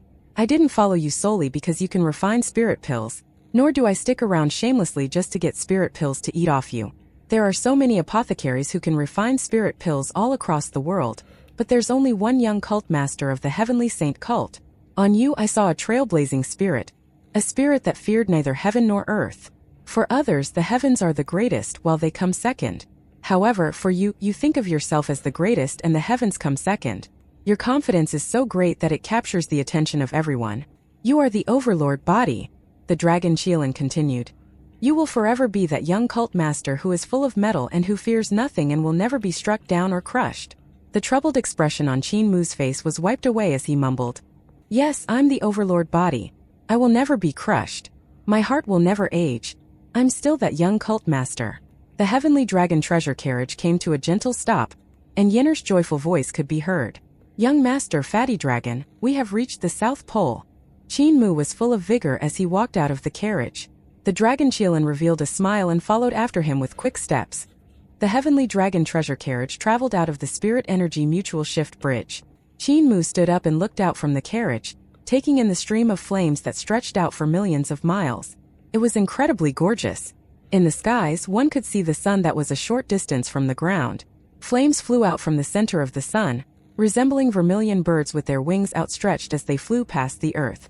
There were also some gods with bird heads and human bodies that were traveling through the flames. They stretched out their vast wings and flew about, and there were long flames that constantly fell from the skies. To the human race, such a place was definitely as terrifying as hell itself. Yet, to the god race that lived in the South Pole, it was extremely pleasant and comfortable to them.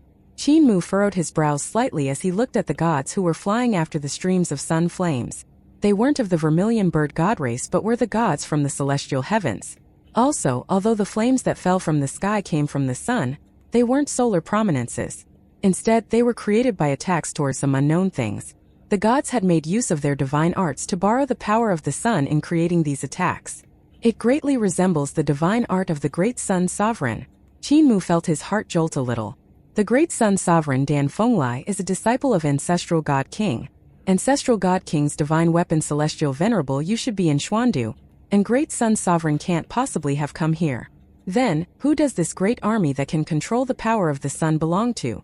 The corners of his eyes twitched and suddenly the sky was lit up. Yet another enormous sun had descended upon the skies of the South Pole from the outer heavens, and countless giant palaces flew out from within the sun, resembling a castle that was streaming gold liquid. The sounds of drums could be heard, and tens of thousands of gods stood before the palaces as they crushed downwards onto the South Pole. Those palaces were as huge as god cities, and they flew down towards the skies of the South Pole. The bottom of these god palaces and halls were like giant seals, and with a great buzz countless rays of light shot out from beneath these palaces. Qin Mu saw that the rays descended like a curtain, and they imprinted downwards on the South Pole, crushing it until the lands trembled violently. Tens of thousands of mountain ranges instantly uprooted from the ground, transforming into imprints. This scene was inexplicably grand, and yet it also made one extremely uneasy. Not far from the Spirit Energy Mutual Shift Bridge, there were many gods with bird heads lined up neatly who were guarding this bridge. When the Heavenly Dragon treasure carriage sailed out from the bridge, it immediately alarmed those gods, and a god immediately came forward to make inquiries. The dragon Qilin went towards him and said, "Celestial Venerable Mu has come to visit South Deity. Brother, what's going on here in the South Pole?" Upon hearing the title of Celestial Venerable Mu, the god official dared not be careless and hurriedly replied, "Reporting to Celestial Venerable, South Deity has rebelled. The celestial heavens have sent the army here to quell the rebellion. At present, the various local officials are currently attacking the South Pole. I'm here under orders to guard the Spirit Energy Mutual Shift Bridge, so that the rebels of the South Pole won't be able to escape by the bridge." Qin Mu was greatly shocked, and he quickly took a step forward and cried out, "South Deity Zhuke has rebelled? When was this? Are you sure she has rebelled?" The god official jumped in shock and hurriedly kowtowed on the ground, shivering in fear as he replied, "South Deity Zhuke led an army to seize the divine weapon of the celestial heavens by force. She rebelled and created chaos, holding the celestial heavens in contempt. The celestial heavens were enraged and thus sent troops here to quell the rebellion. I'm also only doing things under orders." Yenner couldn't help but panic, and she was about to flap her wings to fly off when Qin Mu sent a stream of consciousness to trap her as he said gently, "Yenner, the situation now is still unclear. Be patient for now and wait for me to ask around first." He frowned.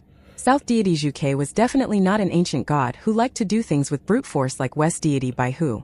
On the contrary, based on the few short interactions Qin Mu had with South Deity, she knew when to attack and when to retreat, and she was also extremely smart. When the situation was unclear, she would definitely not have done something like this. Yenner could only restrain herself, transforming into a green sparrow and perching on his shoulder as she walked back and forth, whispering, "My mother, she." Qin Mu raised a hand, letting her stand on top of his fingertip as he signaled for her to stop talking. He turned to the god official and asked gently, "The divine weapon that is used to suppress the South Pole, which Celestial Venerable does it belong to?" "It's Celestial Venerable Hua's divine weapon." The god official continued, "Celestial Venerable Hua guards the South Pole." The corners of Qin Mu's eyes jumped, and he repeated in a hoarse voice, "Celestial Venerable Hua?" The god official nodded. Qin Mu composed himself. "Celestial Venerable Hua has come down personally?" The god official replied respectfully, "Celestial Venerable Hua descended here personally to retrieve the divine weapon and battle South Deity. They have already fought all the way to the restricted zone of the South Pole. Apart from the great army under Celestial Venerable Hua, Red Deity of the Southern Heaven has also led her troops here as backup. The divine guards of the celestial heavens are also on their way here. I heard that the Celestial River Navy is also almost here." The corners of Qin Mu's eyes twitched uncontrollably. Celestial Venerable Hua had come personally. And there were also the two great divine guards with 200,000 gods and devils who were most likely all-powerful existences of the Jade Capital Realm and Numinous Sky Realm. In addition to that, the Celestial River Navy was arriving. It seemed that Celestial Venerable Hua was here to take down the South Pole in one sweep this time around. As he was in thought, there were yet again more suns that had been forcefully dragged down to the skies of the South Pole.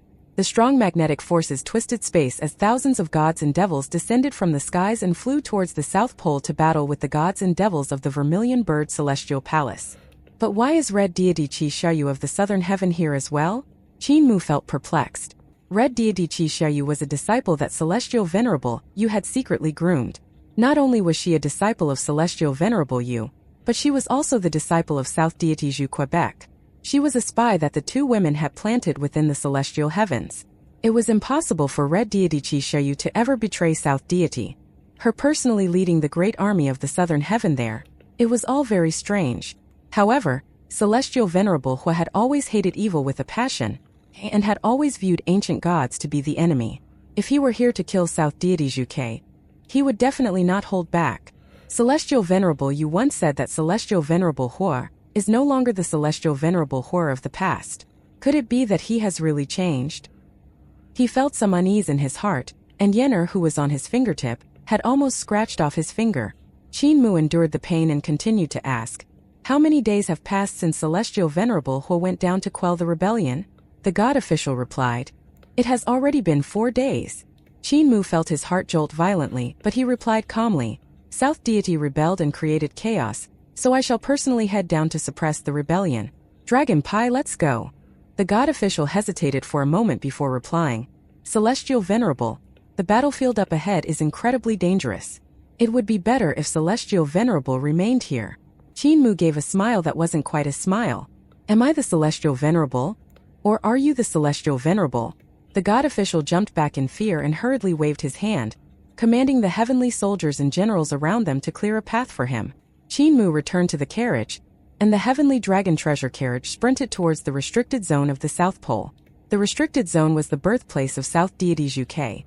So if Celestial Venerable Hua had fought his way there, it was likely that South Deity Zhu Ke was in great danger.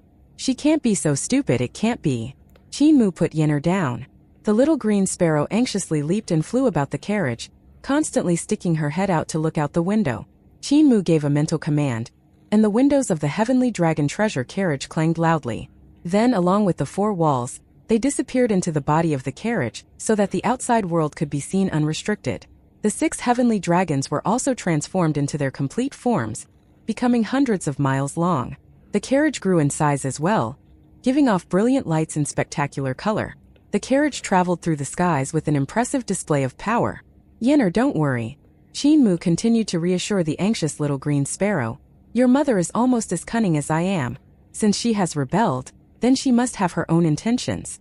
Moreover, I'm the invincible great wizard. Even if she's really dead, I can revive her." Yenner stopped jumping about and transformed into the form she had as the little girl servant by Celestial Venerable Yu's side. Qin Mu thought for a moment before taking out Celestial Venerable Yu's lantern and handing it over to her. "This is from Celestial Venerable Yu. It's for you. You should carry it so that it can protect you. We are entering the battlefield, and there may be stray attacks from any side. You shall protect the heavenly dragon treasure carriage." Yenner suppressed the anxiety in her heart and carried the lantern while she stood before the shaft of the carriage. The light from the lantern resembled ripples as they washed out in all 4 directions, completely enshrouding the heavenly dragon treasure carriage. There were powerful divine arts that constantly came attacking from the skies and the ground, but when they reached the surrounding of the heavenly dragon treasure carriage, they vanished on their own once they touched the light from the lantern. Following this, the divine arts would reappear thousands of miles away and explode in a shocking manner. Even when they came across the flowing flames from the sun along the way, upon meeting the light from the lantern, they would also vanish on their own. Furthermore, even the palaces that flew out from within the sun, once they came into contact with the light from the lantern, they would reappear 1,000 miles away in the next instant. Nothing was able to come near the carriage. This lantern was a precious artifact that Celestial Venerable Yu had handed to Yenner to give to Qin Mu, so that he would be able to protect himself in the Great Void. Qin Mu didn't use it then. Now that he had seen the wondrous use of this lantern, he couldn't help but exclaim and praise Celestial Venerable Yu's remarkable abilities. The lantern guarded the carriage, and it moved on without stopping. Ynir guided the dragon Qilin whilst the dragon Qilin controlled the reins to command the heavenly dragons.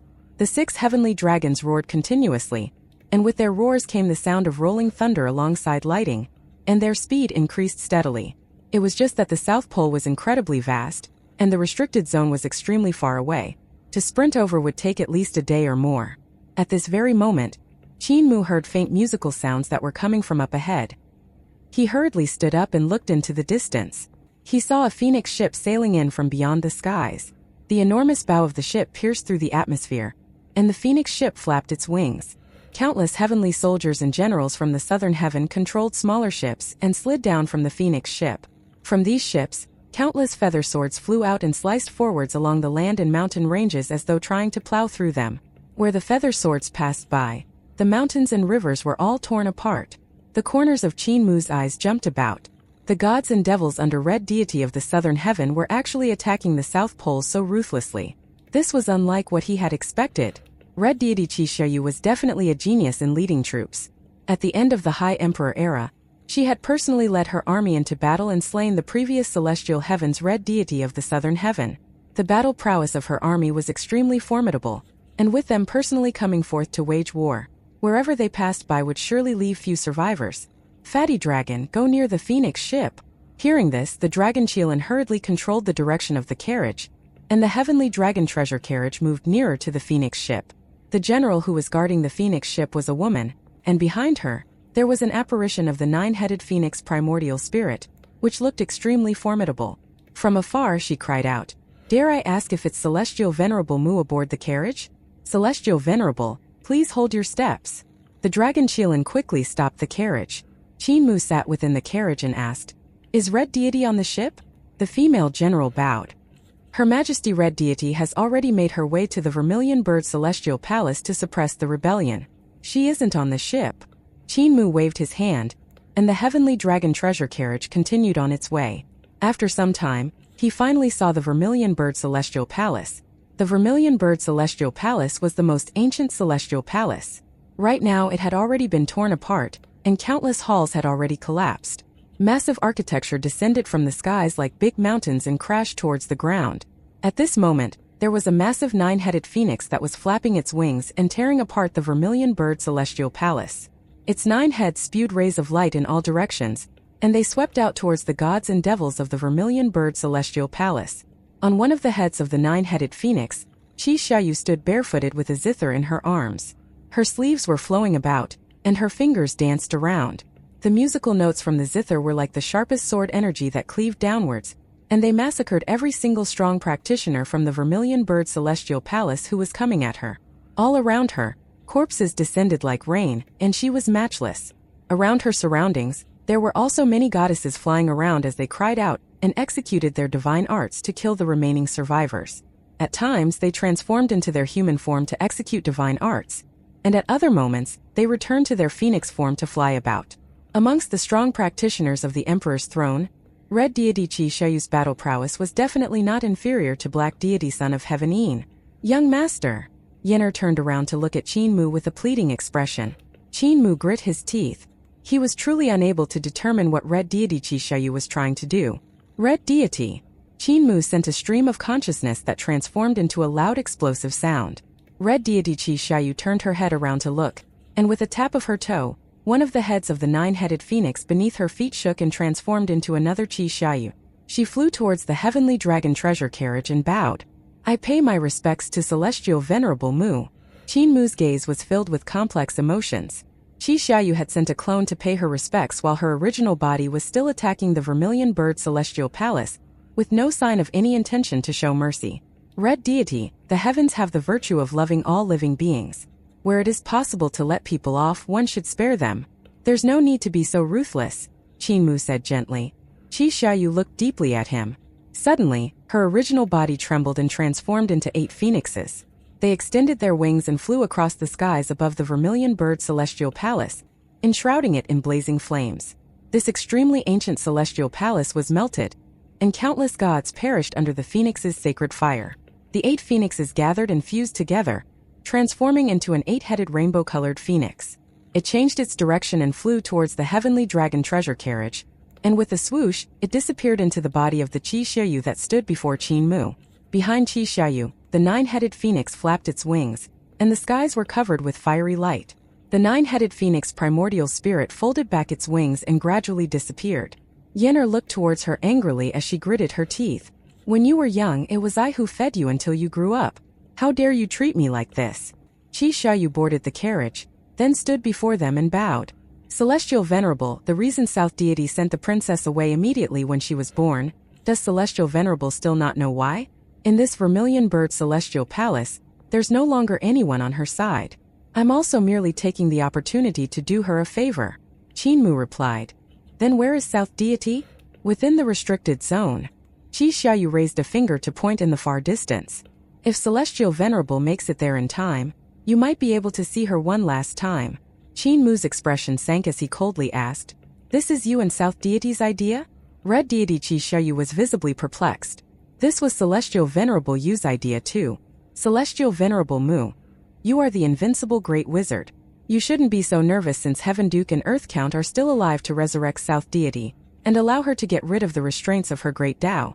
Isn't this a one-time opportunity gifted by the heavens? An opportunity gifted by the heavens? Qin Mu was so angry that he laughed as he sat on his throne, visibly tired. He disappointingly said, An opportunity from the heavens? You dare to say that when you all didn't discuss it with me? My resurrection technique isn't omnipotent. There are magic powers that can restrain my resurrection in this world, and they are all in the hands of the celestial heavens' 10 celestial venerables. Red Deity Qi Xiaoyu's expression changed greatly. Qin Mu had ordered the heavenly dragon treasure carriage to rush towards the forbidden zone of the South Pole. The Grand Emperor's grand overarching consciousness heaven, the celestial heavens hall of fragrance, celestial emperor's forbidden zone, and celestial empress and Yuanmu's ruins of end can all resist my soul summon. If they hide your soul in the great void, I won't be able to find it either. Qin Mu sat in the carriage frustrated. Are you sure that I can revive you, South Deity? There was no way he wouldn't be furious. South Deity Vermilion Bird was one of the few ancient gods whom he had great relations with. Their friendship was only exceeded by the one he had with Heaven Duke and Earth Count. When Qin Mu returned to the first year of the Dragon Han era, the first ancient god he met was South Deity Vermilion Bird. They had an enjoyable conversation on the boat, and Vermilion Bird recognized him as his brother. Later on, when Qin Mu lost his place in the celestial heavens after beating up Celestial Venerable Hao, he hid in Vermilion Bird's celestial palace. Besides, she was the first ancient god who knew about the Heaven Alliance.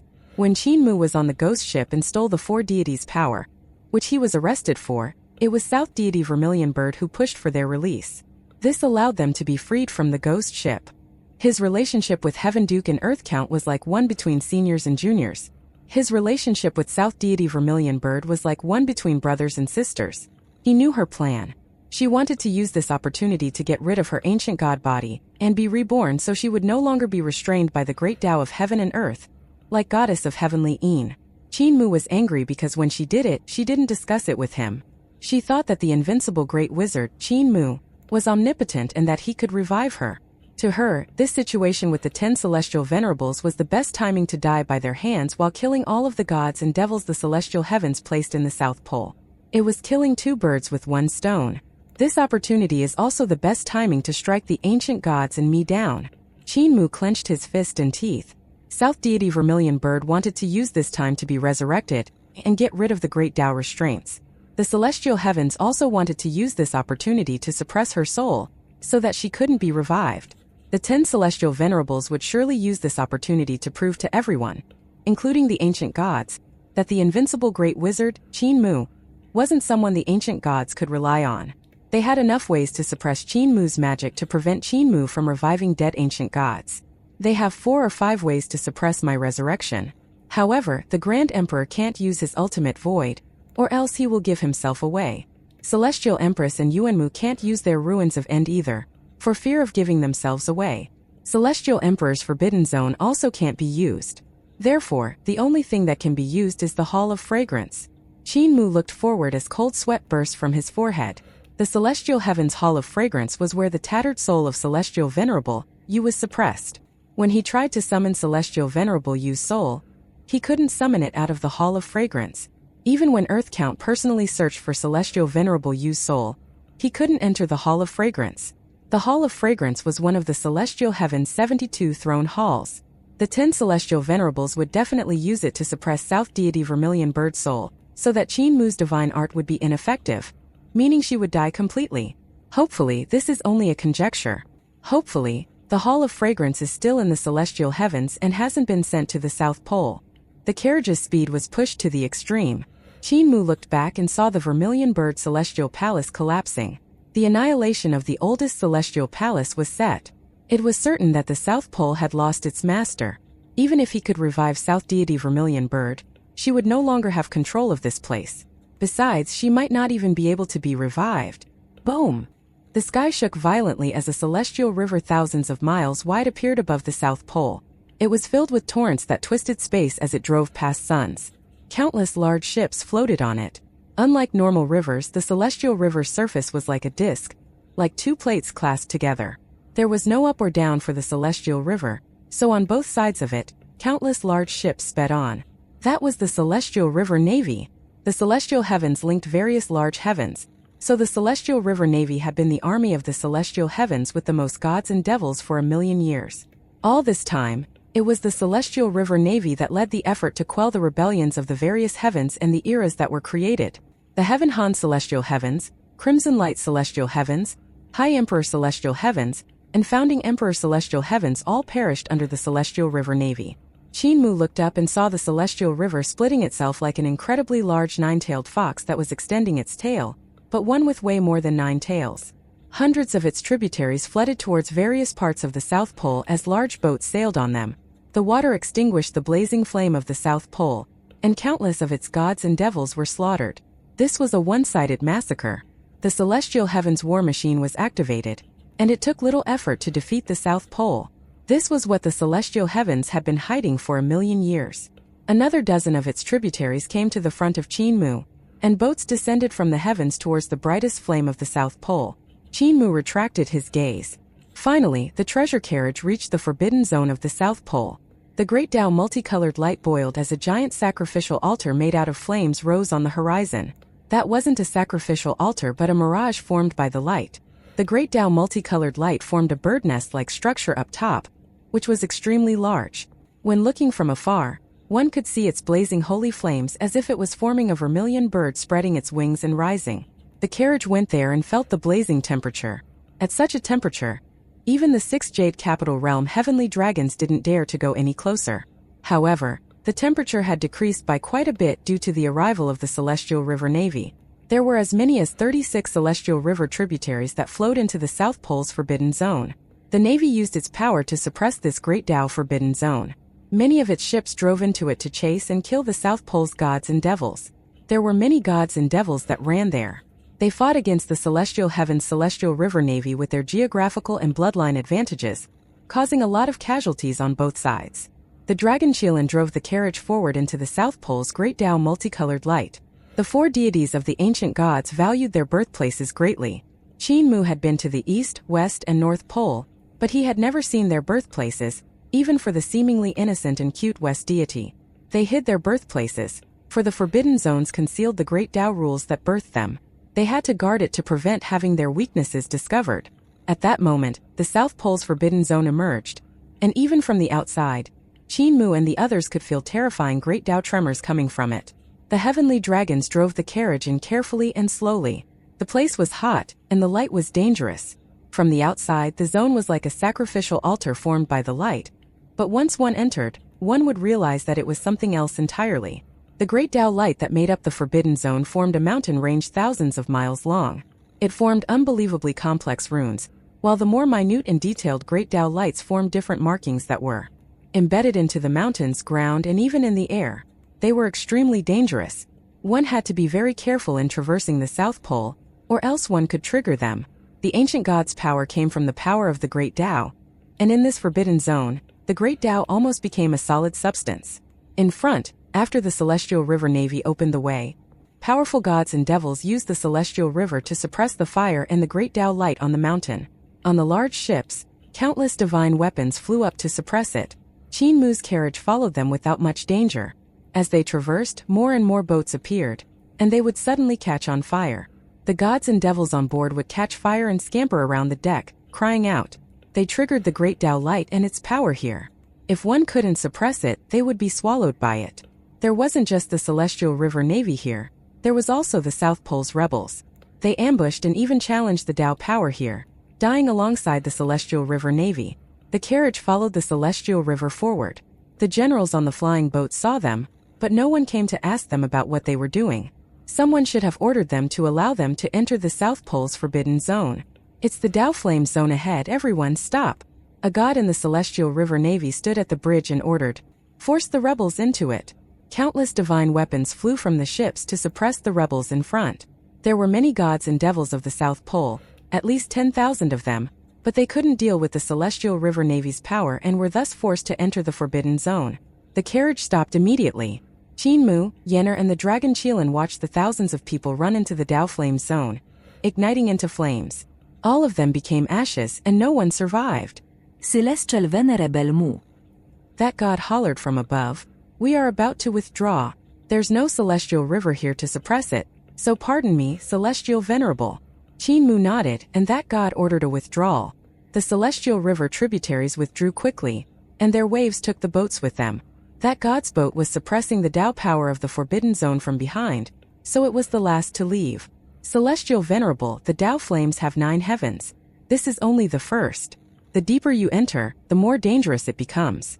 Take care, Celestial Venerable. That god waved his sleeves, and the last Celestial River tributary withdrew.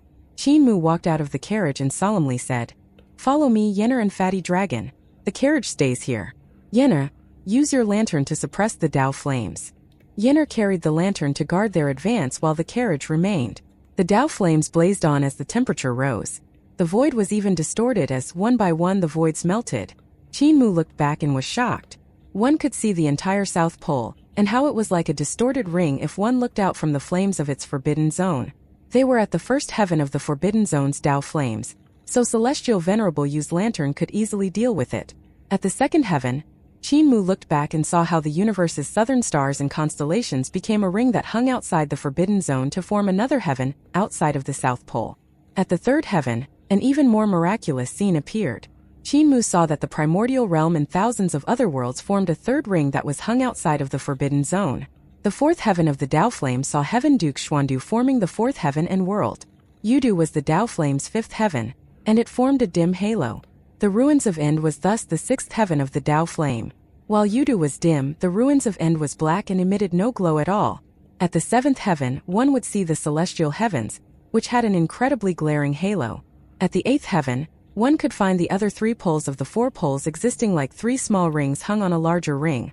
The lantern in Yenner's hands suddenly lit up. The lantern that Celestial Venerable Yu forged couldn't last much longer.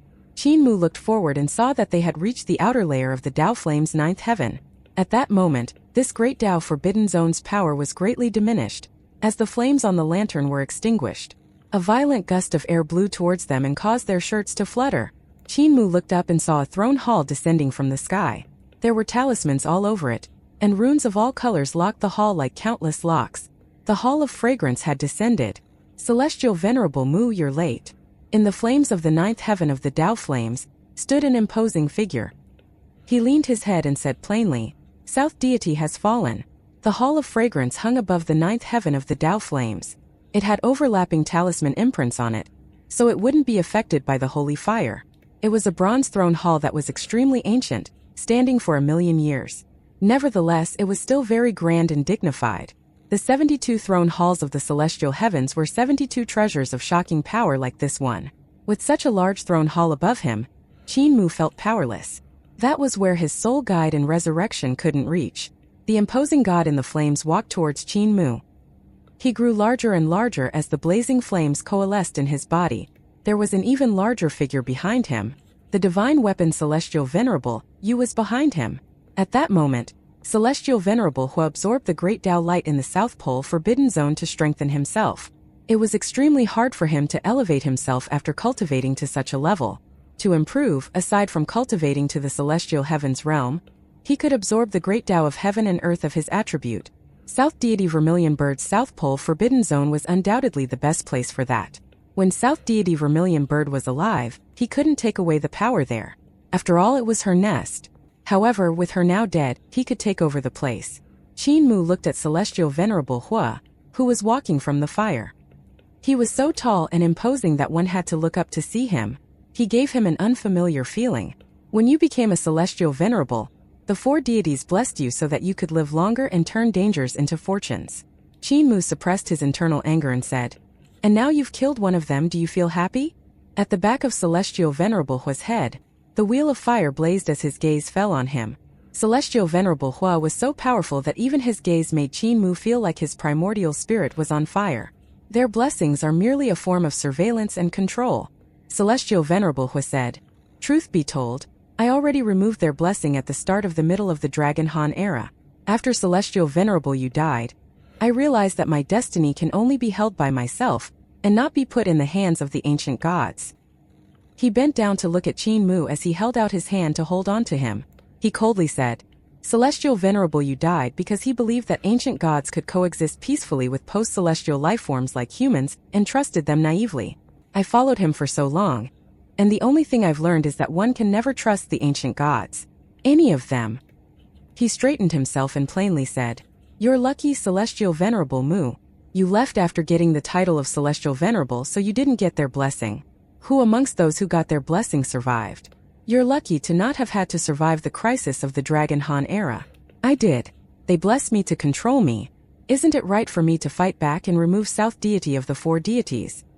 His gaze was awe-inspiring as he said, "I know why you're here.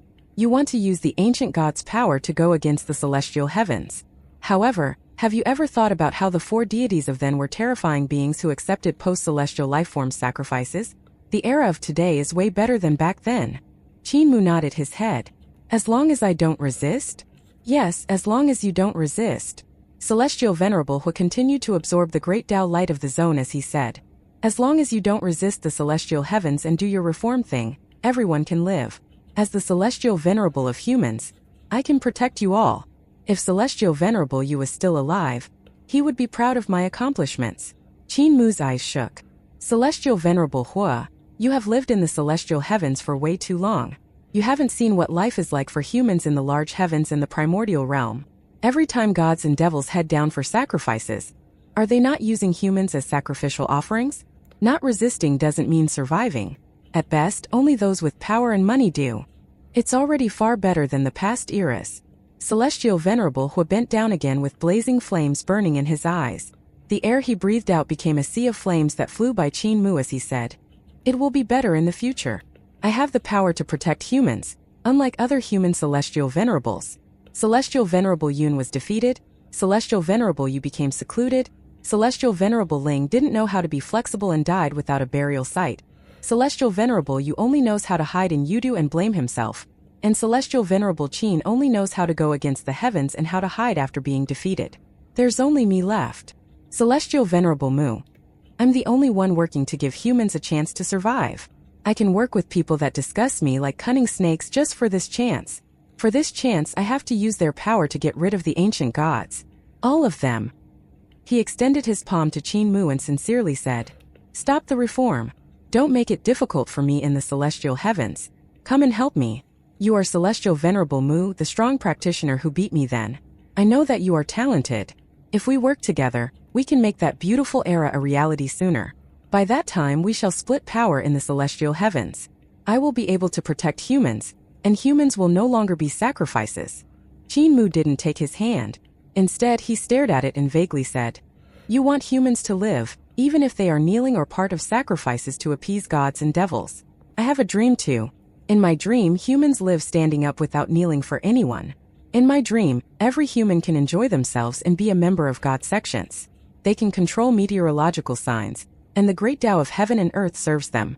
They can choose to study to become God scholars instead of chasing power. They can paint and become painting gods. They can do what they love and become gods in what they are good at. I want them to live with dignity and satisfaction. They can chase their dreams, unlike only surviving groggily like what you said."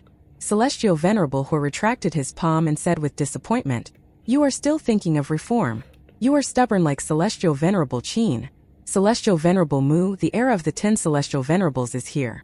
The corrupt ancient gods will be buried in history, and the era for stubborn humans like you will never come." Qin Mu clenched his fist and shouted, "Where's the corpse of South Deity?" Celestial Venerable Hu turned around as the ring of flames behind him absorbed the great Tao light there crazily. The size of the South Pole Forbidden Zone was shrinking at a visible rate. The ancient gods are the source of all chaos in this world. Founding Emperor used their power to rebel, causing the Founding Emperor calamity. High Emperor had Mother Earth helping him, and 300,000 years of killing in the Crimson Light Era and Dragon Han Era were caused by the ancient gods. Celestial Venerable Hu leaned over and said, "Did the ancient gods help create your eternal peace era?" Celestial Venerable Mu, "You are making me your enemy by caring so much about South Deity." The South Pole Forbidden Zone shrunk at a crazy rate as the great Tao multicolored light disappeared gradually. Even the ninth heaven of the Tao flames became thinner and thinner. Qin Mu took out a pen and quickly wrote a note to break off relations. He waved his sleeves, and it flew towards Celestial Venerable Hu. He plainly said, "Since you think I'm making you an enemy, sign your name on this note to break off relations. I've signed mine. Write down your name and from this day on, we will have nothing to do with one another." Celestial Venerable Hu took a pen and wrote his own name on it. It flew back into Qin Mu's hands. Qin Mu took it and seriously looked at Celestial Venerable Hu's signature before accepting it, then shouted, "Where's her body?" Celestial Venerable Hu sat down and plainly said, "You can leave now, Celestial Venerable Mu. You are but another lackey groomed by them. Don't force me to kill you. If I do, I won't fight you in the same realm. I'll beat you to death." Qin Mu took out a mirror and shone it at the Hall of Fragrance in the air, saying, "Celestial Venerable Hu, please give me a belonging of hers. I knew her after all." Celestial Venerable Hu didn't move, but he said, "I have refined her corporeal body. I won't give her or any ancient god the chance to be resurrected." "Master," Yenner said, trembling, "let's go." Qin Mu took Yenner's hands and walked out. This South Pole Forbidden Zone was collapsing as great Tao lights flew into Celestial Venerable Hu's body at a rapid rate. Soon Celestial Venerable Hu would absorb all of the energy that birthed South Deity. The 9 heavens of the Tao flames collapsed, its power waning as it flooded towards the Forbidden Zone's core like a tsunami. In the end, all of the great Tao light there would become Celestial Venerable Hu's cultivation.